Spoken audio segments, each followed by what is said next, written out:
win third Drake here for Magmoodies, but unfortunately they just don't have the facilities to get in right now. We don't have unstoppable force. He flashes it for flight steal. How did he get that? That was illegal. There's no way he gets that for free. Surely he dies here. Realm Warp is coming in. Toki's in to keep him alive. He's almost out. Zinjao commits here, but Zinjao takes tons of damage for it. Sivers burn flash aggressively to just try and get something, but she goes down as well. No way. Okay, now finally the play actually goes for the piggies, but it's actually kind of equal. This is a mess. Okay. I think we want to choke F, eat the fucking Drake here. Oh, hell no. Let's see if Puppet Sid can get excited. Puppet Sid gets excited. Uh-oh. Can he get more? He gets another one. Can he get a triple? Popping a tit. Pop, pop, poppity pop. He pops a tit here. He pops a tit there. He pops out the tits. All the titties are popped. Woo! Pentakill. 60 there. And this 2v2 is also losing for Soda Pickups. Yeah. Your Nasus Q coming out. Plus 12s in the chat. Everybody plus 12s in the chat. Can we get a stack check on this Nasus right now? Is it possible to get a stat check on this Nasus? 456. Stack check. Oh, plus 12. One again. Quadra kill for Nasus. Top right. Yeah, okay. I can see. Okay, it's 492 now. A pentakill. He gets a pentakill on the Nasus. Oh my. Yep. I have no way of helping. I'm looking here. I'm on the back line. I'm on the back line. And the Bomba. Can we end or are we pushing? the bounce. Boom! Looks like that angle is gonna come here. They're gonna spoon feed it to her. They didn't know she was there, and she just gets the wolf right behind the enemy team. And now it is just Sivir and Lulu on their own against 4, and they're gonna get run down here. There is very little they can do. Look at the damage coming out by Humble. He's trying his damnedest to keep this game alive right now. He does get the double kill, but he is super low. The only thing that he can really account for here is Lulu can give him some extra shielding, but she's gonna go down. Gonna see the trade come out. Is this a penta? Oh, She got a penta. That is insane, there. He literally 1v9. Jinx flashes away, but gets exhausted. The Vel is trying to peel. To hold up, they don't get the kill on the Jinx. Jinx gets ulted away. Oh, Rocket gets blocked. Oh my god! And the Jinx gets the reset. Get the Vel. They want to dive this card. Jinx catching at her first kill. The turret, I think, is ramped up.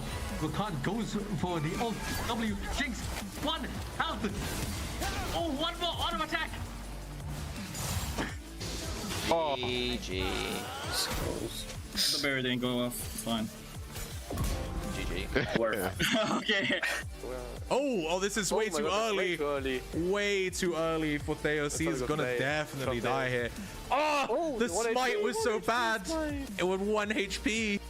Is that like an ability haste thing? Does that care about your ability haste or what? Oh, public execution gonna come out by Ambessa. Bullet time also gonna catch them out here. The Realm Warp still went through. That was crazy. He's going back in. Tide is here as well, trying to help out. But They're a little bit far dead. from each other. The focus is unclear. Yeah. What are they trying to do? Okay, Side's going on the back line, but there's still the egg. He's going to go down. I think this might just be a cleanup for CP. It's going to be the game as well. That's him. Yeah, 5-0 ace. Pentakill for Corky. What the hell? I didn't even realize that. Yeah.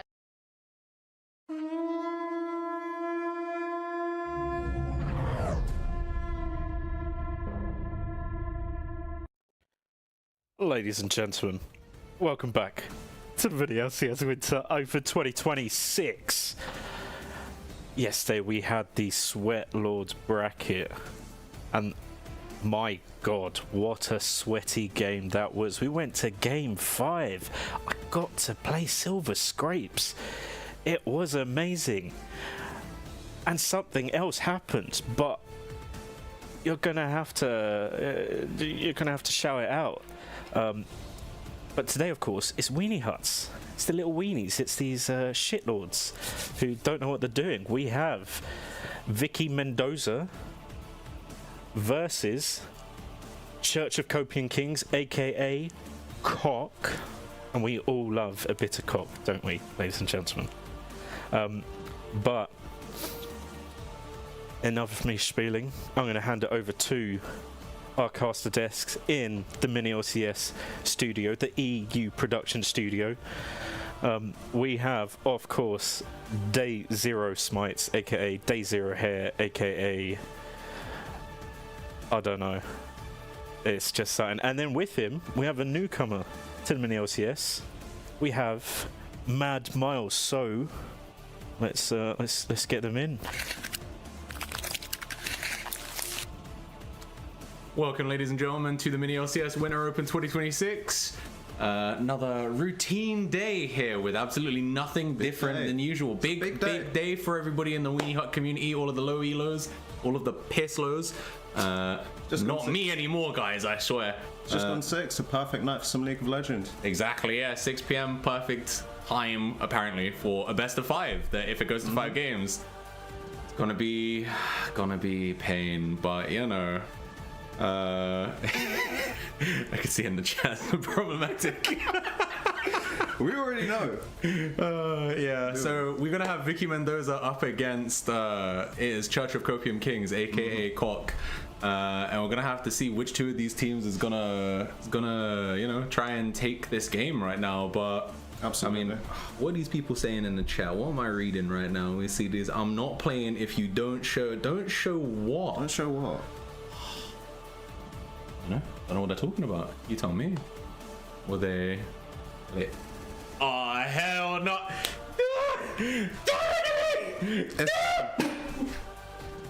It is gone. So, and so we'll keep the bid, but in terms of the heads, we're ready? Yeah, we're ready. Go for it. Oh my god.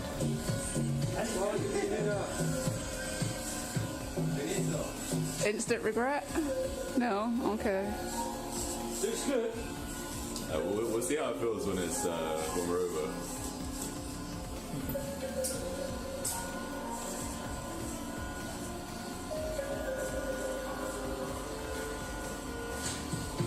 After how long? Gosh, I've had long hair since I was like 12, so literally like 18 years.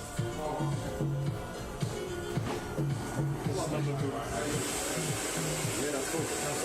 Yeah.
Holy shit. I'm getting memed. How does it feel? You put it on the wrong side, Aaron, you're a dickhead. There we go. How does it feel? Welcome to the No Hair Crew. I can feel the wind on the back of my head. Let's put it that way. It's not a normal feeling for me. I haven't had this little hair since I was in like year 7 or something. I think I was like 11 or 12 is the last time I had a buzz cut. So 18 years, cut as cuties, you cost me this. I suppose I learned never to bet against the pigs again. Chris, you're gonna love I want my cut of the 40 euros they PayPal'd you for that win, bro. I want my cut. That's what I'm gonna say. You're gonna love it. Yeah, maybe. It's great. I'll have to see. It's really baited out the white streak in my hair. Makes it look like you know. But here's what it is. I got my haircut the other day as well, so you know what? We joined the same club. Hell yeah. But anyway, enough about the casters right now. Let's go. You look like a graphic designer. What does that mean? What does that mean? Expand on that, please. I don't understand. I don't know. I'm just seeing people just saying I look like random shit. Apparently, I also look hipster now. Whatever. Again, enough. I just need to acknowledge this. Even though we lost, we still won. Yeah. Well, if that's the case, where's the hair? True. Oh, they won because they get to watch me suffer on screen. You know, that's the joy, right? Of course. Don't say I don't do anything for you guys, and don't ask me for a Christmas present, bro. Don't even think about it. But anyway, let's talk about the game at hand we have. So Church of Copium Kings, if you want a little bit of a context for this team, they did not coming out of groups. They were the 3rd seed of Group B.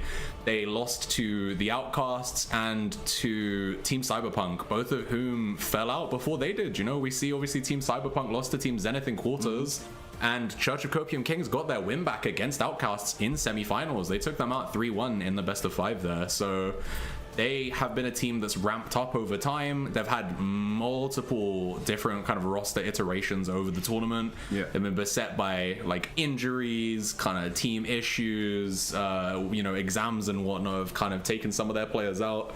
You know, it's the January special right there. But, you know, by hook or by crook, they have made it here to finals. You know, we can look at that. We can look at that and just say at the end of the day, they've gone through so much as a team, but to be able to get to the grand finals is a massive accomplishment alone.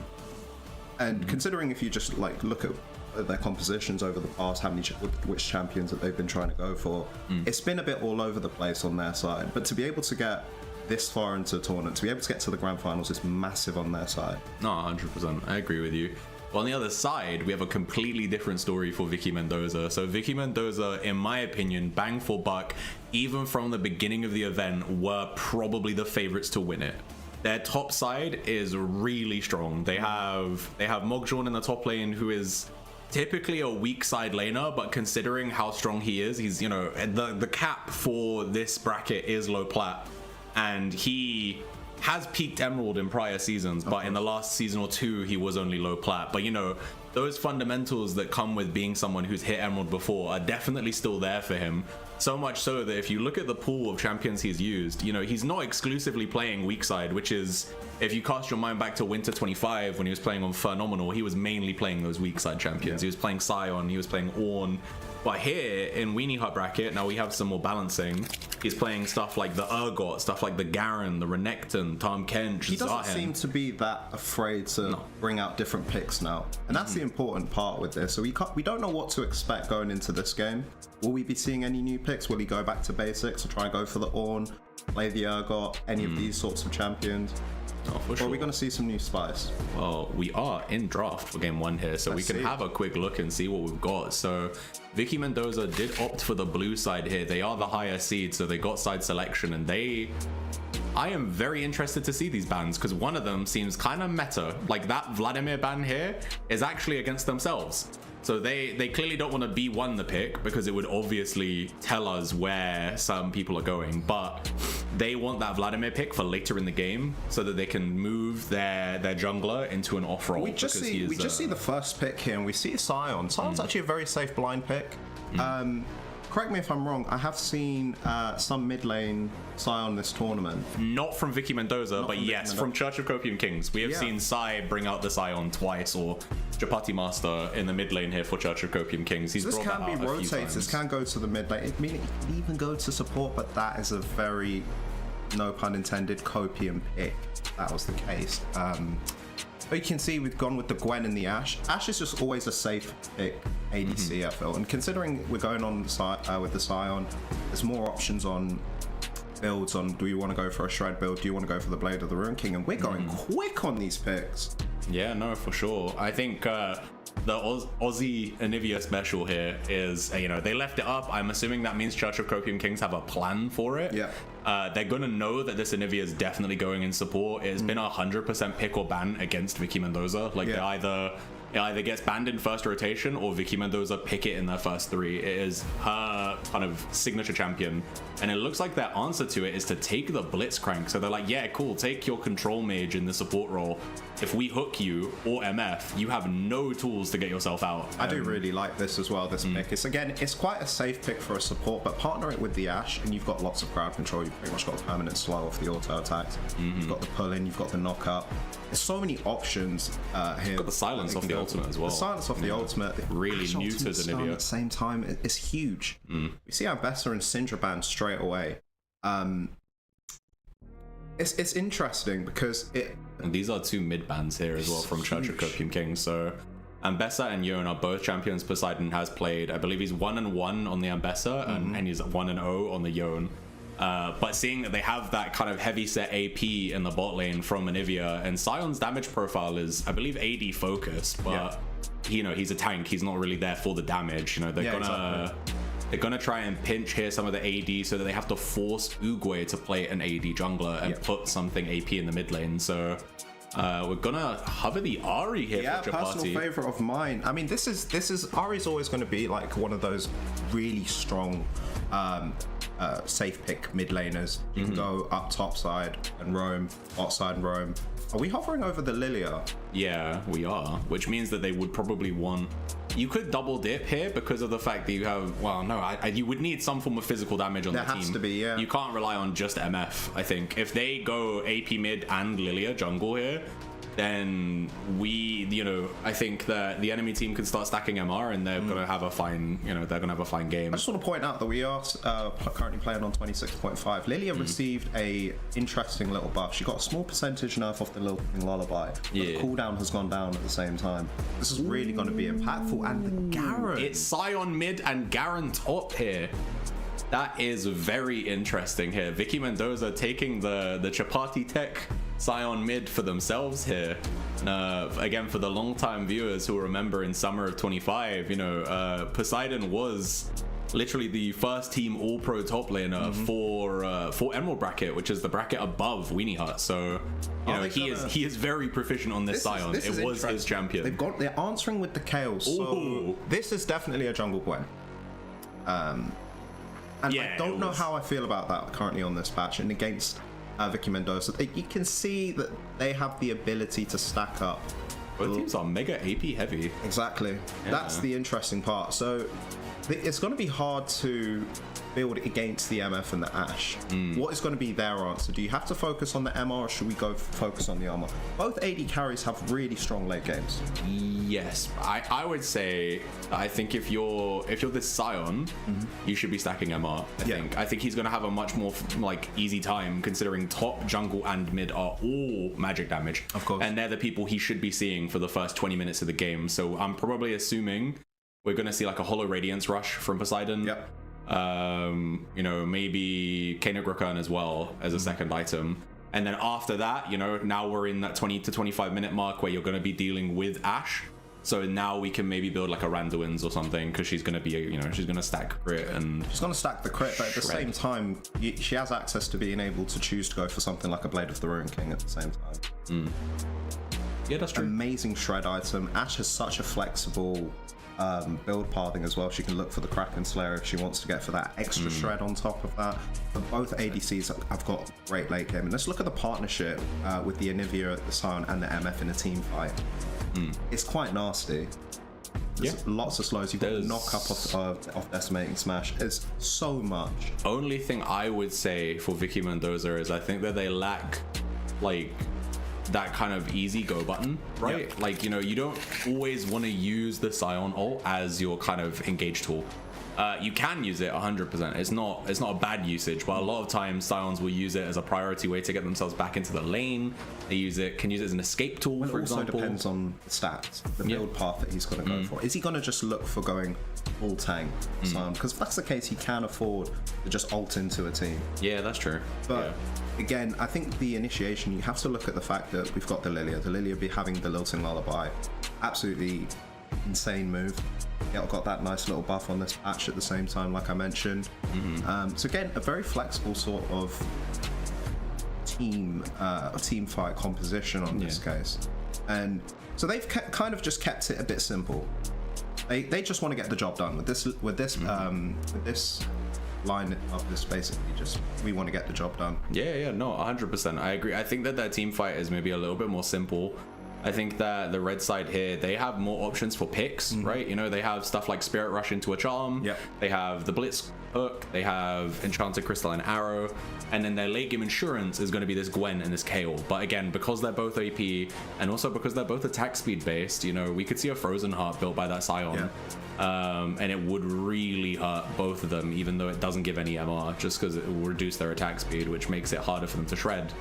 You can look for items like the Jack Show at the same time. Yeah, considering we can just get a mixture of the armor and especially if you're in the extended fights, right? This lineup from Church of Copium Kings does like long fights, right? We're gonna see lethal tempo out of Ashe more than likely.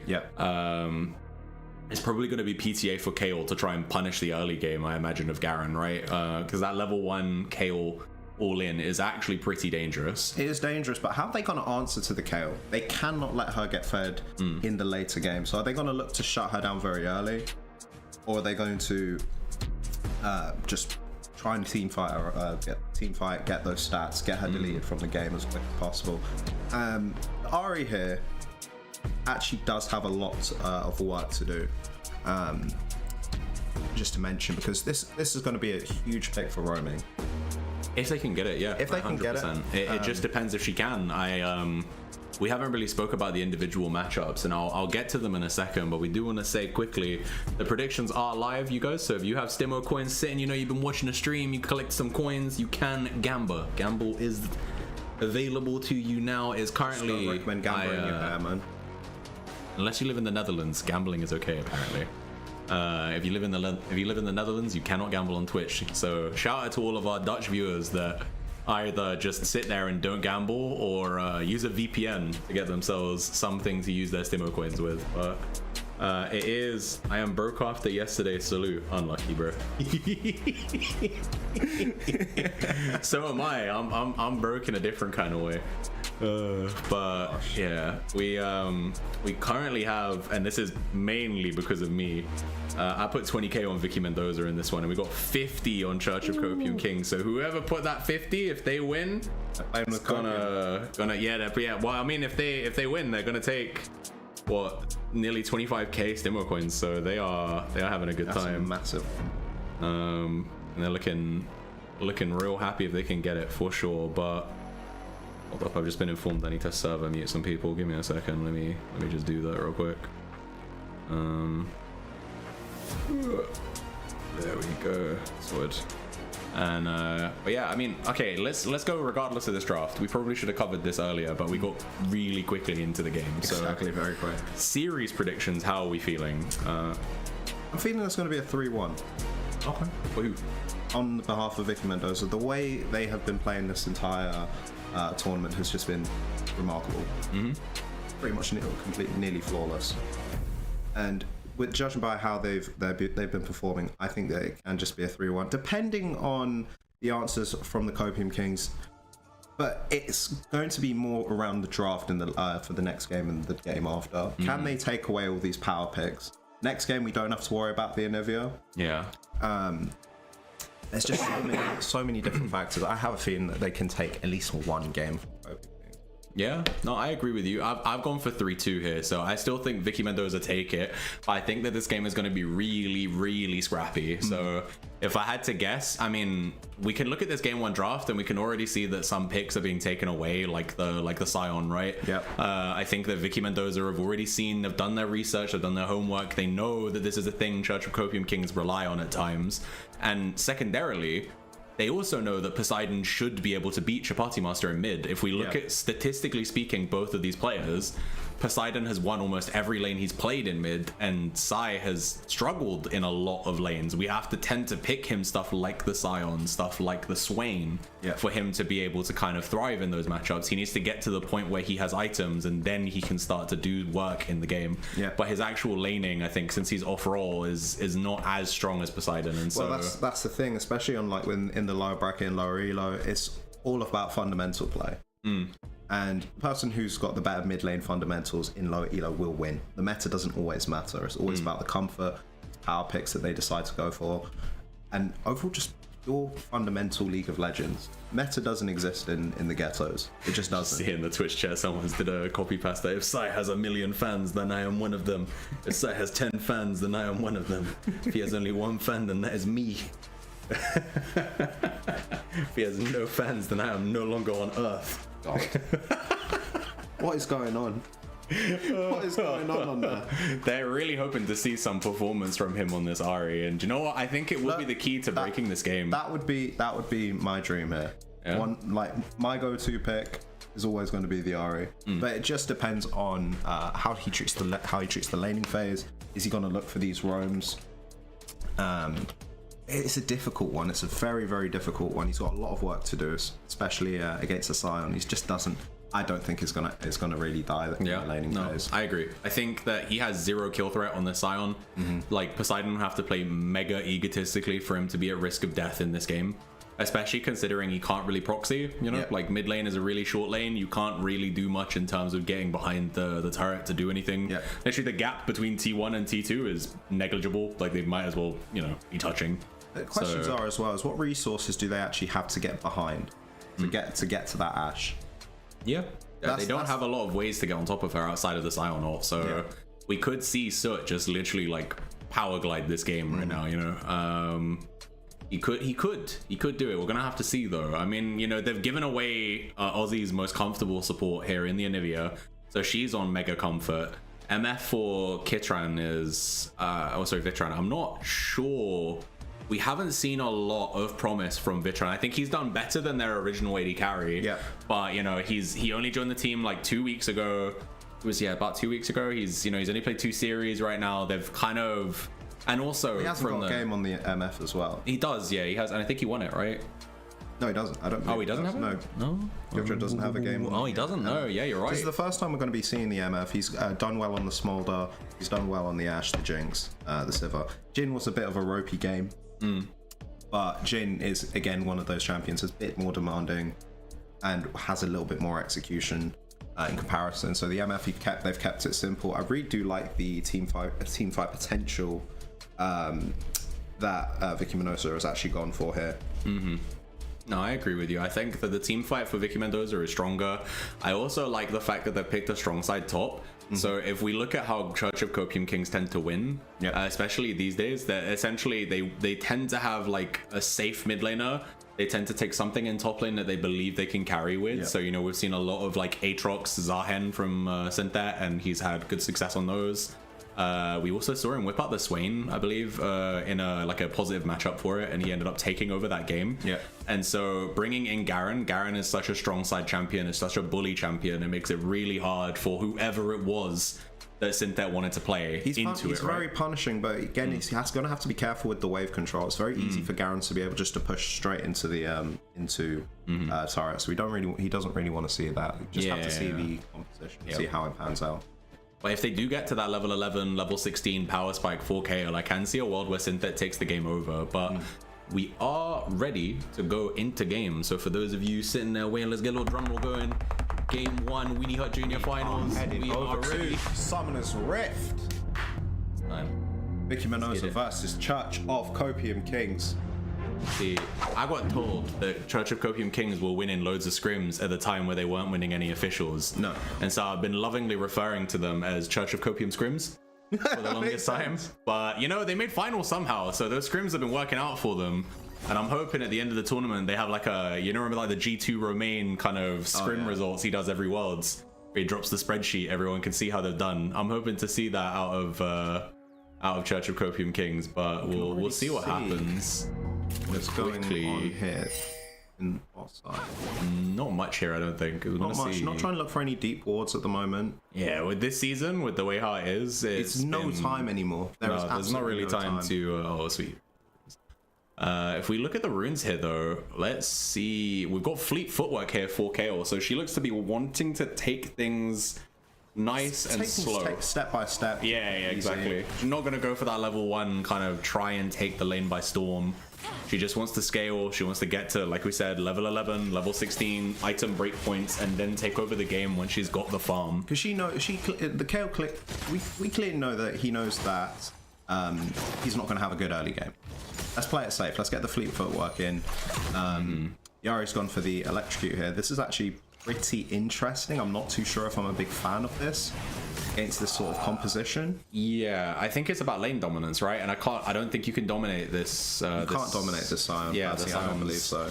Very much like a kind of just ignore the laning phase type of champion, right? Especially if you take him mid, where if he gets to build some early MR, he's very hard for a champion like Ari. Hold on, we see a hook here.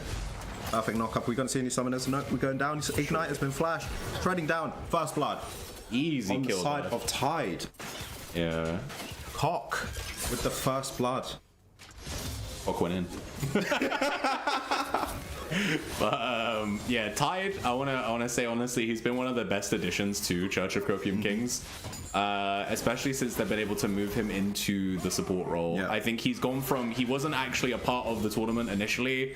If we look back to summer of 25, he was a top laner for Ace of Spades, who placed, I believe, 3rd overall in Weenie Hut bracket last season. But, you know, support is his primary role, and we do see some mastery of that role from him in this bracket, to be honest. He has looked very strong since coming in for Noodle Master in, I believe, week 4. Yeah, he just looks really comfortable on that Blitzcrank as of so far. And as when you play a Blitzcrank, of course, the early game is the most important side. Master's having a little bit of a trouble against Hassan in the mid lane. Yeah, he's down 7 CS. He's out of mana as well. He keeps aggressively using his abilities to try and like chunk out Sion, but look how healthy he is. He's still got like 2/3 of his health. Yeah. And we're gonna see the electrocute come out there. That's not too bad, but Sion's still sitting on his pot right now. And you know, I think as the lane goes on here, we're gonna have to see Ahri take a reset because she needs mana way more than Sion does. Of course. Oh, hold up. Lilia and Gwen are gonna get caught here trying to fight for this crab. There should be a free kill here for Uguay. He's gonna get that easily, and that's just the power of fast clearing right there. Yeah, that's the whole thing, and I think this is one thing that we have to acknowledge with both Lilia and Gwen. They both have really strong, have really good jungle players. Yeah. But when it comes down to this, it's just going to be a battle of the 1v1, and Lilia's clearly, in my opinion, has a better early game damage than the Gwen. Until Gwen is able to pick up those items, she's not going to be able to deal crazy amounts of damage. You're not wrong. Just whiffs a tiny bit. Yeah. I think there it was. I think that might be a little bit of the rank differential we're seeing between Uguay and Lix. And oh, hold on, we got the League Director 1v1 coming in. Are we leveling up the production here? As we see Lilia just take down Lix there on the Gwen. But like I was saying, I think that might be a little bit of the rank differential between these two players coming out there. I think Uguay, he's low plat, Lix is high bronze. You know, it means that he's more than likely kind of mastered his clear a little bit easier. Exactly. He gets out of the clear healthier. You know, Lix started that engagement with basically like I think a 3rd HP, so he just got run down and there was nothing he could do. And it's like what I mentioned earlier on. It is a fundamental fight in lower elo, and the fundamentals are coming through. Decimating Smash coming from, that's massive damage. Pretty much half HP forced to pop those pressures. Purely base stats on that, by the way. He has not built any AD for it to scale with. Yeah, it's just a balmy Cinder to help him shove the waves, and you know, I think that kind of spells how this mid lane is going to go. I think as Ahri is going to really need to try and roam, but how can she roam? You know, she's going to have to make a choice at some point when she gets Spirit Rush.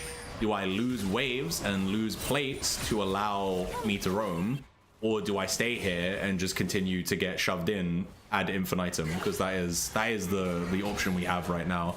As Drake is going to come up here, and we're going to see it's the Chem Tech Drake right now, so we know that's not going to be the soul. The extra, I believe it gives healing and shielding, right? Sure, yeah. It gives an amplification for that. I think neither team really have a ton of inherent healing and shielding, so it's not really too big either side, but they're going to catch Uguay here. I think Uguay is going to get caught out. Area is just going to get deleted out of this. Chapati Master getting the kill as well is massive on that mid lane. Close to evening out the gold if we just have a look at the difference on the gold. Yeah, so you can just hit gold info, there you go, and it should show us there. You see Uguay is the I just did a name. See the gold difference. There's still a 100 point differential, and it does look like Cock are going to get the dragon on this side.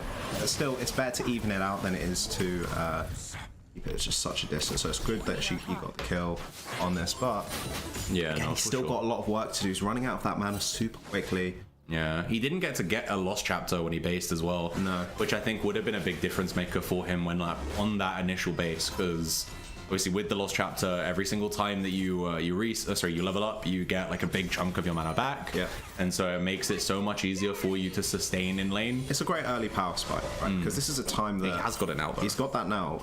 But this is a great early power spike before 6, because a lot of the time, usually when this happens, what is going on here? We're going out of fight at the same time. I think he should still be just dead here. He's going to get chased down, and Tide is there, but Tide can't do much to help him. And yeah, that's going to be a second death here for Lix in that jungle.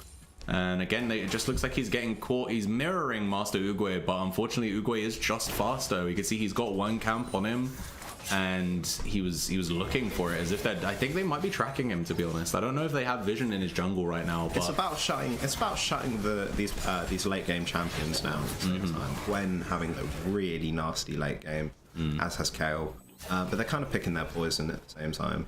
Just want to say, Synthetics playing this top lane very, very safely. It's actually quite well, considering you're against a bully champion like Garen. And actually try and push him out of the wave. He's done this already. And it's just... It's really strong to see a KO do that. You don't see it often. I was going to say, only being down 8 CS, and she's already at level 7, which means it's significantly harder for Garen to be able to punish her now. Yeah, exactly. It's really big. On both summoners at the same time, none taken. Yeah. Didn't even have to take a bad TP base or anything. They're still sitting on TP themselves, so... And we can see Mogjon we didn't say it, but he has taken the exhaust here to try and assist him in the 1v1. Yeah. So he's gonna get TP when he finishes his top quest anyway. Exactly. So I don't dislike the exhaust. We can highlight as well the Chapati Master at the same time, because he decides to go for the teleport as well. So it's a double teleport on behalf of Cop here, which is actually just a big. It's actually big. It's very, very big. So it does maybe potentially look that he knew he wasn't going to have a good time in the mid lane. Yeah. And could be looking just for these roams in the later game. Yeah. But it kind of feels like it's... I was going to say, speaking of roams, Sion actually went up to help Uguay immediately on those Krugs. And so, sorry, not Krugs, Grubs even. And so they're going to get the Grubs here completely uncontested, which I think is actually really bad for the side of Church of Copium Kings. Because when we move towards the later game kind of portion of this game, we're going to see... Oh, hold up, let's talk about big ultimate, big bullet time coming through. No summoners wasted on this so far. The egg has been popped. Can she get the kill?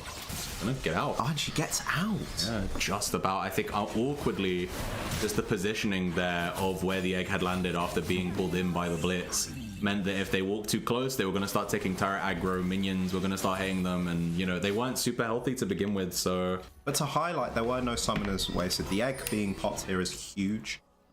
There were no summoners popped. It's a change of ultimates here, but like having to wait, I believe it's like 3 or 4 minutes or 5 minutes for that. Yeah, for her egg to come back. For that egg to come back is huge. Having Hook at the same time when it comes down to it. Can he get the kill on the MF? Double flash wasted. 3 flashes wasted already. Drilling down with the arrow, and she's just not going to get the kill here. Unlucky here for Cock. They don't actually finish the kill on both attempts. Both times the hook is landed, but because they've got the enemy team pushed under turret, it's super hard. And I want to say that Aussie's wall there as well made it really difficult for Tide to be able to kind of maneuver, right? Yeah. So he had to flash, because if he didn't, he was going to take more turret shots than he wanted to. Yeah, exactly. And so in that instance, it's I think they're surviving as best they can in this lane. If we look at the summoners at the same time in the bot side, Football hasn't had to use any of them. No. He's chilling. Now use the flash at the same time as his Aussie source. So the next hook should be a kill. This next hook should really be the kill. But it really just depends. Or could they be looking for could Master Uguay actually be looking for a gank at the same time and try and bait? It might, yeah, we could see that, and we're gonna see Vit is gonna get hooked again. Comes in the arrow. Absolutely perfect hit. I think should be saved here by Uguay being in proximity. Uguay in the right place at the right time. Yeah, for real. And hold up. Through, Sion ultimate coming through. Gonna land. A little bit too late. Gets a knockout, but this could be huge. Just misses the hook. Oh, bullet time is coming through. Teleports are coming in. It's a messy one, honestly. I'm looking at this and we're gonna see TPs come through. Spirit Rush comes in, and this is gonna be Chapati's time to shine as he's gonna hit this guy down to at least half HP. Can you get the reset? She can get the reset. She's more than likely going to get out. This should not kill him. Yeah, she's out. And Lix is here to make sure that Sai can't do anything, and this should also be a second Drake takeover. Yeah, this is the perfect timing for the dragon, in this case. And if we just highlight down in the jungle, they've pretty much already rushed that dragon. It's already gone. Unless nothing you can do. No, there's nothing you can do. Unless Aussie can pretty much make up some copium, then yeah, that's a hope play right there. That's a hopium play. Yeah, there we go. Gonna go down. She might get caught by a hook as well if Ida's feeling it, but he chooses not to. And that second Drake over here, we're gonna find out the soul. Soul is Cloud Soul, so we look at the teams, who does Cloud Soul benefit most? I think both teams like it, to be honest, right? Getting that extra movement speed off of your ultimate. Yep. I think if you're Uguay, that's great. If you're Mogjon, it's great as well. I think it's a little bit stronger for the side of Church and Copium Kings, though. Yeah, with the Blitz Spirit Rush, the Enchanted Crystalline Arrow as well, being able Blitz to rank at the same time, being able to get that bonus, movement speed to get a better hook. I think if they had the Cloud Soul at that initial play they just made where they caught Vitran kind of unaware, they definitely could have killed him had he got that burst of movement speed from popping his ult. So I think, yeah, we'll see. They only need to stack 2 more Drakes, so that's, you know, they're in a really commanding position right now. Yeah. And Vicky, Mendoza are on the back foot. Gold is even, I can say, at least, which is good for them, but with the 2 Drakes being down, there's 10-minute timer here. You know, we're gonna find out in 3.5 minutes whether or not they can secure that 3rd Drake here, get us onto Soul Point. But or Super Bowl being at the top of the goal, this is actually much bigger versus Poseidon. You can see there's well over a 1k goal differential between the Ashe and the Misfortune, and of course Ashe is going to have a much bigger role in the later game. I'm gonna see. Looks like Lix is gonna jump here onto Mogjon. That's a flash wasted, but he should be totally fine. Yeah, I think he's alright. They can't threaten him. The thing is, they have no setup CC in that lane, right? So it's literally just, can we burst you? If we can't, then it is what it is. Yeah, exactly. And then you look at the fact that he's had to use both summoners here. Doesn't look like Hop's finished. They're looking for the dive, but I don't think there's an angle. Against the Garen, if he's got the Q off cooldown, then okay, cool, you can get the gang. We're going to see a Lilting Lullaby here. Sorry, but yeah, Spirit Rush. Lilting Lullaby comes through. Yeah, nothing happens. Because she used all 3 uses of Spirit Rush, she gets out just enough space, and DP's going to come out here onto Kayle. This should just be a solo bolo if she doesn't have ult, but she times the ult perfectly. And now she can turn it onto the Garen, and she's going to start chasing. Lix is here as well, so we can get a bait going. They might be able to kill Mogjon. They know that his flash is down. We see an early flash by Synthet, and I don't think you have enough unless you're going to go for the dive here. But you don't really have the tankiness between Gwen and Kayle to really execute that dive, and so I think the Gwen was a bit just late to the party there, considering she's got the ghost at the same time.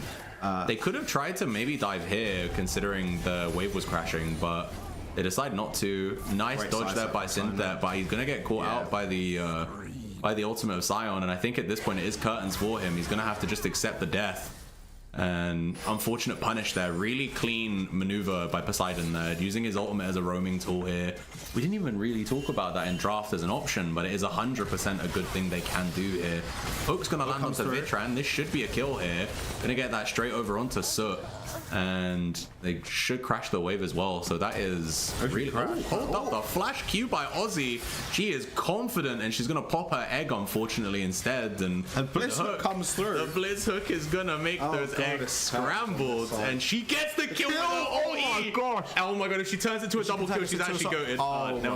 Never mind. Okay, a 1-for-1 there. Yeah, it's worth it on their side. No, it's good. Yeah, in a bad situation, she turned it into something where it went neutral. So, you know, I think you take those. The one thing we haven't mentioned is the fact that the Anivia going into late game will have a lot of damage. It doesn't look like she's going to be going for any support items as such. Yeah, I mean, she's gone Rod of Ages first. She's going to be getting loads of HP. She's essentially just a delayed AP mid laner. But, you know, she's just got a little less gold than she should. But she's going to have a bulky ass front line instead, right? So, I mean, having a backline with both the Anivia and the Misfortune at the same time is going to be huge. And they haven't got really too much work to do. Like, the Sion just has to be dead in front, being a complete wall. You know, it just has to be the fridge protecting the snacks. Yeah, exactly. That's exactly what it is. They don't look like they have any tools or resources to get into that back line apart from that Spirit Rush from the Ahri. Foxfire just there at the same time to get some additional damage through. Build pathing is pretty interesting here. I just want to point that out. Like I mentioned earlier on with the Ashe deciding to go for the Kraken Slayer in the early game, it does look like it's potentially going to be the Phantom Dancer or a Rune's Hurricane coming through on the next item of the app. I think it's a Phantom Dancer because you got the hold up another hook again. Enchanted Arrow comes through. Should be another kill. Should be free. Perfect flash and a barrier on top. Right, let's go. Very clean flash there by Vitran. Keeps himself alive just about. And he is really being punished here in this bot lane for sure, but you know, at least he got himself to safety there, and now we're gonna see Poseidon gonna walk into 3, maybe 4, but his team are just not around right now to really contest this, and we're gonna see a new, she tries, but Lix has a number. Come out with 1 kill? No, she cannot. She doesn't even get the kill there, and that is Soul Point and a kill going over to the Church of Copium Kings, who in this game 1 look really strong. So we could be looking at a huge upset here. Yeah, I think if Church of Copium Kings win, it is an upset. 100% is an upset. But they look really strong right now as we you know, we gear towards 20 minutes, and you know, we've hit that level 11 power spike for Synthet. He's actually at level 12 now, so he should be super safe in lane. Yeah, he's got his AoE ranged auto attacks, so he's, you know, super hard for the Garen to get on top of. He would have to severely misplay for Garen to be able to kill him. Forced to use the ultimate. Oh, the hook lands, but it does nothing to the unstoppable onslaught right there. You know, you cannot stop him, so he just drags Blitzcrank's hand behind him. That's a great cooldown to get rid of in the early game, especially. I mean, we're going now into mid to late game. Herald is up, and they're not going to have that Scion ultimate. We spoke about how the Scion ultimate is the only way they can start fights, and with it being down, we're going to see Mok'Jeon get caught here. Mok'Jeon's going to try and spin his way to safety, but if he eats another hook, I think he might die. Luckily for him, no hook is going to come, and all they're going to have to do is surrender control of this Herald pit. What I really like and what Church have been doing is they have been just constantly looking for these objectives. The kills that come through, that's them just getting these hooks, them getting those the enemies being in the wrong place at the wrong time. Chapati Mouse has had a little bit of a tricky one at the start, but look, he's now on 3 kills. The kills that he's been able to collect while he's doing these the kind of matching Scion in his roams have kept him in the game, because that's what 900 gold that otherwise he wouldn't have access to, right? Yeah. So it's not too bad. He's also got the Blackfire Torch here and a Fated Ashes, which I'm going to assume might be going into a Liandry's. More than likely going to be for the Liandry's. So he's going for the tank damage. Kind of shredder type build, right? Because he knows he has to side lane against Scion for basically the rest of the game. But it's actually really strong into the Misfortune at the same time. Misfortune doesn't tend to be a champion that's going to always look for lifesteal. Sometimes, a lot of the time, if you do, it'll be a first item Bloodthirster. She's got Yomu's Ghostblade right now. For the Ghostblade, where she's going for the cheap and cheerful lethality type build. I'm expecting the Collector next. Yeah, probably. She's got the Cloak of Agility, I think it is. Cloak of Agility, yeah. Yeah, so it's the, I think, 15% crit or something. Yeah. The way Vicky Mendoza are going to have to do this, they're going to have to force these team fights. They're going to have to force these team fights. They're going to have to try and get the KL out of the way. Either that or try and pick them off one by one. But even then, it feels like Copium Kings are just sticking together, sticking to their roots. Perfect hook coming through. What a hook. And here comes the ultimate, just like I mentioned.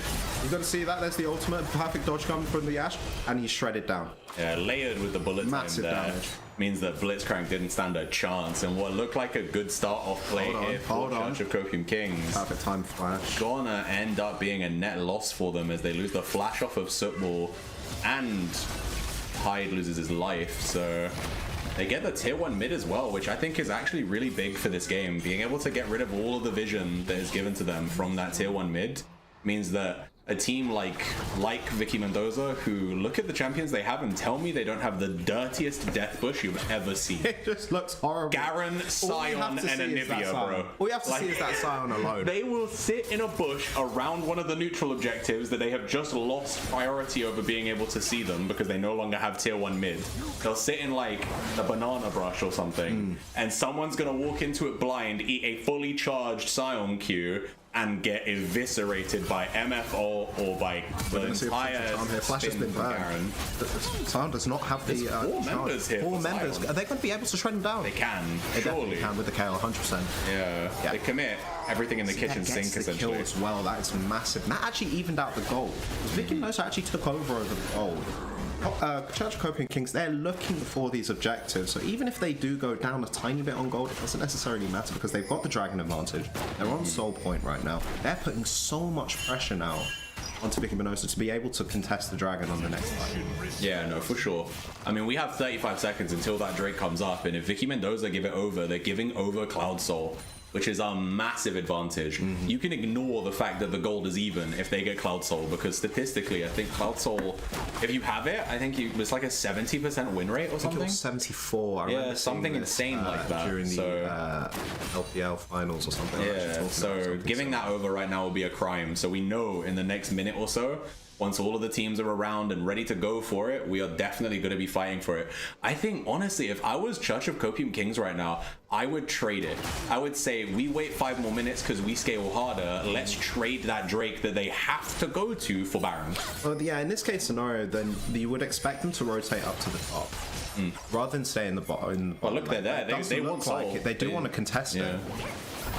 I'm gonna see the hook come through. Back onto the Garen. The wrong character's been picked, but he's shredded down. Massive damage coming down from the lights of the Gwen. Like I mentioned, it's going to be coming through. Perfect knock up at the same time. Gwen's coming through. Ultimate spin knows he's the needlework. Needlework turned into the bullet time. This is huge. Dude, what is going on? I think Kayla's just on the backline. What is going on?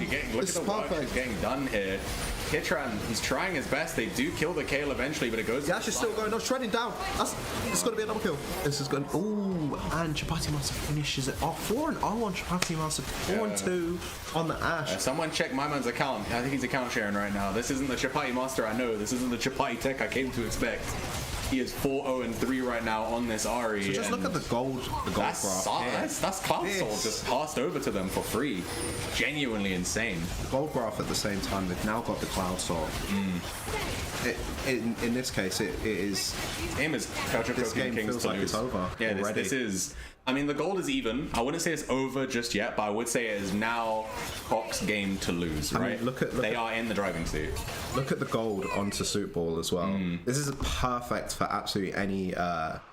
Yeah, considering the most fed member of Vicky Mendoza is the Scion. They needed to funnel as much gold into the Ash as possible. Yeah, she's got a lot of work to do. She's gliding in this game. Yeah, she's gliding. Yeah, but she's got a lot of work to do going into the later game. She's got the Phantom Dancer as well, so she's ghosting through minions as well. She's gonna be ghosting through those minions. I'm guessing there could be a potential Infinity Edge's next item. Oh, they perfect hook! With no vision! God! With no vision there at all when they get the hook. Tide has been a menace in this game. He is doing God's work right now for that bot lane. Doing? He's cooking. I respect it, honestly. What is his scoreline right now? He is 3-1-10, so he's been a part of 13 of the team's 15 kills.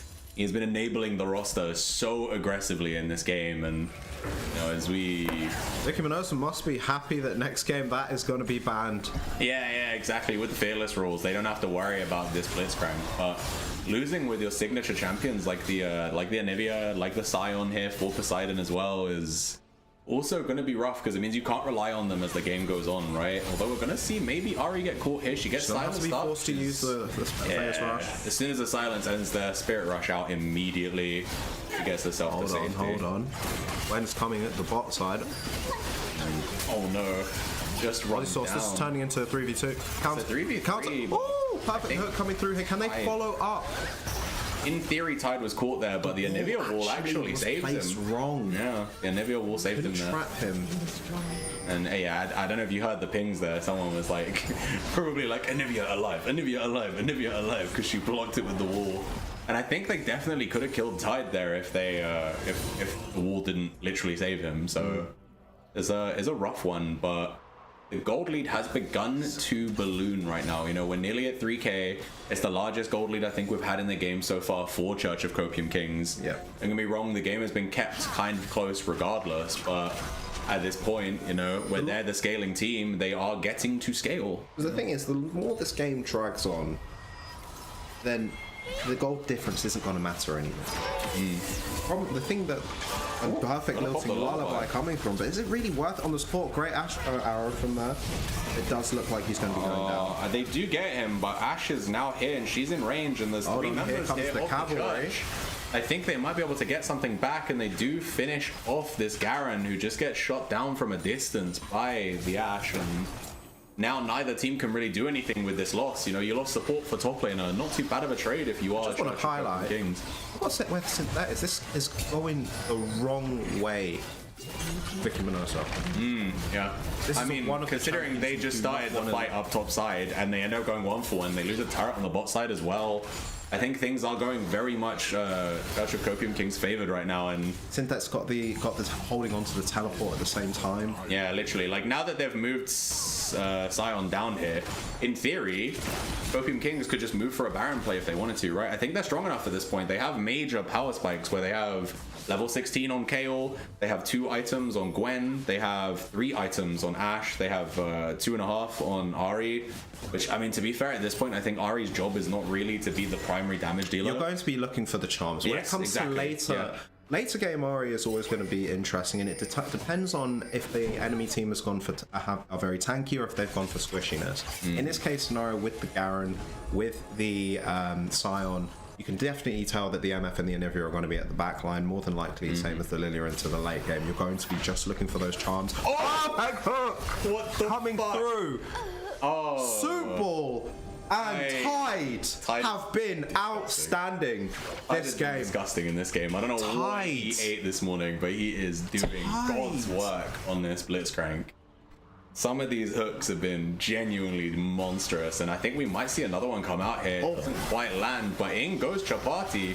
He pops the Spirit Rush, misses the charm, and he uses the second charge to get himself out. And unfortunately here for Poseidon, now that Garen can't really match this the Kayle, he's now he has to just match Synthet, and that's kind of unfortunate for him because his team kind of needs him.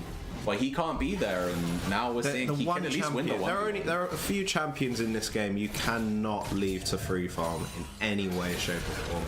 Kayle is definitely one of them. She's probably top 1 out of everything. And look, she's going for Rabadon's Death Cap next item, so when she hits that item power spike, I think she is going to be really difficult for Sion to watch in the 1v1. Like, if we look at his build right now, he's got Hollow Radiance, Koenig Rukun, Hollow Radiance, Jack-Show, and the MR boots. So he's essentially built everything to deal with Gwen and Kayle and Ahri, right? He has no real tools here to make it so that he doesn't get shredded by this nearly 4-item Ashe. So if you're Church of Copium Kings, I think you're happy to take the next kind of big 5v5. Because as long as Ashe gets to hit Sion for free, Sion will fold like paper. So, and Drake is up in 15 seconds. This is going to be Elder, and I think this will probably be where the game is going to swing. Sion has all this MR, but you know what? It doesn't really matter because Gwen is a tank shredder, and she's going to take half of his HP despite the 400 MR coming he has. Through. She's going to be machine gunning like Machine Gun Kelly. Here's the perfect MF bullet time. Trying to escape, trying to get the... Oh, no. They cannot so disjointed. Get Soup Ball in any way. Shredding down. That's a double kill. There's a triple kill. Can you make it a quadra kill? I think the wall there might keep him alive, but there are not even. Never mind. Egg is going to be popped, and they're going to hand over that kill to Chapati. And that's going to be Elder here, passed over to Church of Copium Kings. And I think... at this point, I think it's safe to just say it's the game, right? That's the thing. Like, the fights have been so disjointed from Vicky Mendoza. They've had such a hard time getting into this, and it kind of feels like a teamwork diff right now. I think that between the bot lane of Church of Copium Kings on Tide and Sootball being able to just kind of win that lane super hard and have very clean gameplay. And then, you know, Synthet still got to scale. They didn't punish him. They didn't do anything to him. They picked Garen as a strong side pick, and it kind of didn't do anything. So. Well, this is the thing at the same time, you know, when you've got 2 different carries, when you've got a Kayle, when you've got an Ashe, who are you meant to focus on? Someone in the Twitch chat just said Tide is doing his best to only play 3 games. Look, man, I think this goes like... I think it just goes for the fact that he wants to get the job done. He's doing it, to be honest. He wants to completely get the job done. That's what matters the most. And it just doesn't look like... Here's the bush, like we mentioned, and he's deleted. Chapati Master gets the kill. And they're going to just run them down. Look, this is the thing. They have Elder Drake. They have all of their late game scaling champions are late game and scaled. You know, even though Gwen is 1 and 4 right now, she's got 2 items. She can shred these tanks, you know, like... Garen and Sion, yes, they're strong right now. Yes, they have gold right now. But does it really matter when she has her core items? There's no clear carry on Vicky Mendoza. There's 3 on Church of Copium. and they are all very strong right now, you know. I think that Chapati has been able to keep equal with Poseidon, but the champion he's playing is allowing him a lot more agency. Soot is a monster in this game right now, and I don't think we said in draft they have no tools to get onto the backline. The only tool they have to start or force a fight is Sionol, and you know, even if you use it, like let's say they use it right now, there's you know, people can body block him. You can make sure it doesn't hit Ashe. If Church of Copium Kings play correctly, then there's no way they get punished. And I actually want to mention this because I think it's super important. If we cast our mind back to Church of Copium Kings versus the Outcasts, which was a series in group stage, they lost that series because a Sion landed a really clutch ultimate onto their AD carry, and they just didn't play around him correctly, and so they should have won the game. It was a really fed Aphelios, and they just didn't peel for him correctly, and the Sion ult meant that he died, and when he died, the game was over. Just want to highlight this game completely different. Just want to highlight the Kale now has the death cap. Yep, she does. Yeah, she's super strong. It's going to be one last Lightning Jewel as well. This is just a game. I don't think Vicky Mendoza can do anything here. They got to use Elder Dragon on that Sion twice, and you can see the bug in Blitzcrank somehow walking through the wall there. He wants to finish this one quickly, and that wall's trying to stop him, but I don't think they can right now. Look, they're walking a wave right into the base. We're going to see Ozzy eat another hook, and she doesn't even get to...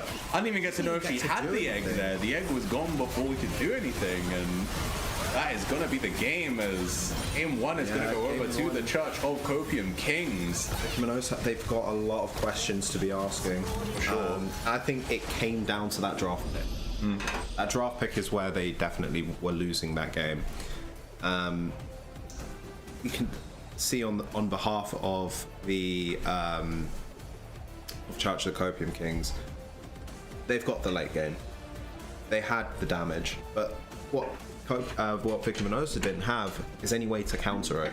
No way to get to that back line. No way to get into to be able to counter the carry with another carry. There's just nothing there. Yeah, no, 100%. Going into the next draft, we really do need to see certain questions being answered. I agree with you. I think as we move towards I can't actually cash out the prediction because I put money on it. Oopsie. But yeah, as you were saying, I think that with the draft, I think they may be hyper focused on the idea of taking away certain picks from Chapati to make his laning phase worse, and that's just not what happened. Like, if we actually look at the game, the Ahri did really good work into this Sion. He did lose lane, but he found ways to be useful in other places, and he was able to get out with second highest damage on his team. And I'm impressed with that. I'm very impressed with that, because it's hard to play Ahri into tanky champ. It really is, because she's not a full of CC sort of mid laner. Just reading all the Twitch chats. You have to go for the charm. I'm saying W cock was stroking, cock low key joking it. I'm like, Jesus Christ, bro. These people are challenged. I just want to just mention quickly, look at the damage. Yeah, exactly. 51.1k from Sootball. That's nearly 5 times.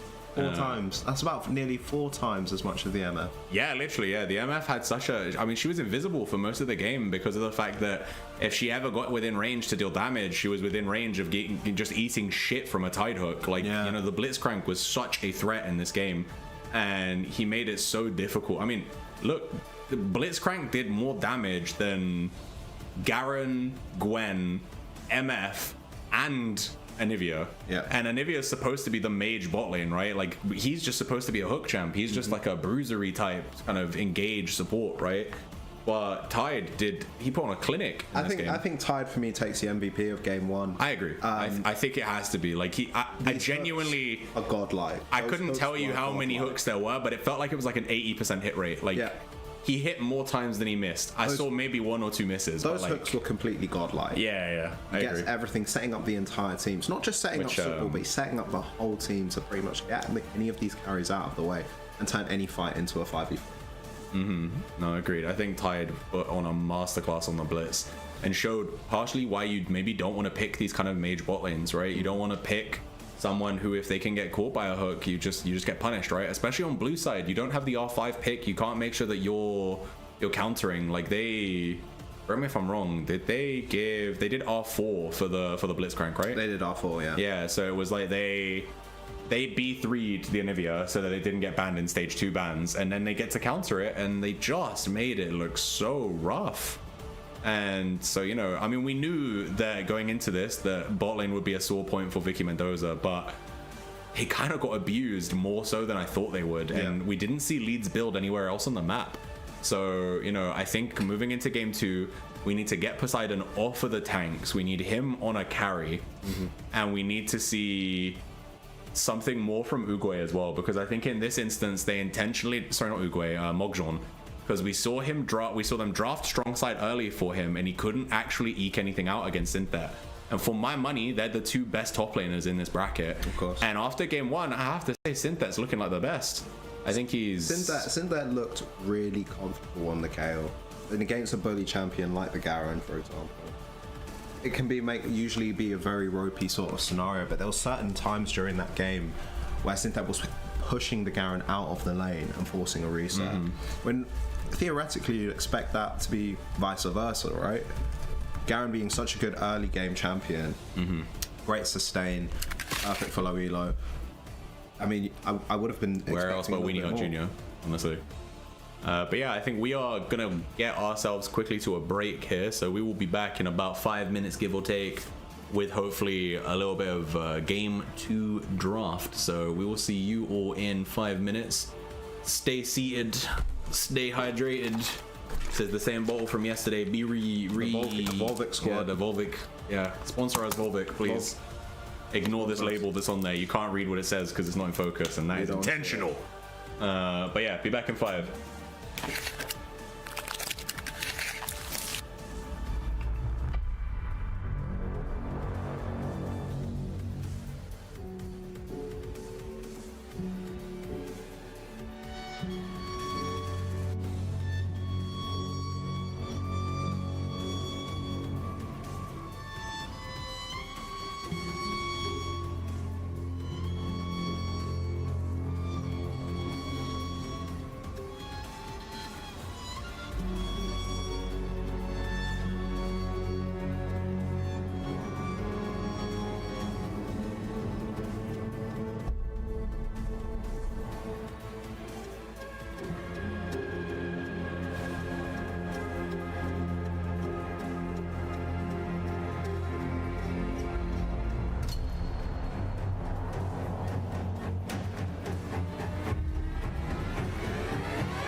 Welcome back, ladies and gentlemen, to the egg special.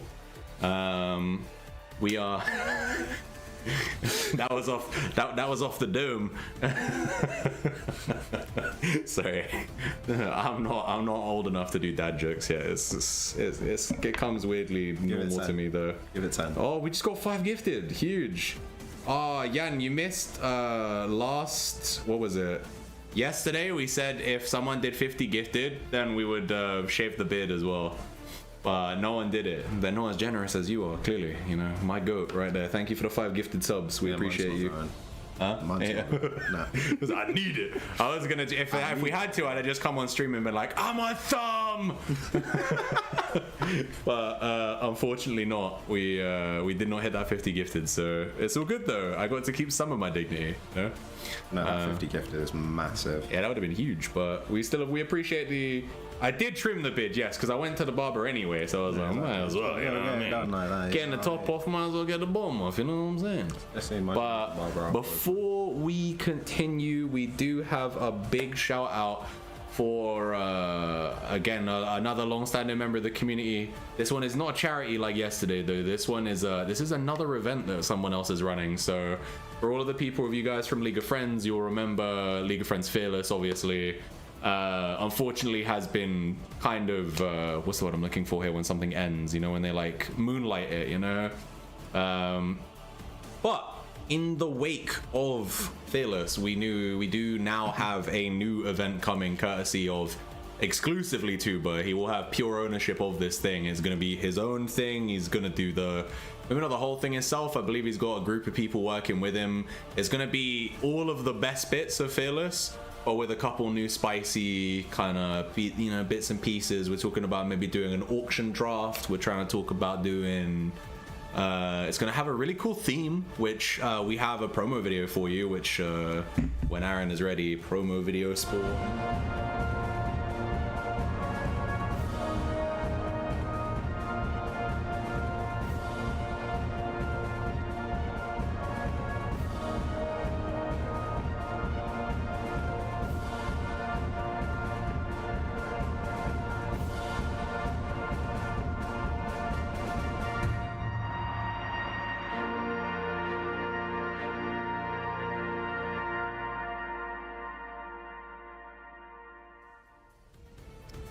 There you go, Runeterra Rising is going to be the new kind of make friends as you play experience courtesy of Tuba. He should be dropping the Discord for it in the chat as we speak, as well as probably a sign up form, because I believe sign-ups are live now. So if you are interested in joining, it is a solo experience, so you can't sign up as a pre-made like us or like Zenith League, for example. But you know, if you wanna get involved, you wanna make new friends at your elo bracket, got to play in a semi-competitive environment for a couple weeks, Runeterra Rising, Tuba's new thing, the place to go. I mean, what a great opportunity for that, isn't it? Yeah, no, it should be a fun one for sure. There's always loads of players who just want to try and get that team experience, or just be able to find new people to play with. It's just such a great event just to be able to do that and start just a new group. Maybe you could even start a new team and enter one of these splits. Yeah, exactly. I mean, that's essentially what I did, right? So if we think back, I did a mashup team for Winter 25, which is phenomenal, and then I played in Fearless, and literally the entire team we brought to Summer 25 as Ace of Spades. And then even still in the most recent one, we made top 8 in the hardstack bracket, and 60% of that team is still that team from Season 3 of Fearless, which is the predecessor to this tournament. This is just this is an event not to miss out. Yeah, 100%. Get the opportunity, make sure to check that. But we're going straight into that draft pick. Already seeing Swain, Zac, and Aatrox banned away. They're keeping the Swain ban and they're keeping the Zac ban here. They change up the last one there. What ban will we see on R3? It's a good question. They're going to take out the Vlad. Again? No, so this is the other way around. So this is the other way around. So this time Vicky Mendoza were going to B1 the Vladimir here and try to put Uguay into the top lane. But instead, they can't do that now because Vladimir is banned. Zarhen's interesting because in this patch, we're now seeing a flex pick of both the Zarhen in the top and the mid lane. So there are options on where they can put the Zarhen. And that's going to be answered with the Amumu and the Braum. Yeah, I like the front line here from the side of Church of Copium Kings. We have been informed that they have switched Licks out, so their jungler, the Bronze 1 jungler, for Noodle. So that means that more than likely we're going to be seeing Tide in the jungle this game, and Noodle in the support.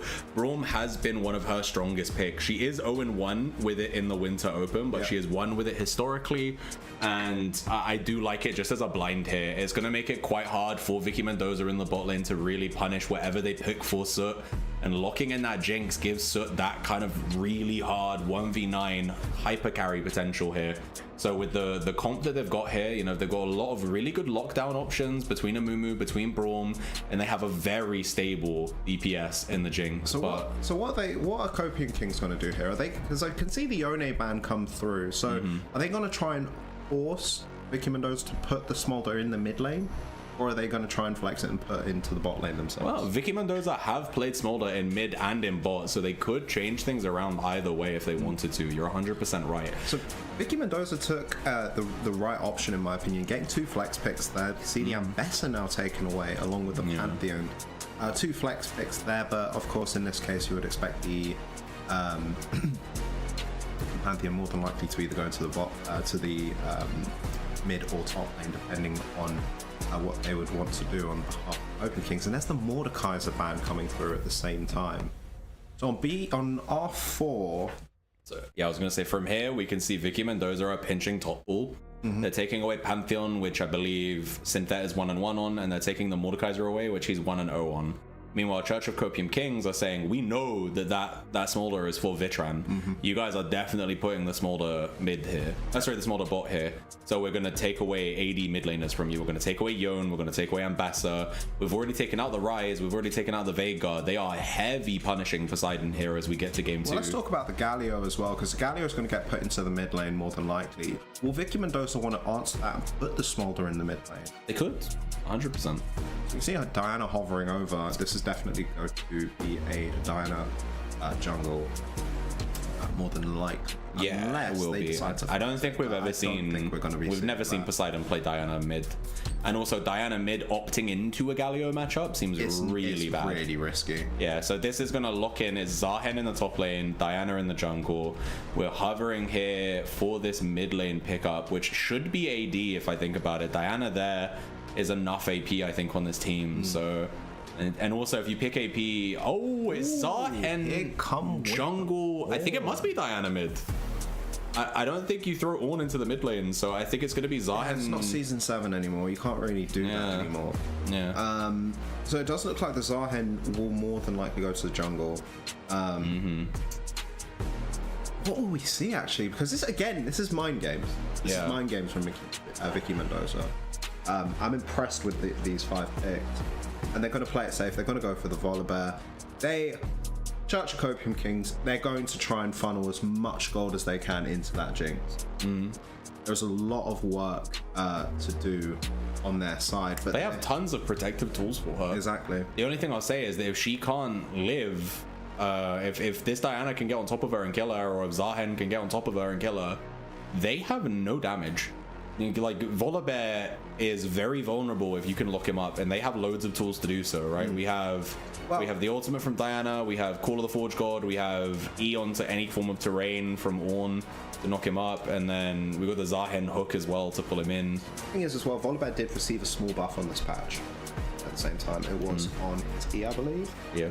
And the ratio is going up. And with Volibear, there can always be like a big flex on build path. We just have to see what's going to happen, where they're going to be placing each champion. The Zahen, the Diana, and the Smolder. There's so many different flex paths that you can take with this. No, I don't disagree with you. Although I think once we have a full understanding of these team comps, who do we favor? I think recency bias would tell me that I would favor Church of Copium Kings, because I think that their draft is more cohesive, right? Yeah. Like, they know what they want to do. They have one win condition, and it is they have 2 win conditions. Volibear gets massively ahead in lane and can dominate the game on his own. And if that doesn't work, Jinx 1v9 with all of the protection under the sun. Like, every other champion there is built to be able to either lock an opponent down so that they can't hurt Jinx, or actively peel for Jinx, like Braum or heroic entrance from Galio they're both there to keep her safe. And so as long as they can do that, they can keep this Diana away. I think that they are very much suited to just letting Soot do what he did last game, just run the game. In addition, I mean, it looks like Vicky Mendoza, they've gone for like a small kind of like dive sort of build at the same time when it comes to this. Zahen, we know what he's capable of with that ultimate. Absolutely disgusting. Diana's ultimate at the same time, and Ornhorn to back it up at the same time. I mean, these team fights are going to be quite bloody, but we have now got predictions. Yeah, predictions are live. The people that want to gamble, the Stimo coin enjoyers, it's time to put the Stimos where your mouth is. Let's see whether or not Vicky Mendoza can wrap this one into a 1-1, or if it's gonna go to match point here for Church of Copium Kings. Cock might have this one in the bag. I think that their draft for me is, again, like I said, more cohesive. Only thing I would say is that with this Zahen, if the Zahen on Uguay is able to get to 2 to 3 items, there is a world where in the extended fights he becomes a monster, right?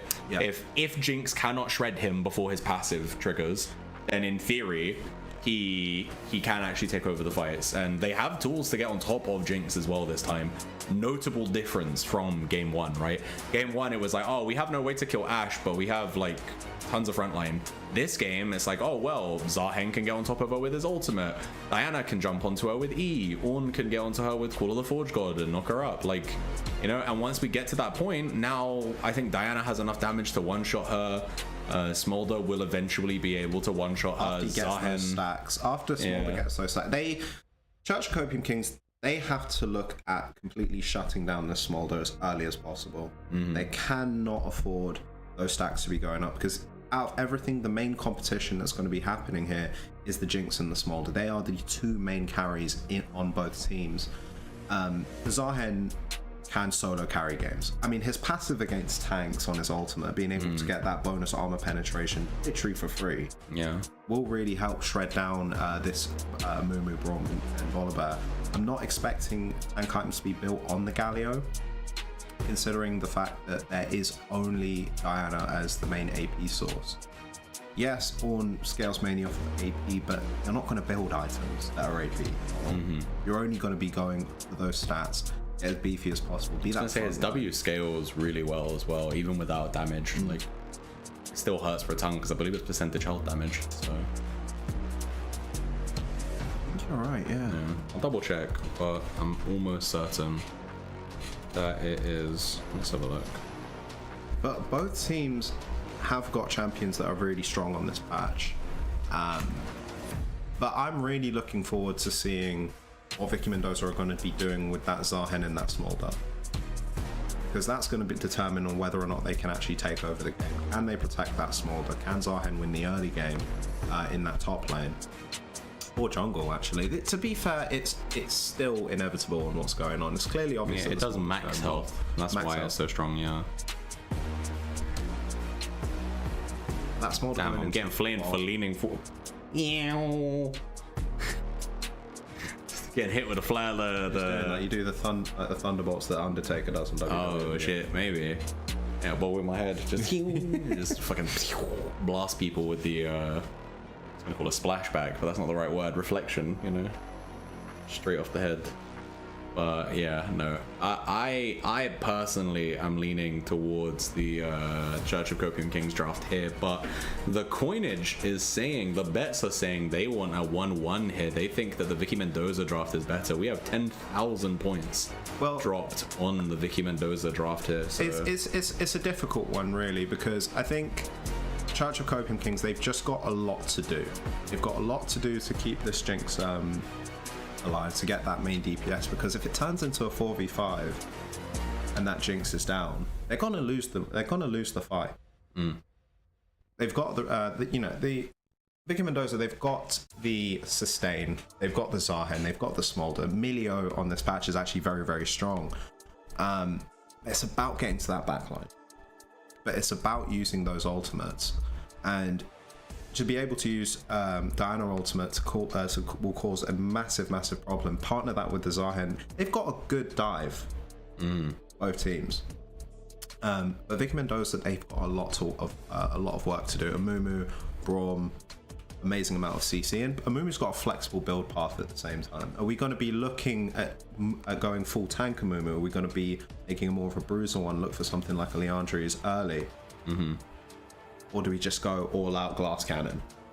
Well, I mean, we'll have to see, right? I think my eyes are really going to be on this Smolder here, who I think had a massively hard time in game 1 on the MF, right? I think as we move towards game 2 here, a little bit more safety in the Smolder, a little bit more inevitability in the Smolder as well, right?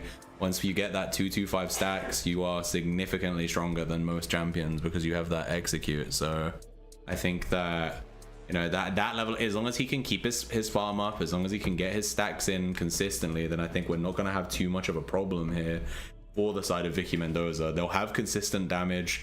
If we look at the range of the comps, the Vicky Mendoza comp actually outranges, right? Like, there are 4 melee champions. Yeah. It's 4 melees and Jinx. They are a death ball, and that death ball has limited range of about 725 units if she's using rockets. And we got to look at the Milio plus the Smolder. Yeah, exactly. Increased range. Yeah. With the Smolder, he naturally has more range, I believe, than Jinx does without her using rockets.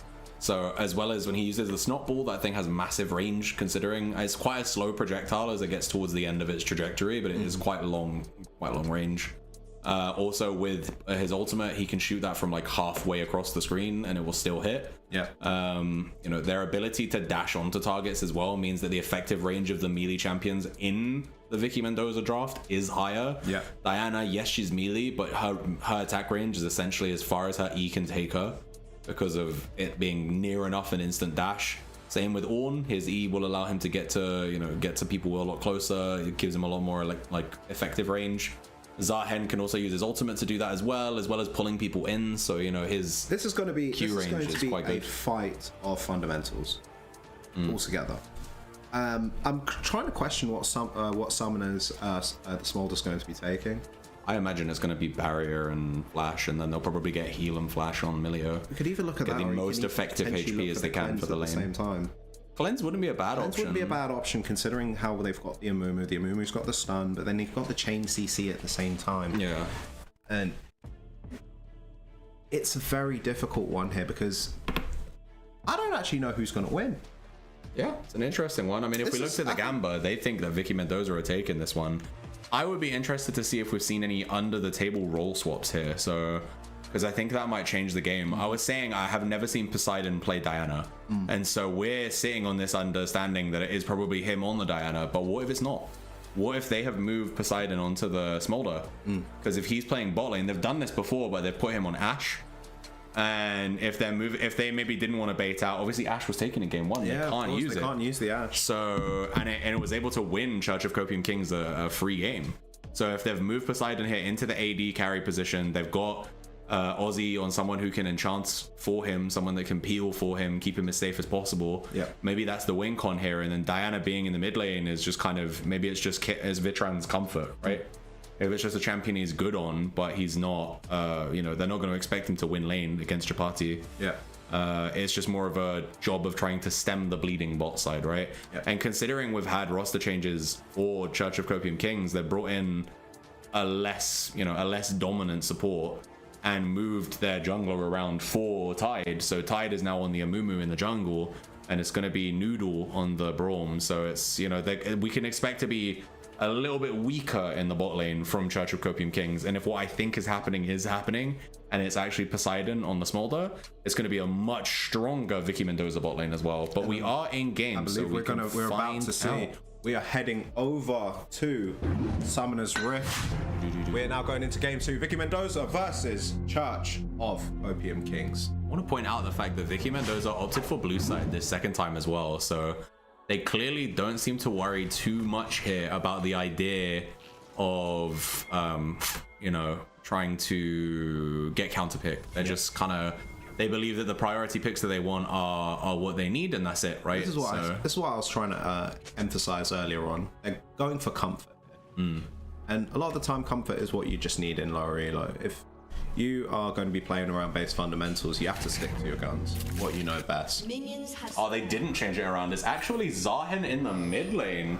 That's not bad either, though. I think the Zahen up against Galio is it's a free lane for, Zahen. Zahen has a very, very good matchup into melee melee characters, just in general melee champions. And it's mainly because of his sustain. His passive allows a best 1v1 in the game. In fact, even a 2v1, a 3v1, just because of that respawn. Rest in peace, Aatrox. I mean, he also, when he has it at max stacks, it gives him extra benefits, right? I believe he gets extra damage, so it's one of those things, if he can keep it fully stacked in a team fight, it just is a massive game changer for him. Also, I want to say that I actually kind of prefer having Uguay on the Diana. I think his champion pool generally leans towards AP champions, so and also having the ability to be able to kind of fly in and burst down this AD carry without having to leave your lane because you are the jungler, I think is massive. Although I'll say from runes here, I think everything is pretty standard, right? Yeah. Conqueror on both junglers, Conqueror on the... I will say the aftershock for Galio tells me that he knows he's probably not winning lane. We can see that we've gone for the presence of mind here on the Jinx, which is an interesting one. You do see this, but you don't see it at the same time. But I think at the same right now, this is a good item, good rune for Super, considering he is going to need to work a lot with those rockets in the late game. Yes. Getting those resets, getting the extra mana, you're not going to be going for something like an Essence Reaver on the Jinx. No one ever does. So you need to be able to get those resets and constantly have that distance pressure against Vicky Mendoza. Good little trade here on the mid lane for Chapati there, but he's going to get yanked in by Poseidon. Not much else will come of it, though, as we kind of return to parity. Both of them on pretty low health bars, to be honest. Yeah, I mean, technically Poseidon has a bit of an advantage here, considering he's got the higher mana, and he's going to be scaling a lot better onto the AD. So it's still very early. Of course, we can't jump to any assumptions. I do see Poseidon winning this laning phase, however. Zahen can put on much more pressure than the Galio. The only thing he has is gank. Pressure. Galio comes in along with the Amumu. That's crazy CC. Bot lane is already seeing it. I think Noodle's getting a lot of damage down onto her right now. They're gonna Flash is down. She's on the turret. Good trade here as well. Gonna see Jinx is gonna go all in for this attempt at kill onto Uguay, but I don't think he's gonna get it. And now this is just a 2v1. First blood. And that's gonna be first blood over to Ozzy. Gonna get that second one over to Kitran, and that is catastrophe there for Church of Copium Kings in that bot lane. You know, they got ganked. They thought that they were doing okay, and then they got over aggressive and they tried to turn it around, and they committed the flash from the Jinx as well. And top lane's getting very scrappy at the same time. We're now starting. I was expecting top lane to be the slowest lane. Two tankier champions coming up against each other always results in a lot more of a slower top lane. Yeah, for sure. Although I mean, Synthet doesn't care. As a really nice bellows breath there by Ornn, he staggered the stun from Synthet's Q. Like as soon as he ran in, as soon as he was about to land the Q, he's just like immediately W, you can't do anything to me, unlucky. You know, you do deal the damage, but you don't get the stun because I'm still, you know, off and away essentially, right? Yeah. Fucking you can see both sides here with his setting and the top side as well already, while there is lots of wave there. Interesting. But it's still a very even top lane. Yes, Synthet has a 5 CS differential, but it doesn't really. It's expected. It's expected. Volibear is always going to have a lot You don't pick Ornn to win lane hard. You pick Ornn because once you get to level 13, even if you're only as long as you're only marginally behind, the money that you're giving all of your team through your ornaments is worth it. You know? But it's also to do with turning level 6, because once you've got that teleport, you have a lot more pressure across the map. But he's had to use his TP early here in the lane, to be fair. Yeah, he's already had the reset. Synthet doesn't care. Yeah, he's just going in. I think he has to abuse him now while he can, because once he gets enough items, like we can see he's sitting on double ruby crystal right now. Yeah. Oh yeah, I think once the Ornn finishes his first proper tank item, it will be much harder for Synthet to kill him. And he's taken the ignite as his summoner spell as well. So with the ignite, there's an onus on him to make that ignite worthwhile, and he needs to kind of get kills with it. So this is a great summoner, especially against Poseidon here as well. Puts on a lot of pressure onto him, and same with the Milio, because Milio's got a lot of work to do, trying to keep both the Smolder Poseidon healthier. It's about keeping those two alive. Uruguay is going to be the initiation along with the orb. Yeah. Everyone else is going to follow up. They've gone for a bit more of a dive composition when it comes to these sorts of team fights. It depends on how they try to plan it out. In bot lane currently, things are starting to get a little bit more even. You can see I don't really see Vicky Mendoza using this lead so well against the boss. Oh, the Forge God's going to come out here onto the Vola Baron. It should be a kill. Not a Vola. I think it should still be a kill here for Mogjon.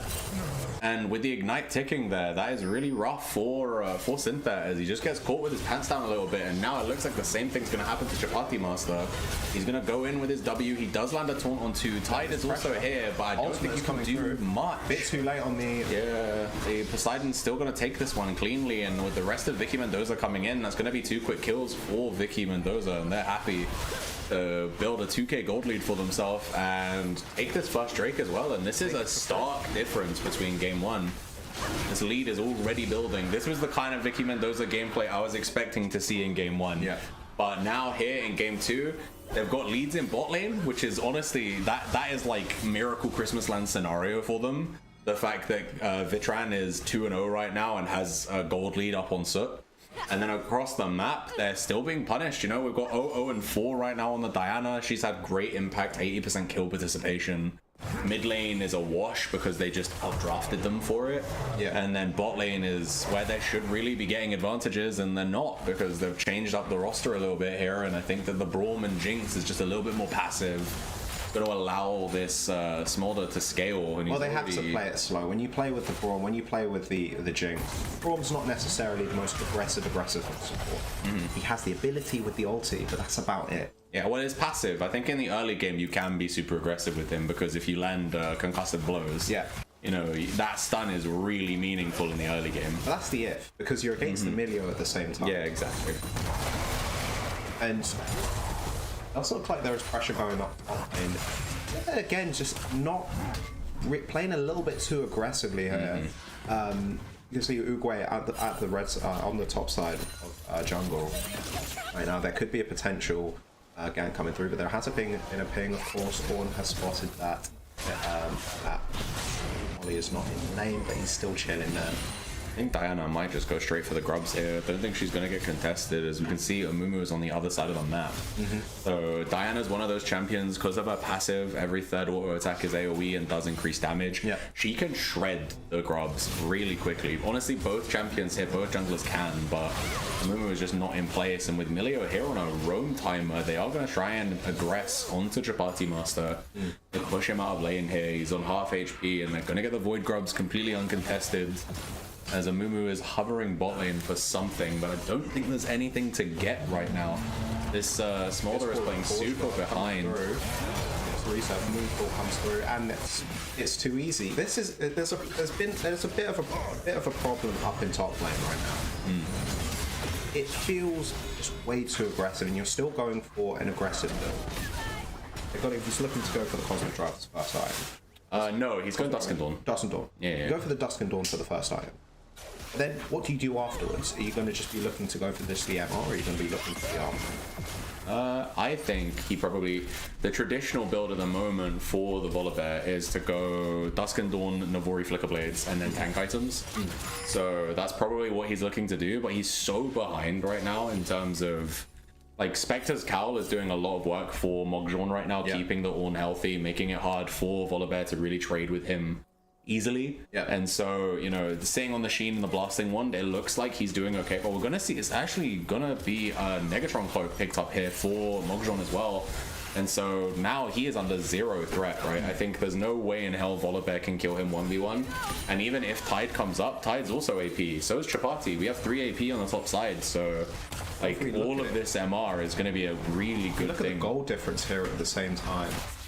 It's not really too big of a difference between Vitran and Super. No.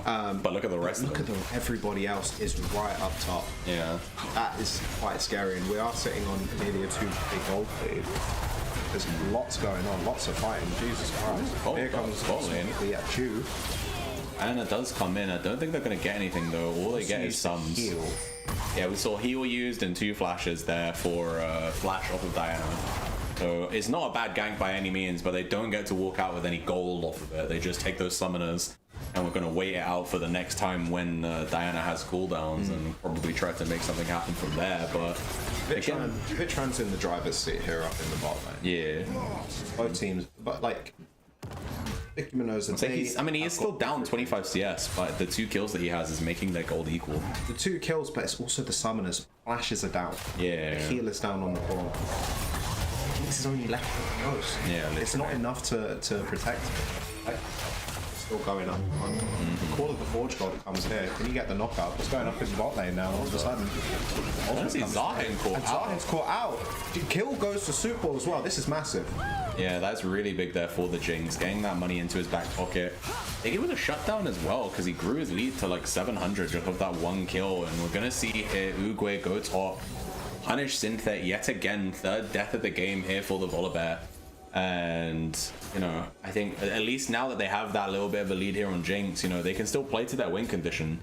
I don't think that this lead is game ending. It's not game ending at all. I think it's indicative of what's to maybe come.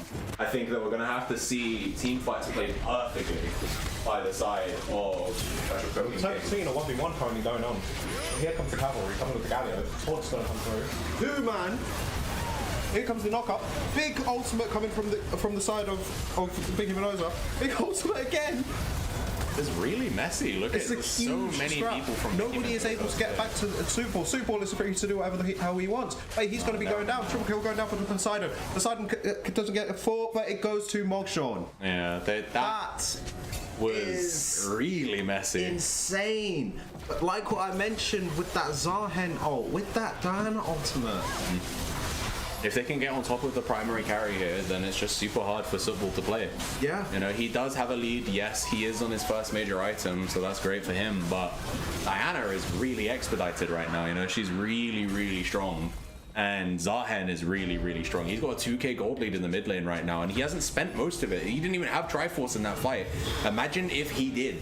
If he had Triforce in that fight, it would have been a different story. And we're going to see he immediately gets it, finishes his tier 3 boots here, so he's got that magic shielding coming off of them. So now, again, if Volibear, if Amumu, if Galio jump on top of him, he gets a big little chunk of shielding to make it so that their kind of damage is mitigated a little bit, right? And if we look at itemization as well, the Galio has gone straight for tank. He's gone for Sunfire Cape here, which is I'm not a big fan of. I get why he has. He knows his role in the team fight is to be a frontliner and to be the tank. But well, for one, Sunfire Aegis is one of the worst items in terms of cost effectiveness, right? It doesn't give you a lot more than Balmy Cinder does on its own, and we're gonna see. Has been made and dodges it with the traded, but it does look like Mogsean's going to be getting that solo kill. 4-0-3 right now is Mogsean. It doesn't really feel. I think Synthex feels just a little bit too comfortable from the previous game. Don't get me wrong; it's great to have your confidence boosted up, but you have to treat every single game as if you are on your last life. It's just a replay of what happened before earlier on. Yeah, they think that they've caught Zahen out, right? But they're not paying attention to the fact that there are 4 members of Vicky Mendoza nearby. And we don't even know where the Volibear is yet. I don't even know if Volibear's finished his top quest. He might not have TP, so now this becomes a 5v4 really quickly. And look at like the front line here of Vicky Mendoza alongside that ultimate from Diana just knocks up 3, brings them all into a place they don't want to be, and then with Jinx being the last one standing, no one can peel for her. They're all on grey screen. It's unfortunate on behalf of Soup Ball though. He was so close to being able to get that kill on Poseidon. Had he got 1 kill, I think he maybe could have run that fight, right? But he didn't, so he didn't. This is what it's all about, preventing these resets when you fight against that Jinx, right? The moment one reset comes through, it doesn't matter if she just got the kill, she got the assist. What matters the most, as long as she took part in the kill, she gets excited. Exactly, she gets to get excited, and then there's going to be more DPS coming through. 100%. But what I want to say here is I think Mogsean here on the weak side champion, I think is doing a wonderful job, right? We spoke pre-game about how he is very much a weak side top laner. That's where he's excelled historically. But let's see this play here as Diana's going to come in, land a 2-man ultimate. Soup Ball's going to get caught out just in the mid lane. Nothing he can do there. Noodle could not keep him safe as he is going to die for the 3rd time this game. And They sent him mid lane there to try and push into the Zahen because I think Galio doesn't really want to lane against him anymore. It's such a lost lane for him. So at least if they can try and have Soot and Noodle Master match him, they can do something. But then there's going to be another kill here on the top side as Uguay is just running this game right now. He is 3-0-8 on this Diana, and he has been a part of nearly every kill in the game. Yeah, I think it comes down to they've answered the questions from the previous game, right? What is your role as the jungler? What is your role as the Ornn? The Ornn, Mogshawn has really just proven he just needs to sit back a little bit and just look at the times, look at the fights. His call of the Forge has been perfect. Answer back, here we go. Fight is just broken out. It looks like the fight is going to go down, and not much they can do. Perfect knockup from the Ornn. 4v2 there, and now even Sootball's gonna get caught, and he should die under turret here as they're happy to just chase him under. You know, Zahen's not afraid to die. Yeah, he had his fully stacked passive there. Galio also gonna come in. They should maybe be able to kill him, but look at the healing. But at all of the oh my gosh, and the Milio gets the final kill, and it should be game over. I think 18-1. It's game over. 7k gold lead at 17 minutes is super brutal. What would you be doing on behalf of Church of Copium Kings right now? You're coping. that's what you're doing. You're coping. You're like, I don't know how you. I think they need to be now looking for, just thinking about game 3. Yeah, exactly. I think at this point you need to think about how to preserve mental going into game 3 because I don't think there's a way to come back from this right now. I would have said that the blue side draft scales better. I think that Zahen becomes a menace when he finishes his 3rd item, and I think that we're already at what we're at. The game feels over, and Smolder's only at 121 stacks, which is crazy. He still has 104 stacks to get before he has his execute, but the game still feels good. Minutes on the clock at the same time. Yeah, exactly. I mean, don't get me wrong, 121 stacks is not terrible for this point in the game. I believe the going rate for like competitive Smolders is 10 stacks a minute, so he's about 50 stacks down. But he was losing lane, right? Like he's still 400 gold down on this on this Jinx, so he's still doing the best he can. As you see a very weirdly buggy animation there in the bottom left corner as Drake is up. So Infernal Soul is the soul we have in this game, which I think serves only to expedite this game. If Vicky Mendoza can secure that Infernal Soul, the extra damage that they'll get off of it is going to make Diana so much more insufferable. Well, they're going for it. They're completely uncontested. Yeah, How are you going to contest them? They're 8k down. How can they contest it right now? They need to wait until they get item spikes on, namely the Jinx, I think, right? Zahen with High Force in the Sun Sky now. He's a menace. He's actually unkillable right now. Horrible. Anyway, here's a replay of just what happened in the jungle earlier on. Yeah, we see they think they found him, but he only gets the passive.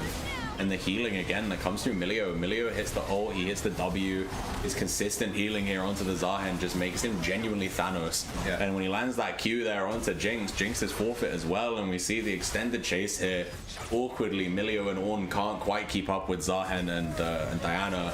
And as Chapati comes in here again, they think they have him, but they don't have any Grievous wounds. They don't have any anti-heal. And Milio alongside the Zahen, that healing is going to be insane right now. And this was going to be a problem on behalf. Syntha is the only one with the ignite. It wasn't Noodle Master who has it. Noodle Master and Super, they've gone a little bit aggressive with their summoners. I do believe they would have been better if Noodle Master take the ignite and Super took the for the barrier.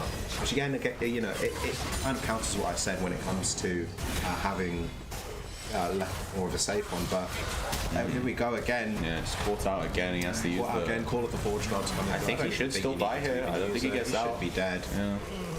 19th kill of the game, and it's 19-1 right now for Vicky Mendoza. And this game is a stark difference from game 1. Game 1 felt very, very close until eventually Church of Copium Kings dragged they got themselves soul, right? And we're gonna see Zahen comes in, forces the smite here out of Tide, and Tide in the jungle versus his game in support. He feels like it is a night and day situation right now. Big ultimate wasted on behind Tide. Baron is up in 25 seconds as well. So with that, Curse of the Sad Mummy being down, he has no access to his own jungle as Diana is going to just continue to take his camps. It's a rough time to be a Mumu in this game right now. He is not having a good time. Yeah. To be fair, who is on his team right now? Soot is the only one with a gold lead, and even then it is barely anything in comparison to the the hemorrhaging gold that is going on in the rest of the map. There's one player on the side of Vicky Mendoza we haven't really mentioned. It's also Ozzy. Yeah, Ozzy is actually having a fantastic. Her healing in this game kept those 5v5s, or sorry, the multi-man fights where it wasn't always 5v5. Shut down that Zahen. Yeah, with no anti-heal on anybody on the team. It's just they can't, you know, Zahen healing in like his Super had the ability inherent to one, actually and Milio healing. Poseidon, but Ozzy being behind. Yes. Perfect positioning in preventing anyone from dying. Side caught out here, as we're gonna see. Uguay is gonna jump on top of him, but I think Uguay might be a little bit too deep here. As he's gonna pop the ultimate. He doesn't have any lasagnas, and he's gonna still kill Tide here just on his own. It's insane how much he's been able to get done, and now this Vicky Mendoza team are here to help him. We're gonna see the Super Mega Death Rocket come out, but Soot is on such low HP right now that there is nothing he can really provide here. In comes Chapati Master with the heroic entrance, but there's nothing else he can really get with it. And with Zahen here now, they're getting hooked in and underneath their own turret right now. It looks like they're gonna get killed. Ultimate. He's got his ulti, he's got the passive. ultimate. He's got the passive. There is no pressure at all. That turret resets here, and it's gonna kill eventually the Zahen, but he's gonna just proc his passive, and they get nothing.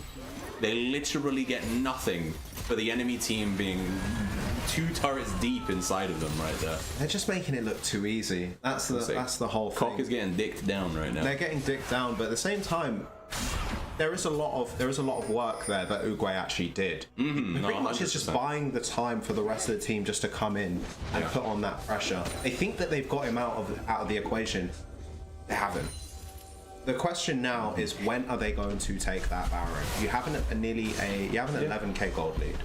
I mean, it's 22 minutes at this point. I think they could genuinely just brute force it with the gold lead they have, right? I think if they do just take it right now, they can just pretty much just push the game. Yeah, they could.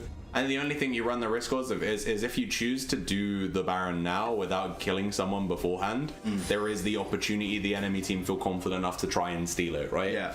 If you go for it and there's no kind of meaningful advantage in terms of man advantage, then yeah, you might have to deal with Tide trying to get that bandage toss into the pit and steal it. Yeah. But if they can kill someone beforehand, go get the Baron. It should be uncontested at that point. And then I agree with you. It will give them the ability to siege these turrets down way quicker, and we might see the game finish in the next 5 or 6 minutes if they do that. That's the thing. And I mean, at the same time, there are big ultimates on the side of obviously Cassis have Mummy for the Galio ulti at the same time, so you can actually see calls coming out here. I think that we're looking for Church of Copium Kings are going to trade here. They're going to let the enemy team take Soul, but they're going to take Baron in response. So I don't hate the call because I don't think they win the fight if they take it, and if they get this Baron. But look how much damage they haven't done to it. Anything. They've done nothing to it. Coming through. Yeah, we can see Vicky Mendoza right here. Vitran is going to throw that snot bubble in. He throws Mom as well, and look at the low health bars, and I think it's going to be game. Look at Soot. Big damage on behalf. That's the smoke. Who takes the Baron? The Baron was taken there by Tide, but they lost almost every single member for it. 4 members are dead. Soul Super gets them out alive, but that's... Can we get a replay of that one? Because I want to talk about what happened there with Soot. I think Soot had to flash out because he knew he would die if he stayed in the pit. And then once he was there, they just took the fight outside of the pit. Looks like we're going to see attack pros in a second. We might, but I mean, it looks like that. Oh, never mind. He reconnects immediately. But I don't think it makes a difference here, right? He was on gray screen anyway, and it looks like they're gonna win off this push. Like, what can Sootball do? 4 members, they're all stronger than him. If we just have a quick look at total gold, I wouldn't be surprised if, yeah, there we go. Poseidon and Uguay have more gold than him by a large margin right now, and he cannot stop them. We can see Braum is here. Braum lands the Winter's Bite, and he's gonna try and do what he can. But here come Church of Copium Kings, gonna try their best to keep this game alive, but they can't even defend themselves. With Soot being down, I think it's just a wrap here. And we're gonna see 4 members. They're actually keeping this game alive, but look at Mogjon. Mogjon is just whacking the Nexus, and he is so beefy that I don't know if they have the ability to kill him. With Soot being dead, they're gonna try here, and we're gonna see as much damage as they can. He's gonna knock up 4 members, and I think he now knows he cannot finish this. They do have the persistent DPS with the Amumu passive to be able able to kill him. A Mumu passive is giving Volibear that much more true damage off of his magic-based abilities, right? That's a massive shutdown on behalf of Church of Copium things. But look at their base. Look at the base. The base is shredded Their base is in tatters. And I want to have a look at damage real quick just to see what's going on. And yeah, look at that. Zahen and Ornn have been doing most of the lion's share of the work in this game. And that's the champion you don't expect to have the highest damage. You wouldn't expect the Ornn to have the big damage. But you gotta remember, like I said, this W, it deals max health damage. Yeah. So against targets like a Mumu, like Galio, like Volibear, that means it's hundreds of damage when he gets the full channel. Yeah. And so it's, that's going to be hyper-inflating the amount that he's doing right now. And he's, honestly, he's super strong right now. He's been using the teleport very well at this stage. He's putting himself into the also just again, you saw that where the dragon was. You saw that in the jungle near top side. These fights are just all gonna go in Vicky Mendoza's way, courtesy of your ultimate, and that ultimate will drop the biggest. They're gonna try here again onto Zahen, but I genuinely think Zahen wins this as a 2v1. He's gonna stack his passive, and so he's gonna, but he's actually losing, to be fair. He is gonna see, we're gonna see the revive come in, and it looks like Synthet and Tide are waiting. They're gonna land that bandage toss, and they're gonna see if they can kill him. But look at the base in the meantime. They've committed 2 members to deal with Zahen, and they're just sending 4 people deep into Cog's base. And that was eyeing up the series. Eyeing up the series. That was a bloodshed. Cog's base got penetrated right there.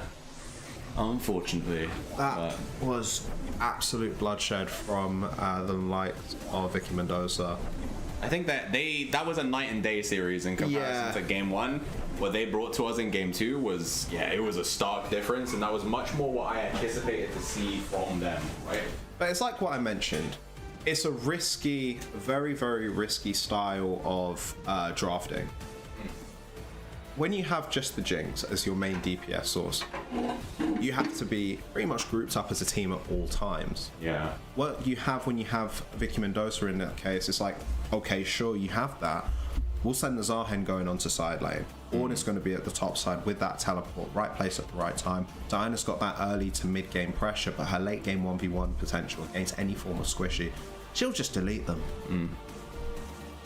100, but at least we have a series on our hands now, right? Yeah. You can see we've got look at the damage of Uguay. I can't decide, in my opinion, who's the MVP of that game. For me, it is anyone in the top side. I think that all 3 of them had a really good game.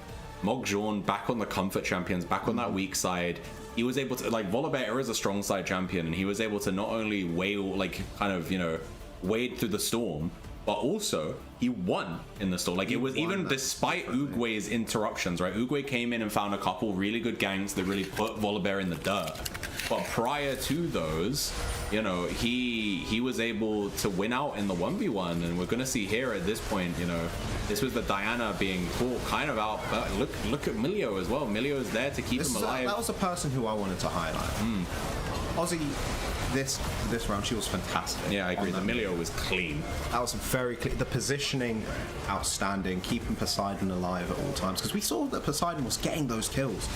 But there was a time where that could have been a huge shutdown onto from Super onto the Zahen.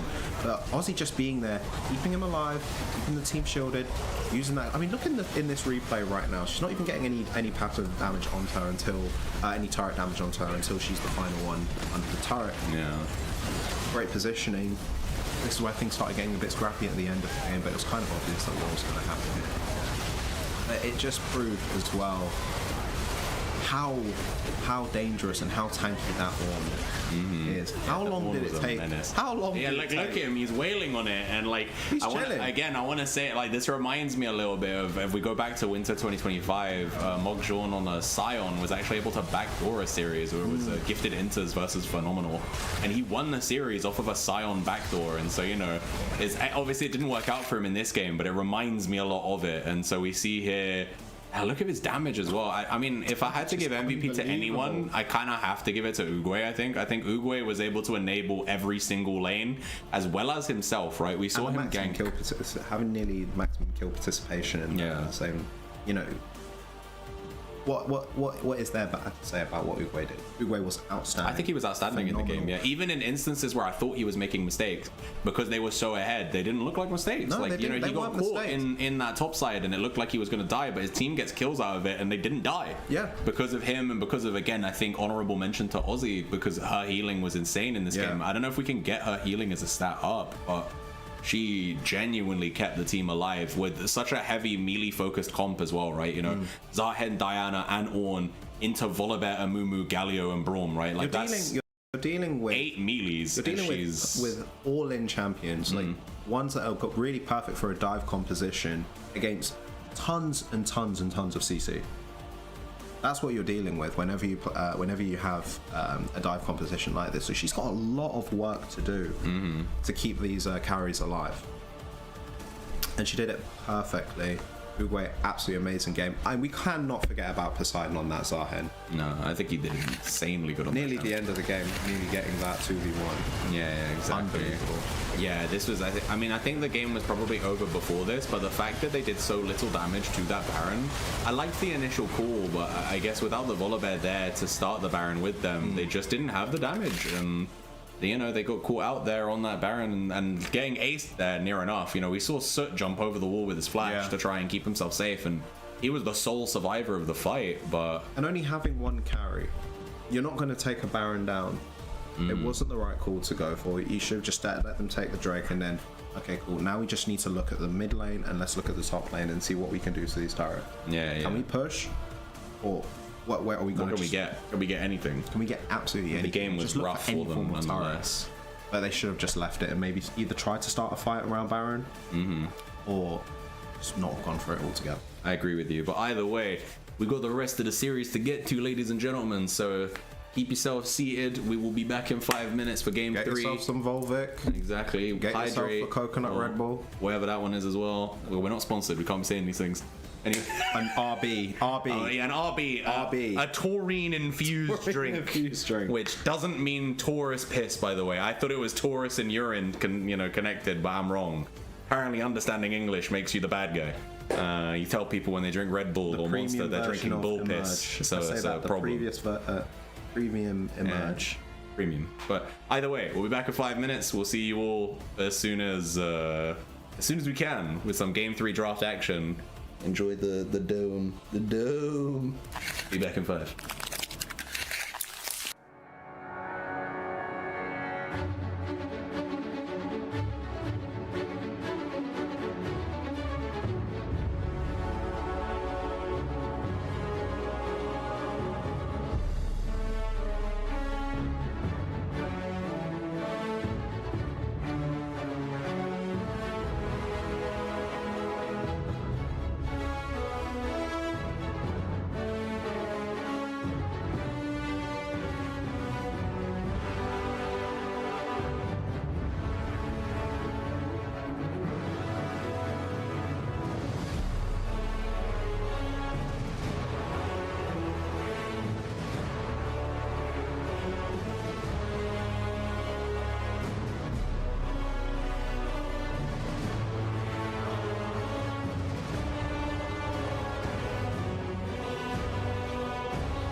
If you're Church of Copium Kings, this is the emoji you're hitting after that game. There's one thing that I can say.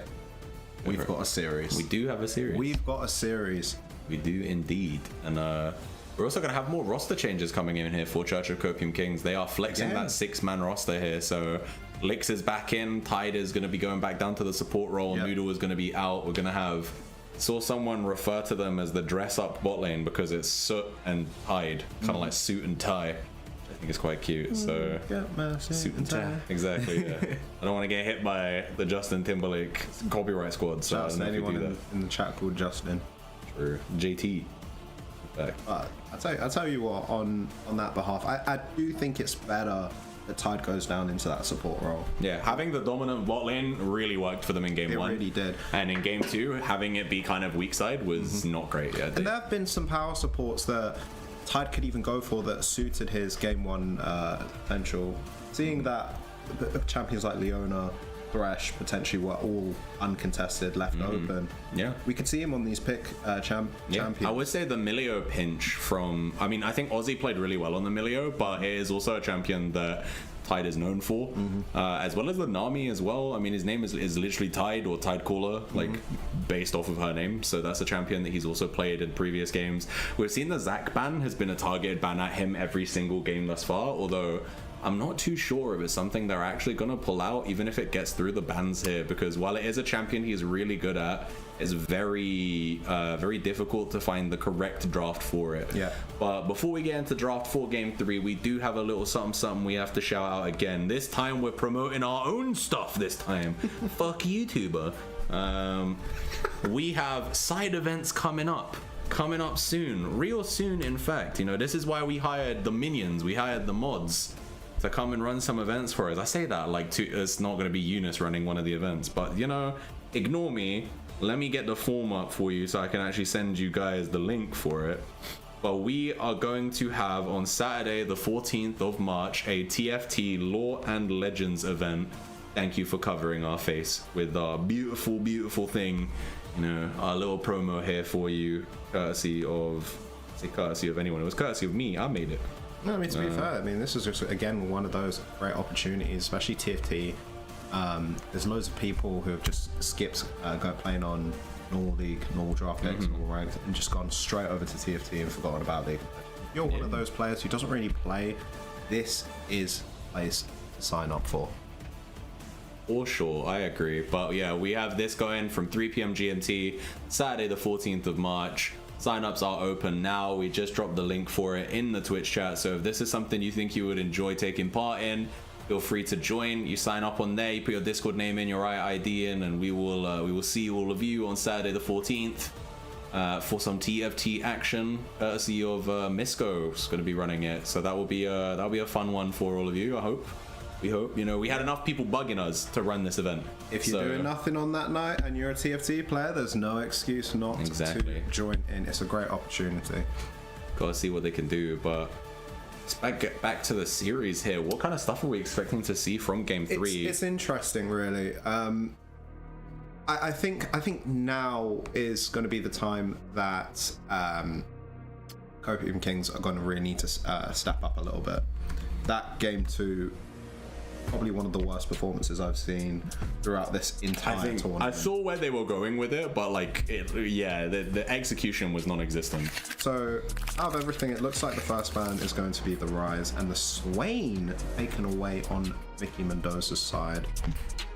How do you feel about the Rise ban? Because I think out of everything, it should be one that you can leave open, force red team to ban themselves and then pick it first if it's still... They could try that. I mean, it really depends on who on Church of Copium Kings is comfortable playing the Rise. That's true. I don't know whether or not Chapati Master can play it. I don't know whether or not Synthet can play it. Yeah, so you would really... Rise is quite a demanding champion. Yeah, you kind of need to know how his combo works, right? Yeah. And I mean, we've seen tons of focus here from Church of Copium Kings on this mid lane bans, right? You know, the Rise, the Vega, Yon, and Ambessa have been 4 of their 5 consistent bans throughout the entirety of this of this finals, and we're seeing Vicky Mendoza stick to their guns as well. They get rid of the Swain, they get rid of the Zac here, so that's they're removing the Chapati Tech Swain, like and they're removing Tide's Zac. And they're getting rid of these comfort picks. Comfort picks are what are always going to win you games, especially here in this lower bracket.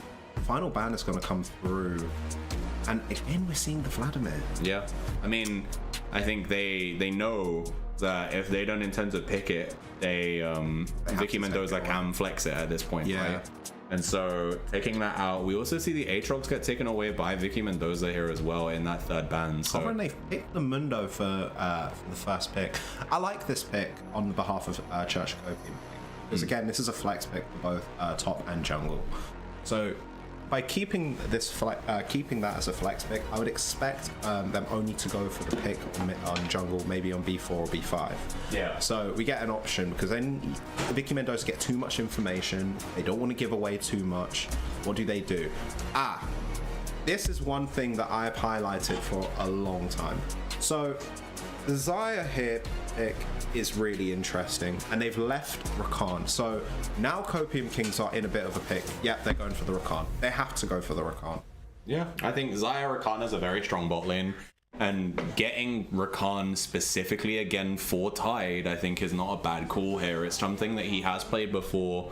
Let me double check his exact kind of win rate on it. I don't actually know off the top of my head. And one other thing, it's backline pressure. Oh, he's played it one time and he won with it that one time. So yeah, but yeah, you're right. Yeah, with the backline pressure as well, it kind of forces Xayah to might have to use that all just to deal with it. But then Nico, that's going to be Nico in the mid lane here as well. So I kind of think it might have been better for them. I understand they took the Rakan to make sure that Vicky Mendoza couldn't take it in the bot lane, right? But I would have established the bot lane altogether. Yeah, I was gonna say, then leaving their 80 carry up here for picks 4 and 5, I don't know what they hope to get here. I mean, I guess it's because they're leaving both of their primary carries, right? They know that Chapati Master is not going to be the guy hard carrying the game, so they decide instead, well, let's just pick him in 1, 2, 3, and then this means now Vicky Mendoza have a choice. Do we ban Soot or do we ban Synthet, right? Yeah. Whereas if they had left Chapati and Synthet, or Chapati and so the Silas ban is actually quite nice. I do agree with this, because it's a top, jungle and mid lane flex. I don't expect that to really be played up in the top lane, but what they want to do is they now want to put them under as much pressure as possible. Hear me out, right? So from my understanding of all of these teams' champion pools, that Nico is 100% going mid, and there's nowhere else that they would send it. There's no way I don't think Vicky Mendoza have banned Silas because they think it's going mid, or jungle, because I don't believe they've ever seen Licks play it either. I think they're about to R4 Malphite. That's what I think is about to happen. They have banned the Silas specifically because they want to put Mogjon on Malphite or Uguay on Malphite. And the only reason they do it, that's the only reason I can see in my brain why they would ban this Silas. Because the only person on Church of Copium Kings with Silas games is Chapati Master, who is almost certainly playing that eco. So the idea here, I think, is to just remove all of the things that might be iffy for the Malphite. So there we go. We get rid of the Mordekaiser, who's an AP champion and is someone who can take him into Death Realm. And they get rid of the Silas, who's a champion that can steal his ultimate and use it better than he can. And yeah, look, I already gambled my hair. I'm not putting more money on it. But if I were a gambling man, which I'm not anymore, I would say that R4 is a Malphite. And they get rid of it. They are so smart. That was great. And they're gonna see the R4 Aurelion Soul come out here for Poseidon, which I like the tank here. That was a great prediction. But what a prediction that was. Like, the Malphite was going to be a part of it. If they had Malphite and R4 there, then yeah, 100% it would have been goated for them. But my concern right now is, what are they going to do to answer AD? They've got the Mundo, they've got the Nico. What next? Well, I think the Xayah and Aurelion Soul are quite good at dealing with Mundo because they're champions, but we're going to see blind Pantheon here. I don't know if I agree with this, because again, Pantheon's going to have great pressure in the early game, but when it comes to later on in the game, he's going to completely fall off. No, 100%. I think Pantheon is one of those champions that's kind of weird because he he's really strong in the early game, and then if he doesn't get anything in early game, then he falls off massively in the mid game. But then when he gets rank 3 in his ultimate, the armor penetration he gets from it passively is really good for him, and so it means he doesn't have to build armor pen. Seeing a Zeri pick here. So Zeri is a... so I don't dislike Zeri as a champion, but what I do dislike is not having an enchanter behind her. Rakan provides her nothing. Nico provides her nothing. Mundo provides her nothing. Like if we switched the Rakan and the Lulu around, I'd actually like it more. Even though you would get Xayah Rakan, I would say that Lulu gives Zeri so much more than she's currently getting. Sorry, than Rakan is currently giving Zeri. Yeah.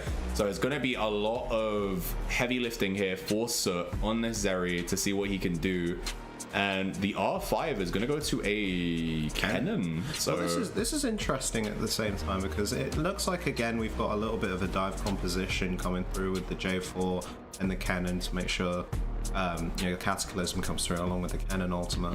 Slicing Maelstrom, Cataclysm, and then the Aurelion Soul ultimate as well. Those three pair really well together. Then you got the Xayah at the same time. The Xayah having the ulti just to become completely invulnerable with this. There is a lot going on behalf of Vicky Mendoza. I'm not too sure about Church of Copium King's draft here. It feels very, very glass cannon. I think that their draft well, for one, we need to what's the word? We need to confirm whether or not Mundo is going top or jungle. Yeah. And as soon as we confirm that, then we can go and say, if it's Mundo into Kennen, I think that it's a very boring lane. I don't think that Kennen should be able to kill him, but I also don't think that Mundo has any threat against Kennen until he has at least 1.5 items. He needs that Warmogs and the Giant's Belt as well for him to be able to pressure Kennen in any meaningful way. The thing is, he can always rush just the Visage against the Kennen. Yeah, I mean, the early Visage, but I don't think that's the call in this specific It doesn't look matchup. like it will. If it was like double AP, like if we had Kennen and Lilia or something, then maybe Spirit Visage is the priority. They do have the Aurelion Soul on him. Yeah. We could be looking at the Undying Despair when it comes to it, of course, when it comes to this Mundo. If I was Church of Copium Kings, I would stick this Pantheon in the jungle. There is absolutely... they are really going to struggle in this later game. You need that Pantheon to help bot lane get these early shutdowns, to get that Zeri going. Yeah. It wouldn't work up top lane. I think Pantheon in top lane wouldn't be terrible against Kennen, but I do think it's not a good matchup. Let's put it that way. It's not the easiest of matchups to get away with. It's kind of skill intensive, and it leans towards Kennen more because Kennen has the ability to stun him. He has the ability to hit him from miles away with his Q, with his auto attacks, because he's ranged. So it's very hard for Pantheon to find angles. He has to control the bushes and then play through the bushes to be able to punish Kennen. If he can get ahead of Kennen, then it becomes a free lane. It's kind of like how every ranged versus melee matchup goes. If the melee champion can get ahead early, then he can steamroll them because they are, naturally squishier. But guys, predictions are up. Enough of what we think. It's time for you guys to say what you think with your Stimo quiz. Who is winning this game? Is it going to be going to Vicky Mendoza, or is it going to the Copium Kings? I lean towards the Vicky Mendoza draft, in my opinion. Yeah, I would as well. I think I'm losing hella coins out here, though. I'm not gonna lie. I started today on 40k and I'm on 16 now. It's kind of sway, but I think there's one thing that we've completely forgotten about, and another reason why I said the Pantheon would be better in the jungle is considering it's going to counter Jarvan. Jarvan's got very early jungle gang pressure with that flag and drag, and there has to be an answer to that. Mundo would not be a strong enough answer for that. Not only that, right, but you gotta remember that a lot of the early game jungle kind of dynamic is based on who can get crabs, right? Yep. It's first clear and then who gets crabs, or what can you get in that first 3 to 5 minutes of the game while the crabs are active? Because if you're not able to contest that crab, you need to get something, right? Yeah. Mundo is a farming jungler who wants to play passively for the first 10 minutes of the game and get his Heartsteel and Deadman's Plate kind of halfway to completion before he really finds any kind of purchase. Yeah. And if we look at the lanes right now, outside of the Nico ultimate, I think that there's nowhere really setting him up, right? Pantheon, if he can land the W, then yeah, sure. Then we can go from there. But Kennen has so much range that it's quite hard for him to land that W without having to commit flash. He has one of the highest auto attack base ranges in the game. And that's how Kennen's always been. One champion who's got a lot of work to do here is that Rakan. If they want to progress, if they want to be able to win this game, it's going to have to be a great partnership with the Rakano and the Nico. Yeah, and Zeri needs to be fed. But that is their number one target. It looks like on Vicky Mendoza's side, their number one target is going to get that Zeri out of the game. Once Zeri's out of the game, it turns into a 4v5. She's basically a marshmallow for the rest of the game, completely useless. But if she gets steamrolling, then we've got a game. Yeah, I agree. I mean, now that we have Tide and Soot back together as the kind of the stronger duo, I imagine they will still get leads in this bot lane, but I'm still not 100% they have to be careful. I think with that yeah, I was gonna say their comp and the fact that Rakan doesn't really provide Zeri with anything meaningful, I think makes it quite hard for them to play, right? I think that yes, you're 100% right. If Zeri can get accelerated, if she can get ahead, then she could have 100% carried this game. But what's the chances? But yeah, with this composition that Vicky Mendoza's responding with, what are the chances of that even happening? It seems quite low in my opinion. And then more so, what I wanted to say as well is like with the adaptations we've seen in gameplay, look at how aggressively Uguay focused bot in game 2. If he does that again here for game 3, if he keeps Vitran and Aussie Source ahead by just ganking bot repeatedly with the Jarvan, like Zeri has one quite long cooldown dash, and she can only really dash over to Rain. Like it won't really allow her to get away from him too easily. If he can land flag and drag, he should be able to lock her down for long enough for Xayah and Lulu to be able to do what they need to and kill it.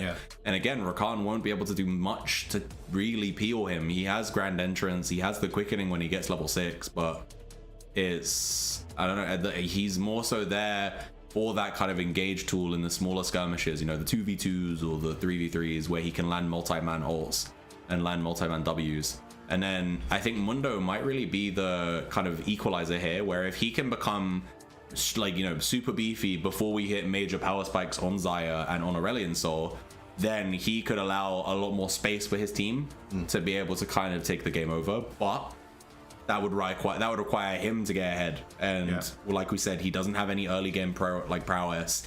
He's literally just going to be a farm bot until he hits first item, or we might be seeing him play around top lane. So we've found out that it is definitely Mundo jungle and it's definitely Pantheon top. So Synthet's going again for this mega aggressive style, which we didn't really see work on the Volibear, but you know, this time game 3 he's picked a champion who I think is a lot more stable in his aggression, right? I think that Pantheon is a lot more kind of can punish in the early game, can kind of lock people down, burst them. We've seen him play the Pantheon to great success as well. The Pantheon has been a success on Intac specifically.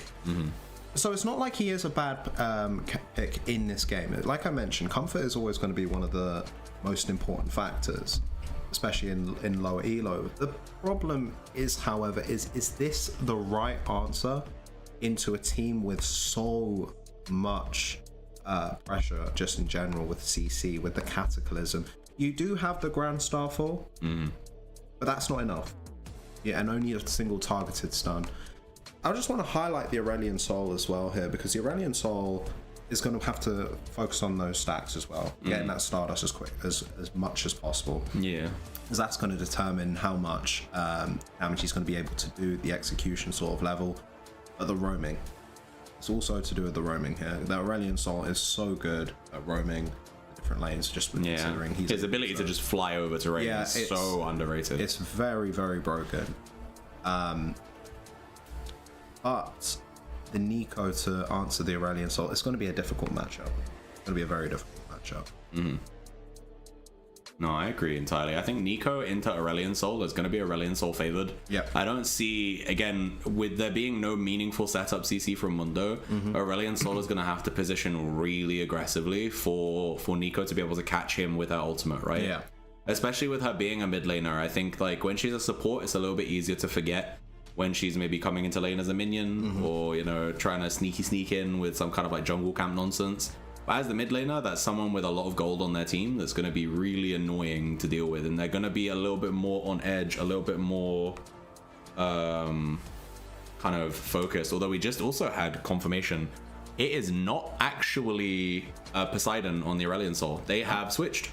So Aurelion Sol is going to be he's going to be piloted by Vitran. Okay. So they're AD carry, and Poseidon is moving on to the Xayah. Oh. So they're putting their star kind of carry player here on the AD carry. They want to neutralize Soot and Tide as much as they can, right? They're saying, look, Chapati on this Nico, he's not as dangerous as we think he should be. You know, he had a good game 1, but game 2, he was kind of a caster minion. Yeah. And so we're sitting here saying, look, we're going to put our weaker player up against you on a scaling champion, on a kind of do nothing in scale champ. And he will leave lane as long as he stays like 80% of what Chapati has. Yeah. You know, he can be a little bit behind, but what we're going to hope to craft in bot lane with this Lulu Xayah will be strong enough that, you know, we're neutering Zeri, we're neutering the Rakan in bot lane, or at least that's the hope, right? We saw them do this against Team Zenith, where Team Zenith in the semifinals, Zenith are a very bot lane focused team. Like, their top lane, their jungle, and their mid laner are their weaker members, and Satan Sky and Grass Wonder were their kind of star players. And so in the semifinals, Vicky Mendoza in game 3 and game 4, I believe they put Poseidon bot lane with Aussie, and they just hard won those games because they were able to shut down the kind of the star player of the team, and it looks like this is what they're looking to do. Okay, we've been informed there's a slight delay here as we try to get into game. We're not 100% sure what the issue is, but we'll let you know as soon as we get information on it. So hopefully that should come to us soon. Apparently one of the Vitran has disconnected, so that is what we're waiting for. As soon as he's back into the game, we will get us into the gameplay. But yeah, let's have a look at the Twitch chat. Let's see what the people are saying. Let's see. I Believe in Cock says soju that tastes like Sakura. That's a name. And then when I see that their comment history, it's all just crazy. Go Cock, yeah, W Cock. They seem a little cock crazy. Aid Pro says why they pick dive into Xayah. That's an interesting one as well. It's like I said, it's to do with winning the draft pick in this case. I don't really agree with Church Copium Kings draft in any way. They've really answered poorly against Vicky Mendoza, so they've got a lot of work to do here if they want to win this. You can see Vicky Mendoza, they just want to get the job done. They've kept it simple. They've kept stuck to their guns. Kennan's always going to be a good safe pick in the top lane. Great ultimate. Jarvan with the early pressure and the Cataclysm going through the entire game is going to be fantastic. Aurelion Sol's going to continuously scale getting that Stardust, and Xayah hurts like a truck. Yeah, and also Xayah is a very strong scaling pick as well. Exactly. She's one of the best AD carries on this patch, just purely because of the fact that she's so safe, and when she gets items, she runs the game. And she matches the Zeri with the 1v1 potential as well. With the Storm and just being able to pull those back, getting that snare on top of it against Zeri, who has actually quite a bit of a mobile ADC in comparison to other immobile ones. But the Zeri, again, is a very demanding champion. 100%. Although we have just been informed that game has finally unpaused, so without further ado, Aaron, bring us into game 3 when you can. Over to Summoner's Rift. Game 3. Church of Copium Kings versus Vicky Mendoza. First game of the event where Church of Copium Kings find themselves on the blue side as well. So let's see whether or not we have a 50-50 win rate right now for red and blue, right? I think Vicky Mendoza lost on blue in game 1. Then they won on blue in game 2, and now we're gonna have to see. As game 3 will be the deciding one for this. We'll see though. Gonna have to keep our eyes peeled. I think, namely on Poseidon on this Xayah, right? I think that Xayah is a great champion into the comp that they have. And it's weird because they won the Xayah, and then Church of Copium Kings proceeded to continue to draft things that are bad into Xayah. Yeah, and I think there's one thing that I was very confused with, is why would they pick the Nico on first ban wave? Yeah, B3. Yeah, they've picked the Xayah, which means they definitely want to go for a Xayah. You could just pick your AD carry. I agree. Pick your AD carry. Either take the Rakan and pick your AD carry. Establish that. Yeah, it's clearly obvious that they want to get Aussie onto a R-Star. Just because that's going to help scale into the game. Going to have so much pressure to keep so much potential to keep that Jarvan alive during these team fights, along with the Kennen on top. Kennen was a great answer into their team altogether. Yeah, no, the Kennen here in the top lane is really gonna mute this Pantheon, right? I think regardless of if they took the Mundo or the Pantheon into the top lane, I think that the Kennen is a good answer into both. Yeah. We see a good little trade there between Soot, Tide, and Aussie. They get the level 2 first, they get the pressure. Exactly, yeah, and they were able to take half a health bar for it as well. Let's have a quick look at runes real quick. I want to see if there's any unique stuff coming up in the runes. Doesn't actually seem like it wants to come up. Never mind. It's interesting to see the press the attack onto Pantheon though. Yeah. Oh, there we go. Nice. All right. Cool. So yeah, we see press the attack, fleet footwork, arcane comet, lethal tempo, and guardian up against first strike. ETA on the Jarvan. Arcane comet, lethal tempo, and summon Ares. So yeah.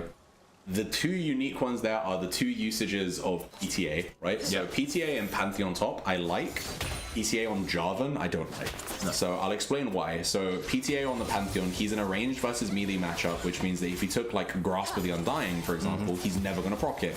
If he takes Conqueror, the likelihood is he's never going to proc it because he's never going to find himself in trades that are long enough for him to start healing. PTA, he only needs to hit actually putting a lot of pressure onto Vitran. Vitran has no mana at all and is forced to reset here. Meanwhile though, Uguay here is on the top side. He's going to try and flag drag onto the Pantheon, misses the knockup though. And that is going to be enough of that play. But yeah, like I was saying, that's been forced to waste never mind. We're going to have more combat here as we're going to see the grand entrance come in by Tide. He doesn't actually finish off Aussie though, who's burnt all of her pots right now, so she is. I like the targeting here, and hold up, perfect. We have this. Catch him. Look, this is turning into a 3v2. 3 members here. This is going to be first blood going to Chapati Master. I think they can chase down that second one. Can this be a second kill? More than likely. No, it looks like Jarvan flagged and dragged out, so she's safe. He is safe even.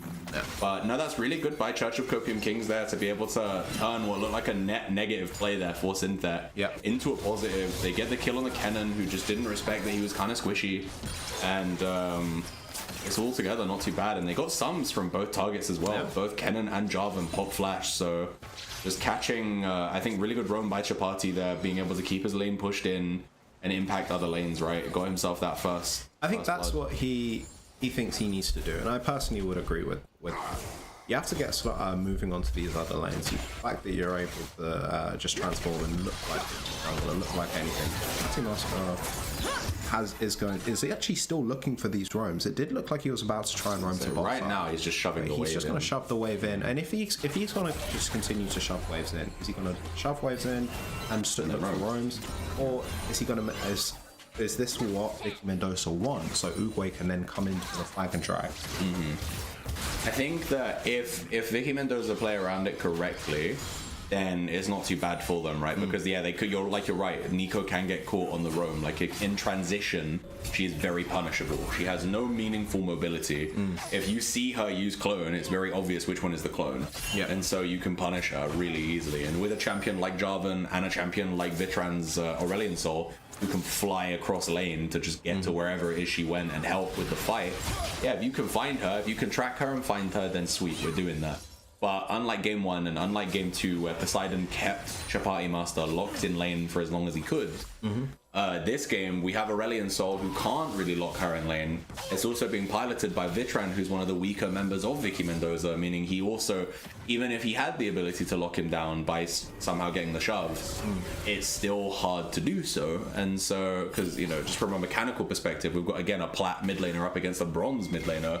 And that bronze mid laner is off-rolling as well because he's mainly AD carry. So, you know, they're intentionally putting a weaker member up against Chapati saying, look, man, we don't think you can carry if we give you the easier lane. So we're going to put our best guns in front of the people who are putting your team on the back. And I think Chapati Master's response probably with that would be, so what? Yeah, exactly. Because if Chapati Master can get these roams going, with the Mundo, with Synthet on top of this, we actually will have a good game.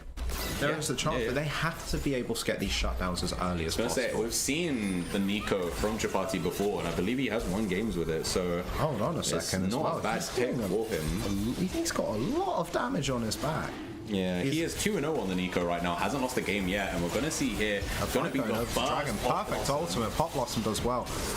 Diving in, Mendoza is keeping the front line. Two-man snare coming through. This should be a kill on 4. There's a double kill on for Mundo, throwing over the mission. There's a triple. I've literally just lost my voice. It's so good, dude. You may have lost your voice, but the Church of Copium Kings lost nothing in that exchange, where they're going to get 4 kills and probably get that Drake as well. We're going to see Lix just quickly take that dragon, take that blue buff away, and we're going to see a dragon go down here as Synthet does come in with the ultimate there. Grand Skyfall, but he doesn't have the mana to throw that Q, and so luckily Vitran gets to leave with his life. But Exec Jet Drake goes over to the side of Copium Kings. Yeah, and he's got the mana now, and he goes. And that was a great javelin there, great Q. Bit of a risky one, to be honest, considering there was no vision up in the. I mean, it was just a predict, but he predicted correctly, and he was able to catch Vitran with his pants down there, get himself a free kill, and also give Nico time to shove the wave and get plates as well. You know, all this time where Vitran is dead, he doesn't have TP, so he can't get back to lane easily. Means that Chapati's going to get to shove the wave in. He's got a 10 CS lead. He's been a part of 4 kills now as well. So 80% KP. And look at the gold difference between junglers at the same time. Yeah, 1.5k for Lix is huge. He has had a much better start to the game than Uguay. Uguay had one decent kind of gank topside, but then he stuck around for too long, got caught by Synthet, and then when they all moved to help, you know, he got caught on the collapse, and from there on, he's just been on the back foot. And with the build, it looks like he's going as well. He's got, what, a pickaxe and 2 longswords. So what's that going into? Probably Eclipse, right? I just want to see that Chapati Mouse is just pretty much in his own ultimate. I think this is... Yeah, he's letting the team know. He's letting the team know. He's letting the team know we can move in 10 seconds, bro. Slicing Maelstrom's going to come out here, and Uguay is going to come up on the top side with the flag and drag, and this should be a dead Pantheon if I've ever seen one. I think right now they kind of want to feed the kill over to Kennen, but Uguay has to take it for himself because Mogdron's a little too low for that one. But that's still a good kill here to get onto the Jarvan, keep him in the game. Shuts down his gold differential by a little bit. You have to keep the Jarvan in the game at all times. With this build, he's going, you 100% It more than likely will just be a Sundered Sky, I think. I don't think there's a pickaxe in Sundered Sky. No pickaxe in Sundered Sky? I don't think so. Let me double check. It could be looking for... Good. Interesting. You'd think I'd know, considering I've built this item a million times. Yeah, there isn't. It's Tunneler and Caulfield's Warhammer. So that pickaxe is telling me he's either going Profane Hydra, which would be the Lethality Jarvan build, in which case that is going to go into the Brutalizer, and then the 2 longswords will go into a Caulfield's Warhammer, or he's going Eclipse, which is, I think Eclipse is more normal, but like both builds are playable, right? It just depends on how you intend to play the game, but they're both damage focused, and we're going to see Flash Cataclysm straight onto the Nico. Nico does pop Blossom, and in comes the quickening here from Rakan, but there is no one to help him. He is here for no reason but to feed over a kill to Vitran. And that is a massive loss on behalf of Copium. They had a great lead starting off. But it's not over yet. It's not even close to over yet, but the Jarvan's back in the game. Yeah, with Jarvan getting 2 kills, he's 2-1 with an assist. He's not looking too bad, and yeah, I do feel like he is probably going for the lethality build here, under the assumption, right, that his job isn't to kill Synthet, his job isn't to kill Mundo, his job is to kill Chapati, Sootball, and Tide. And if he has that lethality, he can one-shot them if he gets the whole combo off. It's about picking these players off with that Cataclysm. We'll just look for a big flag and drag, because once that lands, there's a lot of work in order to stay alive. Yeah, exactly, yeah. And that's the thing with the Lethality Jarvan as well, is he has tons of damage, but he's not very survivable. Yeah. If you can get on top of him, or if he misses his combo, he'll find himself in the wrong place, and then you can just shut him down. And then if we look at the gold coming up, I mean, of course the top goal is going to be currently on the Mundo, but they're starting to... I mean, he's got 3 kills. Big Grand Starfall coming from Flashes, and Ignite has been wasted. It's a good trade. It's a good trade on behalf of Copium Kings. No, 100%. Great trade. Wasted the ultimate. You get the flash out of Mogjon, which is big because if you can punish him here, is that is Chapati Tech coming in. He's trying to get himself to kill. He's gonna flash Pop Blossom, and he gets that. Finds Mogjon in between the two turrets. They want topside turret. He really wanted that right there. I respect the kill there from Chapati Master. Gonna make something out of nothing there, but we have to look mid right now, and we see Vitran is getting free farm here while Chapati's roaming. He's taken 2 plates as well. Yeah, exactly. So this is the trade. There's still nearly 300 gold in favor of Chapati. Yeah. Right? Which is still really, really good. He's actually decided to go for the Proto Belt first. Like I said, it's standard, I think, right? Because you need it to be able to get into range of people. Always. It just depends on if you're going to be going for more of a dive pick. This is actually a cheaper route than going for something like, say, a Loon Zeko, for example. Yeah. It depends what your actual, what you really want. You want to go for it. You want to just go for a dive. And in this case, it's a very dive-heavy team of the quickness from the Rakan Grand Starfall. And Pop Blossom on top, and then you've got Meat Shield Mendoza. Their sole aim is to get into that backline. Yeah, 100%. And shut it down. I mean, again, we say get into the backline, but like we look at the draft here from Vicky Mendoza, they don't really have much of a front line. No. I mean, we can see the Eclipse has been completed for Java, and he's not really a frontliner in that sense. He's not going for the beefier kind of build. There is no HP that comes in with the Eclipse. Whereas if he went for like a Sundered Sky, obviously he would be a lot more built, like bulky. Although as the Dragon is up, we do see 4 members here of Vicky Mendoza looking to contest this. Yeah. Looks like Cock are separated right now. We've got 2 on the top side of the pit and 2 on the bottom side of the pit. Not quite got enough posturing to really sandwich the side of Vicky Mendoza though. I think in this case as well, when Dragon being up, there is actually a bit of pressure coming onto Super at the same time. Tal has finished Poseidon has finished the Blaze of Yotao on the Yuntal Wild Arrows. Yeah. But there's no finished item on the side of Subor apart from the Berserker Crew. Yeah. So it's either forced to stay They're gonna get the Drake and they get kills too. It's looking really messy though. Exhaust was perfect onto the Xayah, and now with the 2v1, I think Xayah's gonna go down here. Not much else she can really do. Meanwhile, Mundo gets to just run down Vitran, and they got everything in this play right now. I think Vicky Mendoza lost a ton there. They lose 3 members, they lose the Drake, and I think if Church of Copium Kings played that correctly, they can get turret plates on mid as well. This is the Infernal Drake at the same time. So they've taken the Hextech, they've taken the Infernal Drake, they're getting that bonus damage, and they're snowballing up quite nicely. Look at the item. 4k gold lead is not anything to ignore at 14 minutes. It's not quite as big as the gold lead that Vicky Mendoza had in game 2 at this point, but it's still sizable. And considering they have early game focused champions like Pantheon and like Nico in their team, this is kind of where you want to be, right? They're finding angles. 7 of their 9 kills have had something to do with Chapati Master in there. He's got the highest KP in the game right now. And I think him being able to actually get out of lane, now that he's not against Poseidon, has actually allowed Church of Copium Kings to kind of unlock the map a little bit more. It's like what I mentioned earlier on as well, because you've got the Nico. Nico has to start team fights. Yeah. She has to use that Pop Blossom in order to be successful. You can't solo carry a game with Nico without actually having these team fights going for you. Here comes a Grand Starfall. He's going to get the stun onto the... And this is just too easy again. On behalf, Superball takes the kill. Big gold lead on behalf. And will we see Aussie go down? They can't get her under turret, especially without a wave. You know, maybe if they had a wave, they would be able to punish her, but they would have to take 2 turret shots just to get close. And very clean by Synthet there, but he's gonna, like we said, he takes 2 turret shots, he plays it perfectly there. Gonna get himself his 2nd kill of the game right there. Can he make it a hat trick with those spears? Maybe. The question. He's putting a lot of pressure on the map right now, and we're seeing Vicky Mendoza try to cross map here. So Slicing Maelstrom's gonna come out, but they cannot actually secure anything. And then we see Jarvan come in with the perfect flash off of Tide.